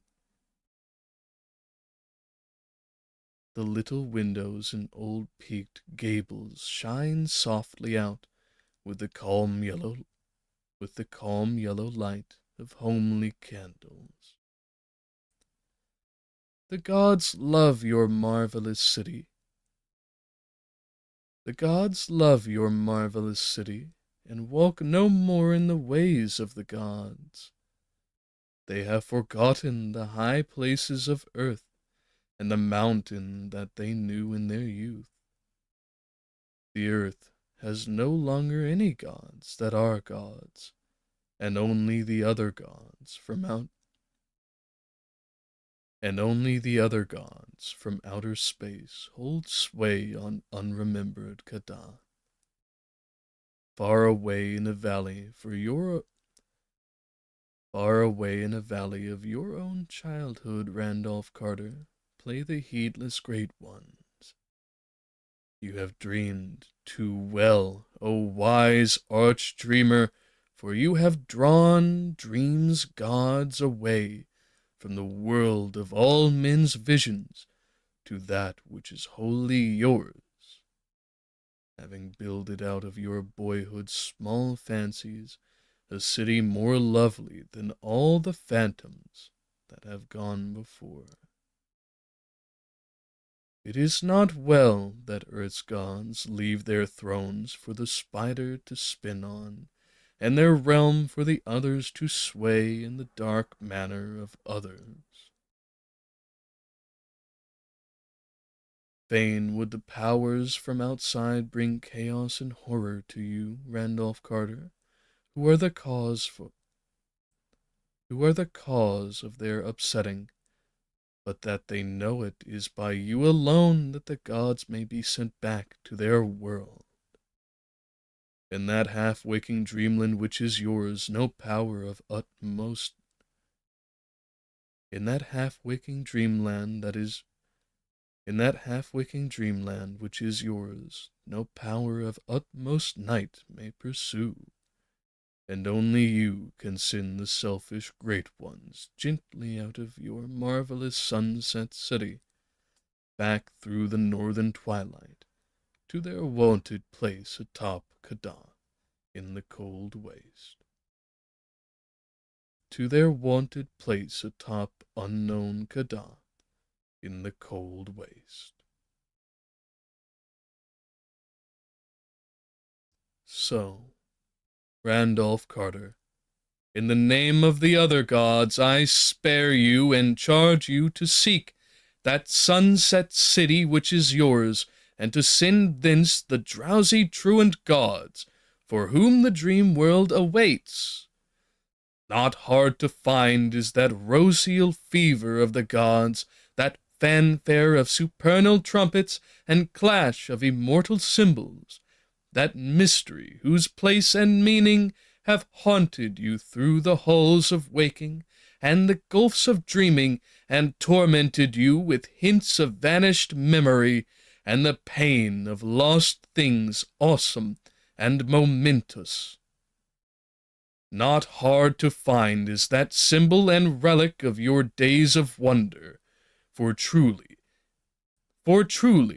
it is but the stable and eternal gem wherein all that wonder sparkles, crystallized to light your evening path. Behold, It is not over unknown seas, but back over well-known years, that your quest must go. Back to the bright, strange things of infancy, and the quick, sun-drenched glimpses of magic that old scenes brought to wide young eyes. For know you that your golden marble city of wonder is only the sum of what you have seen and loved in your youth. It is the glory of Boston's hillside roofs and western windows aflame with sunset, of the flower-fragrant common and the great dome on the hill.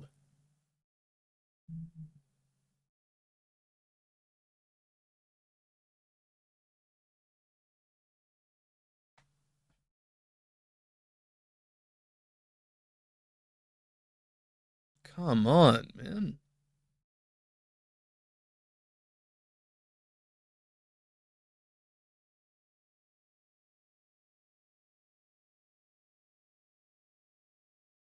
Of the flower-fragrant common, and the great dome on the hill, and the tangle of gables and chimneys in the violet array where the many-bridged Charles flows drowsily. These things you saw, Randolph Carter, when your nurse first wheeled you out in the springtime, and they will be the last things you will ever see with eyes of memory and of love. And there is antique Salem, with its brooding years, and spectral Marblehead scaling its rocky precipices into past centuries. And the glory of Salem's towers and spires seen afar from Marblehead's pastures across the harbor against the settings. And the glory of Salem's towers and spires seen afar from Marblehead's pastures across the harbor against the setting sun.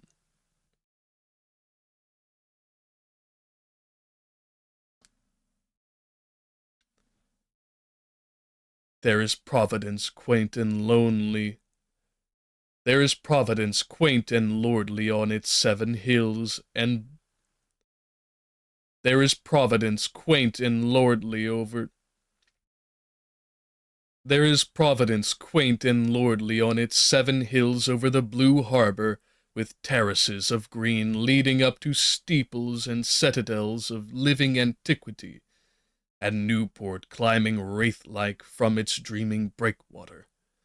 Arkham is there, with its moss-grown gambrel roofs and the rocky rolling meadows behind it, and antediluvian Kingsport hoary with stacked chimneys and deserted quays and overhanging gables, and the marvel of high cliffs and the milky misted ocean, with tolling buoys beyond. And now we wait for another car.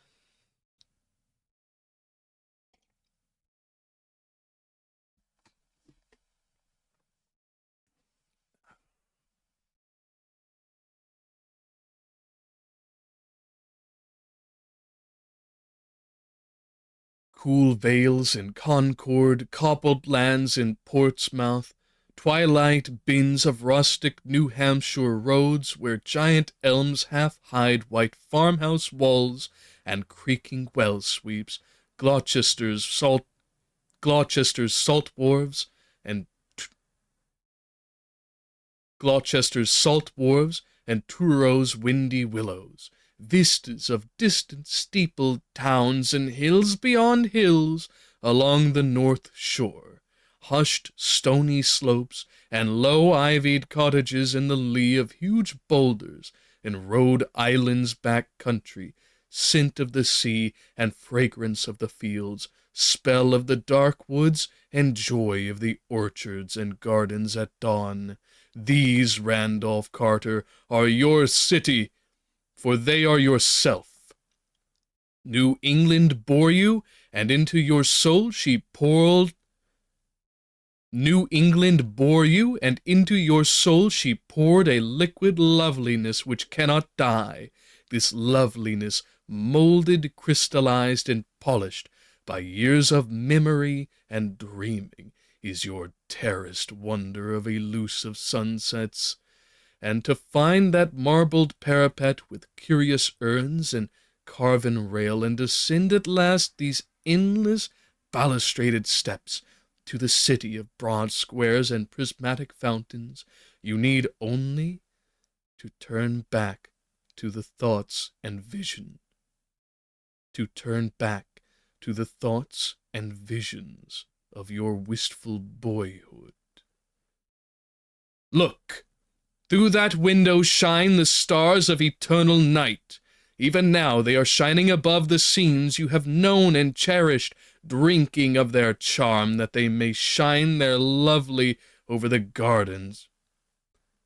Drinking of their charm that they may shine more lovely over the gardens of dream.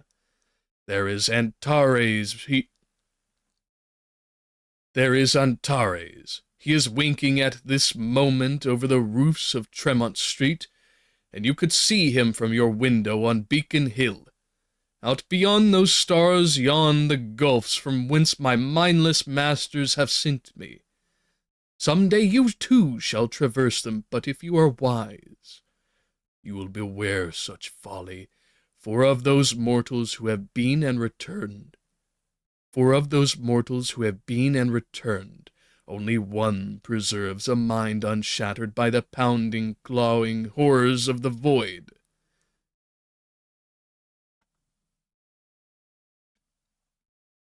Terrors and blasphemies gnaw at one another for space, and there is more evil in the lesser ones than in the greater, even as you know from the deeds of those who sought to deliver you into my hands, whilst I myself harbored no wish to shatter you, and would indeed have helped you hither long ago, had I not been elsewhere busy, and certain that you would yourself find the way.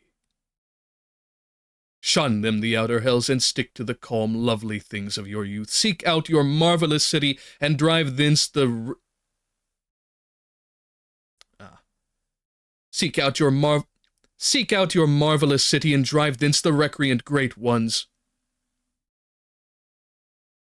Seek out your marvelous city, and drive thence the recreant great ones, sending them back gently to those scenes which are of their own youth, and which wait uneasy for their return. Easier even than the way of dim memory is the way I will prepare for you. Now that's definitely a car. But distant. See! There comes hither a monstrous Shantak, led by a slave,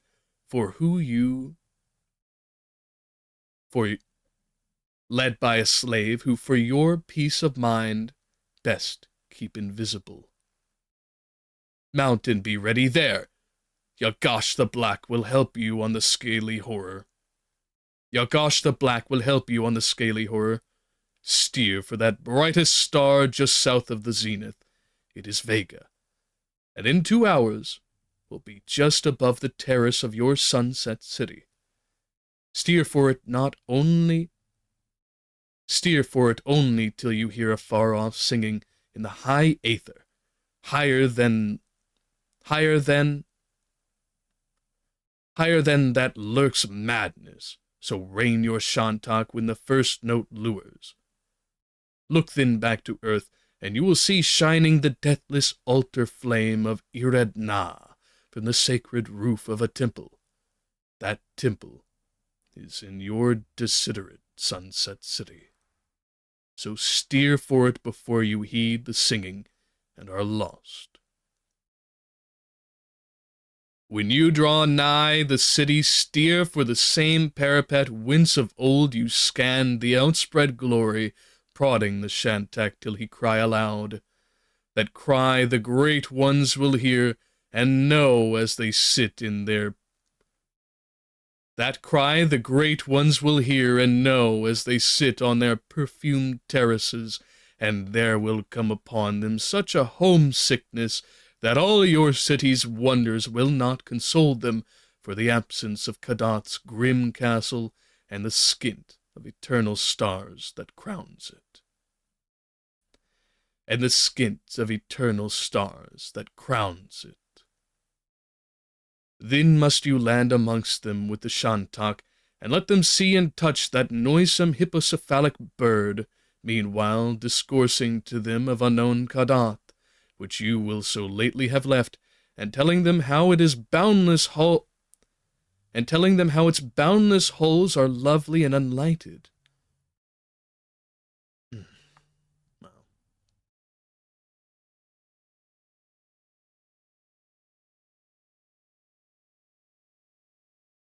Then you must land amongst them with a shantak, and let them see and touch the...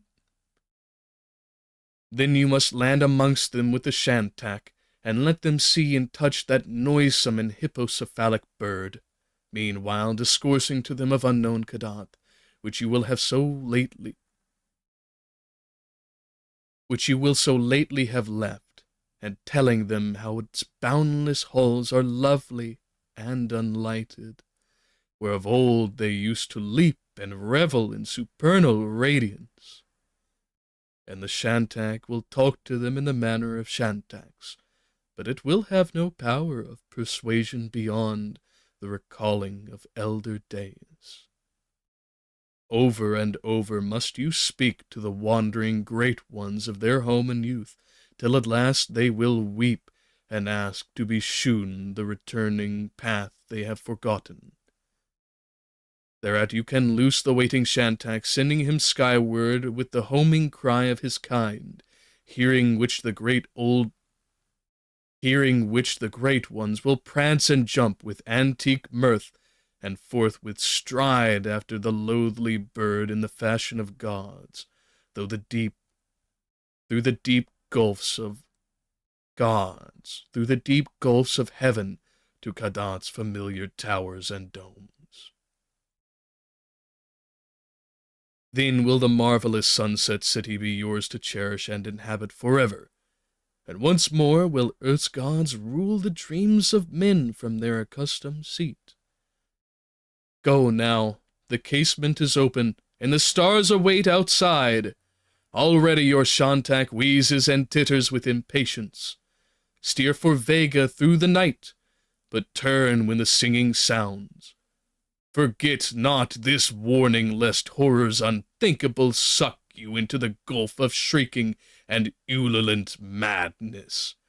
Remember the other gods. They are great and mindless and terrible, and lurk in the outer voids. They are good gods to shun. They are good gods to shun.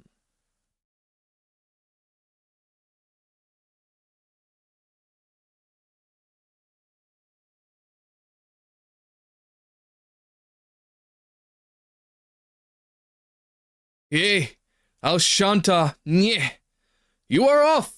Send back Earth's gods to their haunts on unknown Kadath, and pray to all space that you may never meet me in my 1,000 other forms. Farewell, Randolph Carter, and beware, for I am Nyarlathotep, the crawling chaos. Gonna have to record that. Incredible.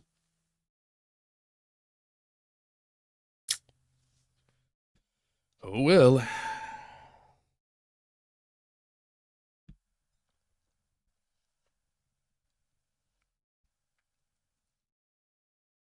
Yeah.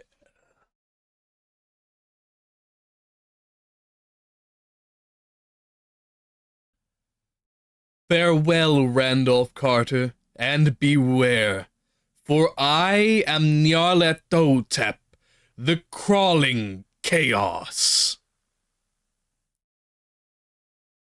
And Randolph Carter, gasping and dizzy on his hideous shantak, shot screamingly into space toward the cold blue glare of Boreal Vega, looking but once behind him at the clustered and chaotic turrets of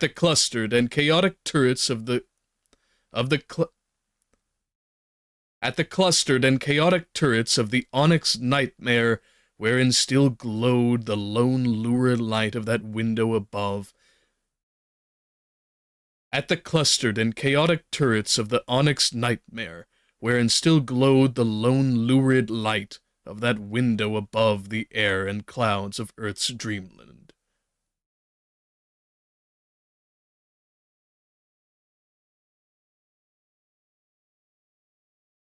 And Randolph Carter, gasping and dizzy on his hideous shantak, shot screamingly into space toward the cold blue glare of Boreal Vega, looking but once behind him at the clustered and chaotic turrets of that... Looking but once...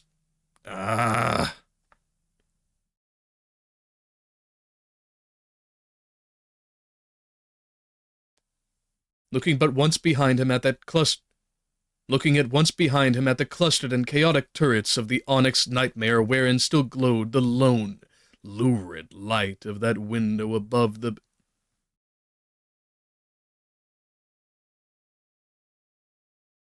And Randolph Carter, gasping and dizzy on his hideous shantak, shot screamingly into space toward the cold blue glare of Boreal Vega, looking but once behind him at the clustered and chaotic turrets of the onyx nightmare, wherein still glowed the lone lurid light of that window above the air and the clouds of Earth's dreamland.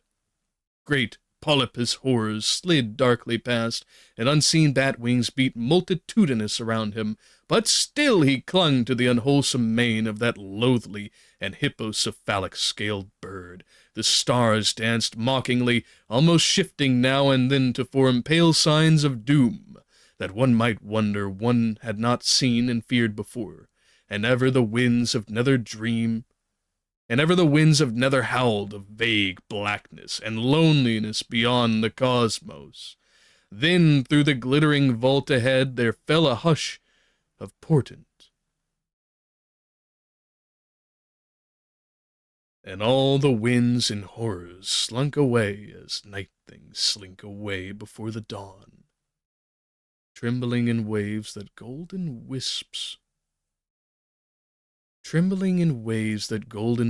of nebula make weirdly visible. There rose a timid hint of far-off melody, droning in faint chords that our own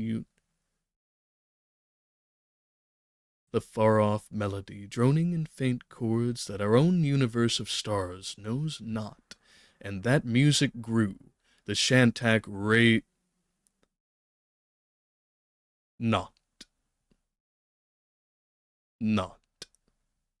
not. And as that music grew, the shantak raised its ears and plunged ahead, and Carter likewise bent to catch each lovely strain. It was a song, but not the song of any voice. Night and spheres sang it, and it was old when space and Nyarlathotep and the other gods were born. Faster flew the shantak, and lower bent the rider, drunk with the marvel of strange gulfs and whirling in the crystal coils of outer magic. Then came too late the warning of the evil one, the sardonic caution of the daemon legate who had bidden the seeker beware the madness of the song.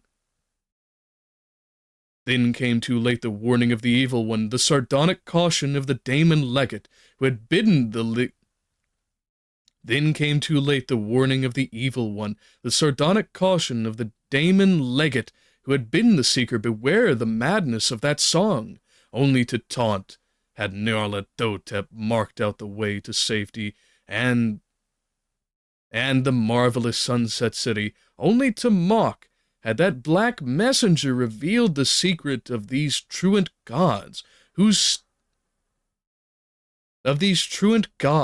steps he could so easily lead back at will, for madness and the void's wild vengeance are Nyarlathotep's only gifts to the presumptuous, and frantic through the writer strove to turn his disgusting And frantic though the rider strove to turn his disgusting steed, that leering, tittering Shantak coursed on, impetuous and relentless, flapping its great slippery wings in malignant joy, and headed for those unhallowed pits whither no dreams reach. That last amorphous blight of nethermost confusion, where bubbles and blasphemes at infinity's center the mindless daemon Sultan Azathoth, whose name no lips dare speak aloud. Unswerving and obedient to the foul legate's orders, that hellish bird plunged onwards.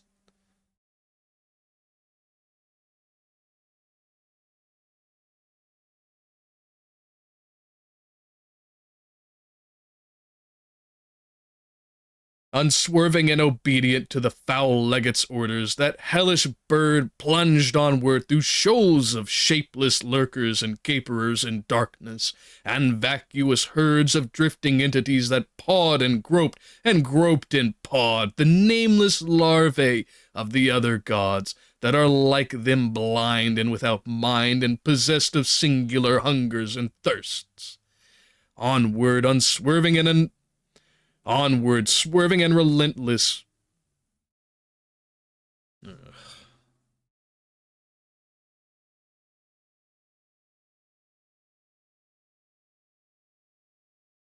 Onward, swerving and relentless, and tittering hilariously to watch the chuckling and hysterics into which the risen songs of night and the spheres had turned, that eldritch, scaly monster bore its helpless rider hurtling and shooting, cleaving the utmost rim and spanning the outermost abysses, leaving behind the stars and the realm of matter, and darting meteor-like through stark formlessness toward those inconceivable, unlighted chambers beyond time, where an Azathoth gnaws shapeless and ravenous amidst the muffled, maddening beat of vile drums and the thin, monotonous whine of accursed flutes.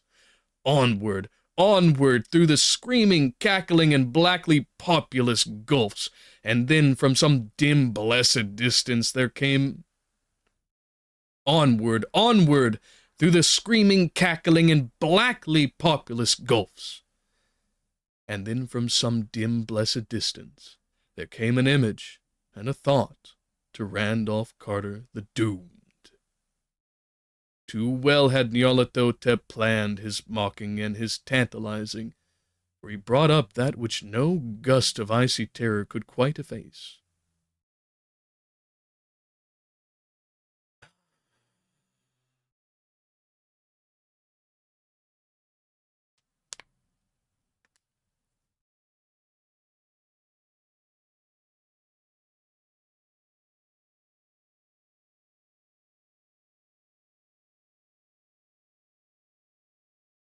And then from some dim, blessed distance there came an image and a thought to Randolph Carter the Doomed. Too well had Nyarlathotep planned his mocking and his tantalizing, for he had brought up that which no gusts of icy terror could quite efface.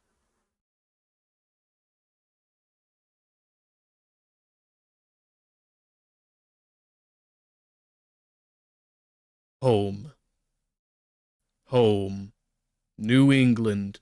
Beacon Hill. The waking world. For know you that your gold and marble city of wonder is only the sum of what you have seen and loved in youth, the glory of Boston's hillside roofs.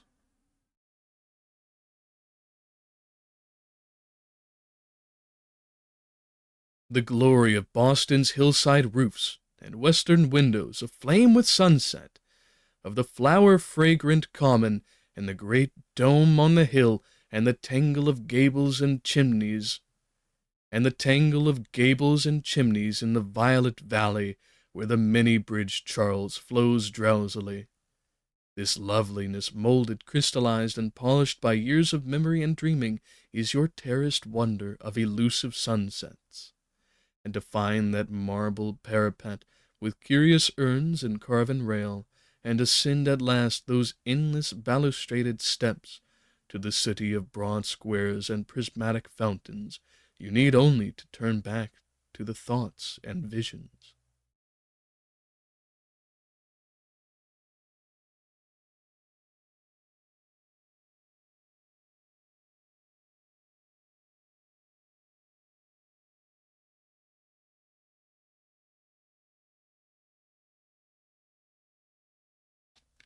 You need only to turn back to the thoughts and visions of your wistful boyhood. Onward, onward, dizzily onward to ultimate doom through the blackness where sightless feelers pawed and slimy snouts jostled and nameless things...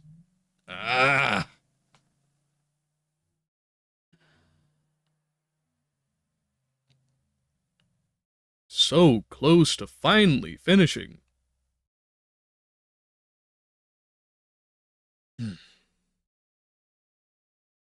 Onward, onward, dizzily onward to ultimate doom through the blackness where sightless feelers pawed and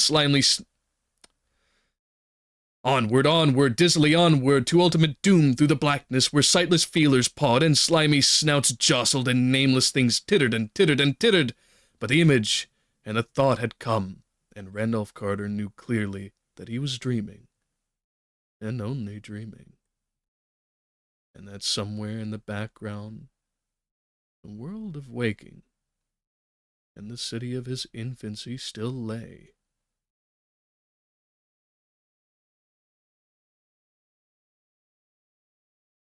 Words came again.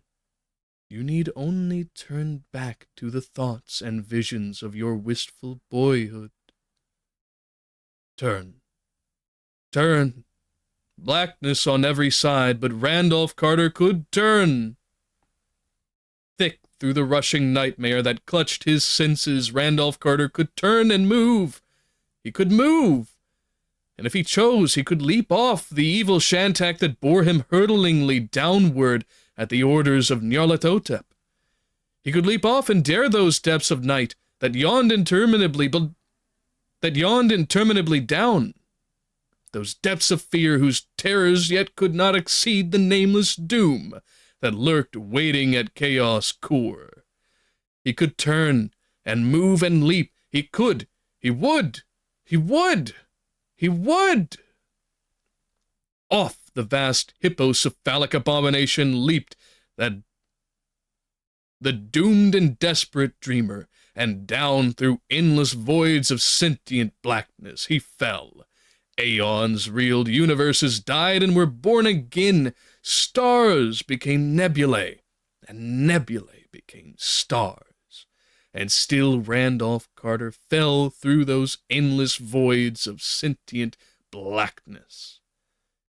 Then in the slow creeping course of eternity, the utmost cycle of the cosmos churned itself into another futile completion, and all things became again as they were unreckoned Kalpas before. Matter and light were born anew as space once had known them, and comets, suns, and worlds sprang flaming into life, though nothing survived to tell that they had been and gone, always and always, back to no first beginning.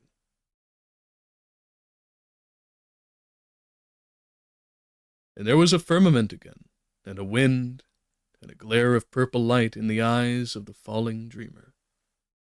There were gods and presences and wills, beauty and evil, and the shrieking of noxious night robbed of its prey. For through the unknown ultimate cycle had lived a thought and a vision of a dreamer's boyhood. And now there were remade a waking world and an old cherished city to body and to justify these things.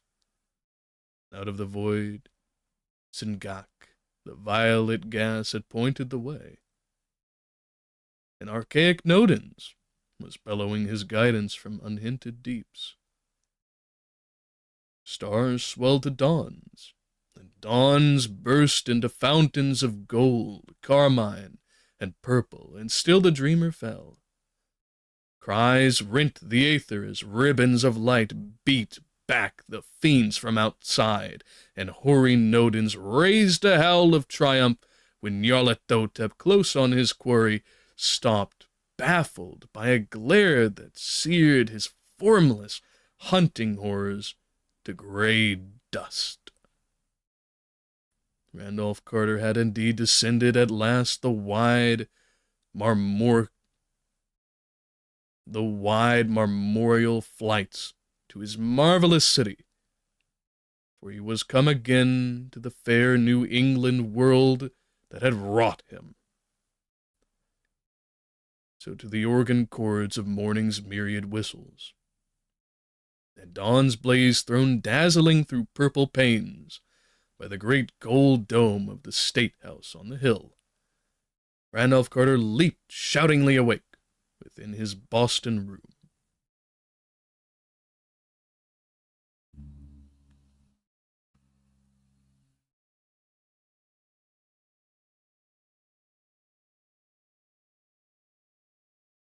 Randolph Carter leaped shoutingly awake within his Boston room.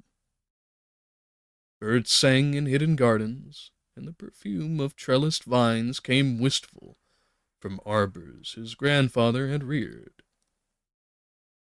Beauty and light glowed from classic mantel and carven cornice, and walls grotesquely figured, while a sleek black cat rose yawning from hearthside sleep that his master's start and shriek had disturbed. And vast infinities away, past the gate of deeper slumber, and the enchanted wood and the garden lands and the Serenarian sea in the twilight reaches of Inquinac, the crawling chaos Nyarlathotep strode brooding into the onyx castle atop unknown Kadath in the cold waste, and taunted insolently the mild gods of earth, whom he had snatched abruptly from their scented revels in the marvelous Sunset City.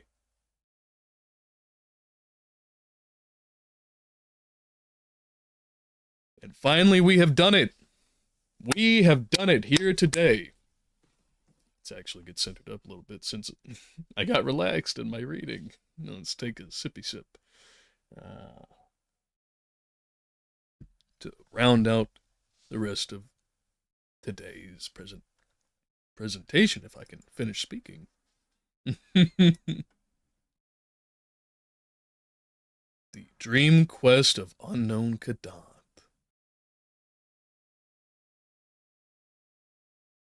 The Dream Quest of Unknown Kadath.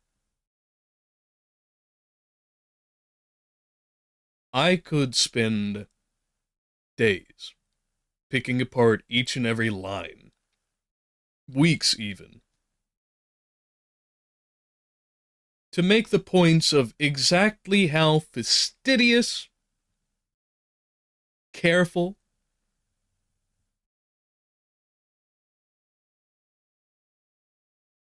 full each and every minute ordering of this book has taken to come out to what it is.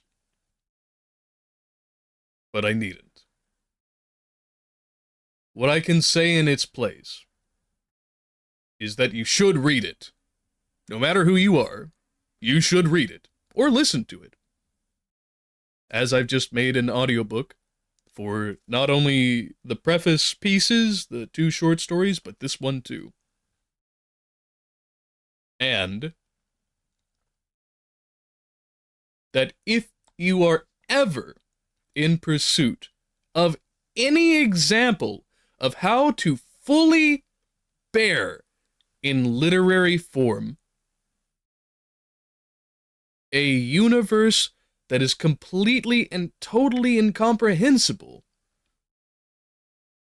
save for its groundings in the basics of physics, and even some of those are ever in question, look no further. This book covers race building, setting building, culture building,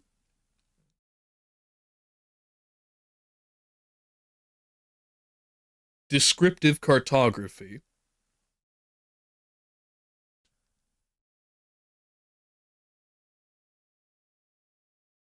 and in the base of it, and in the foundation of it, carries a plot thread from a character that you may otherwise have absolutely no idea about, and we gain very little personal detail in regards to. And yet it shows the entirety of his character through action alone.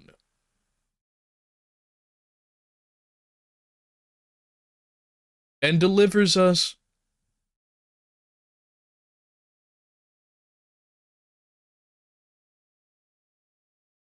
something that transcends a moral message. That of the cosmic embrace of what is, what you have, and what you can do with it. Not only in the context of the setting, the story, but us as people, as creators, as dreamers. And that's really all I have to say about it. So, that all having been said then, it's time to wrap up Sounding Depths, Seeking Heights. I thank those of you who stuck around and enjoyed this for coming here. It has been a phenomenal time, really. Even after these several weeks, for the little over a month concourse that we've went through to get this done, is one of my happiest achievements to have gotten all of this in place. To peek through the beginnings of the dream cycle up to its, well, at least what I know of it, as its apex. If you like this, do all the things. I'm gonna tell you now because I have to record this for later. Like, comment, subscribe. If you think it's worth money, check out Patreon. Check out Stream Elements, linked in the description, where you can make a one-time donation if you don't want to do the subscriptive model of Patreon. If you think it's worth sharing, we have X, we have Instagram, we have TikTok, BitChute, and the Discord server, the threefold Edifactory.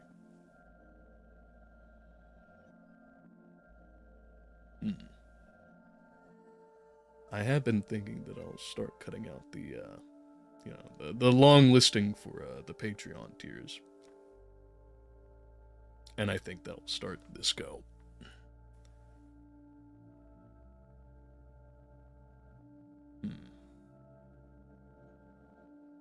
Yeah, I don't believe there's been any other changes since then.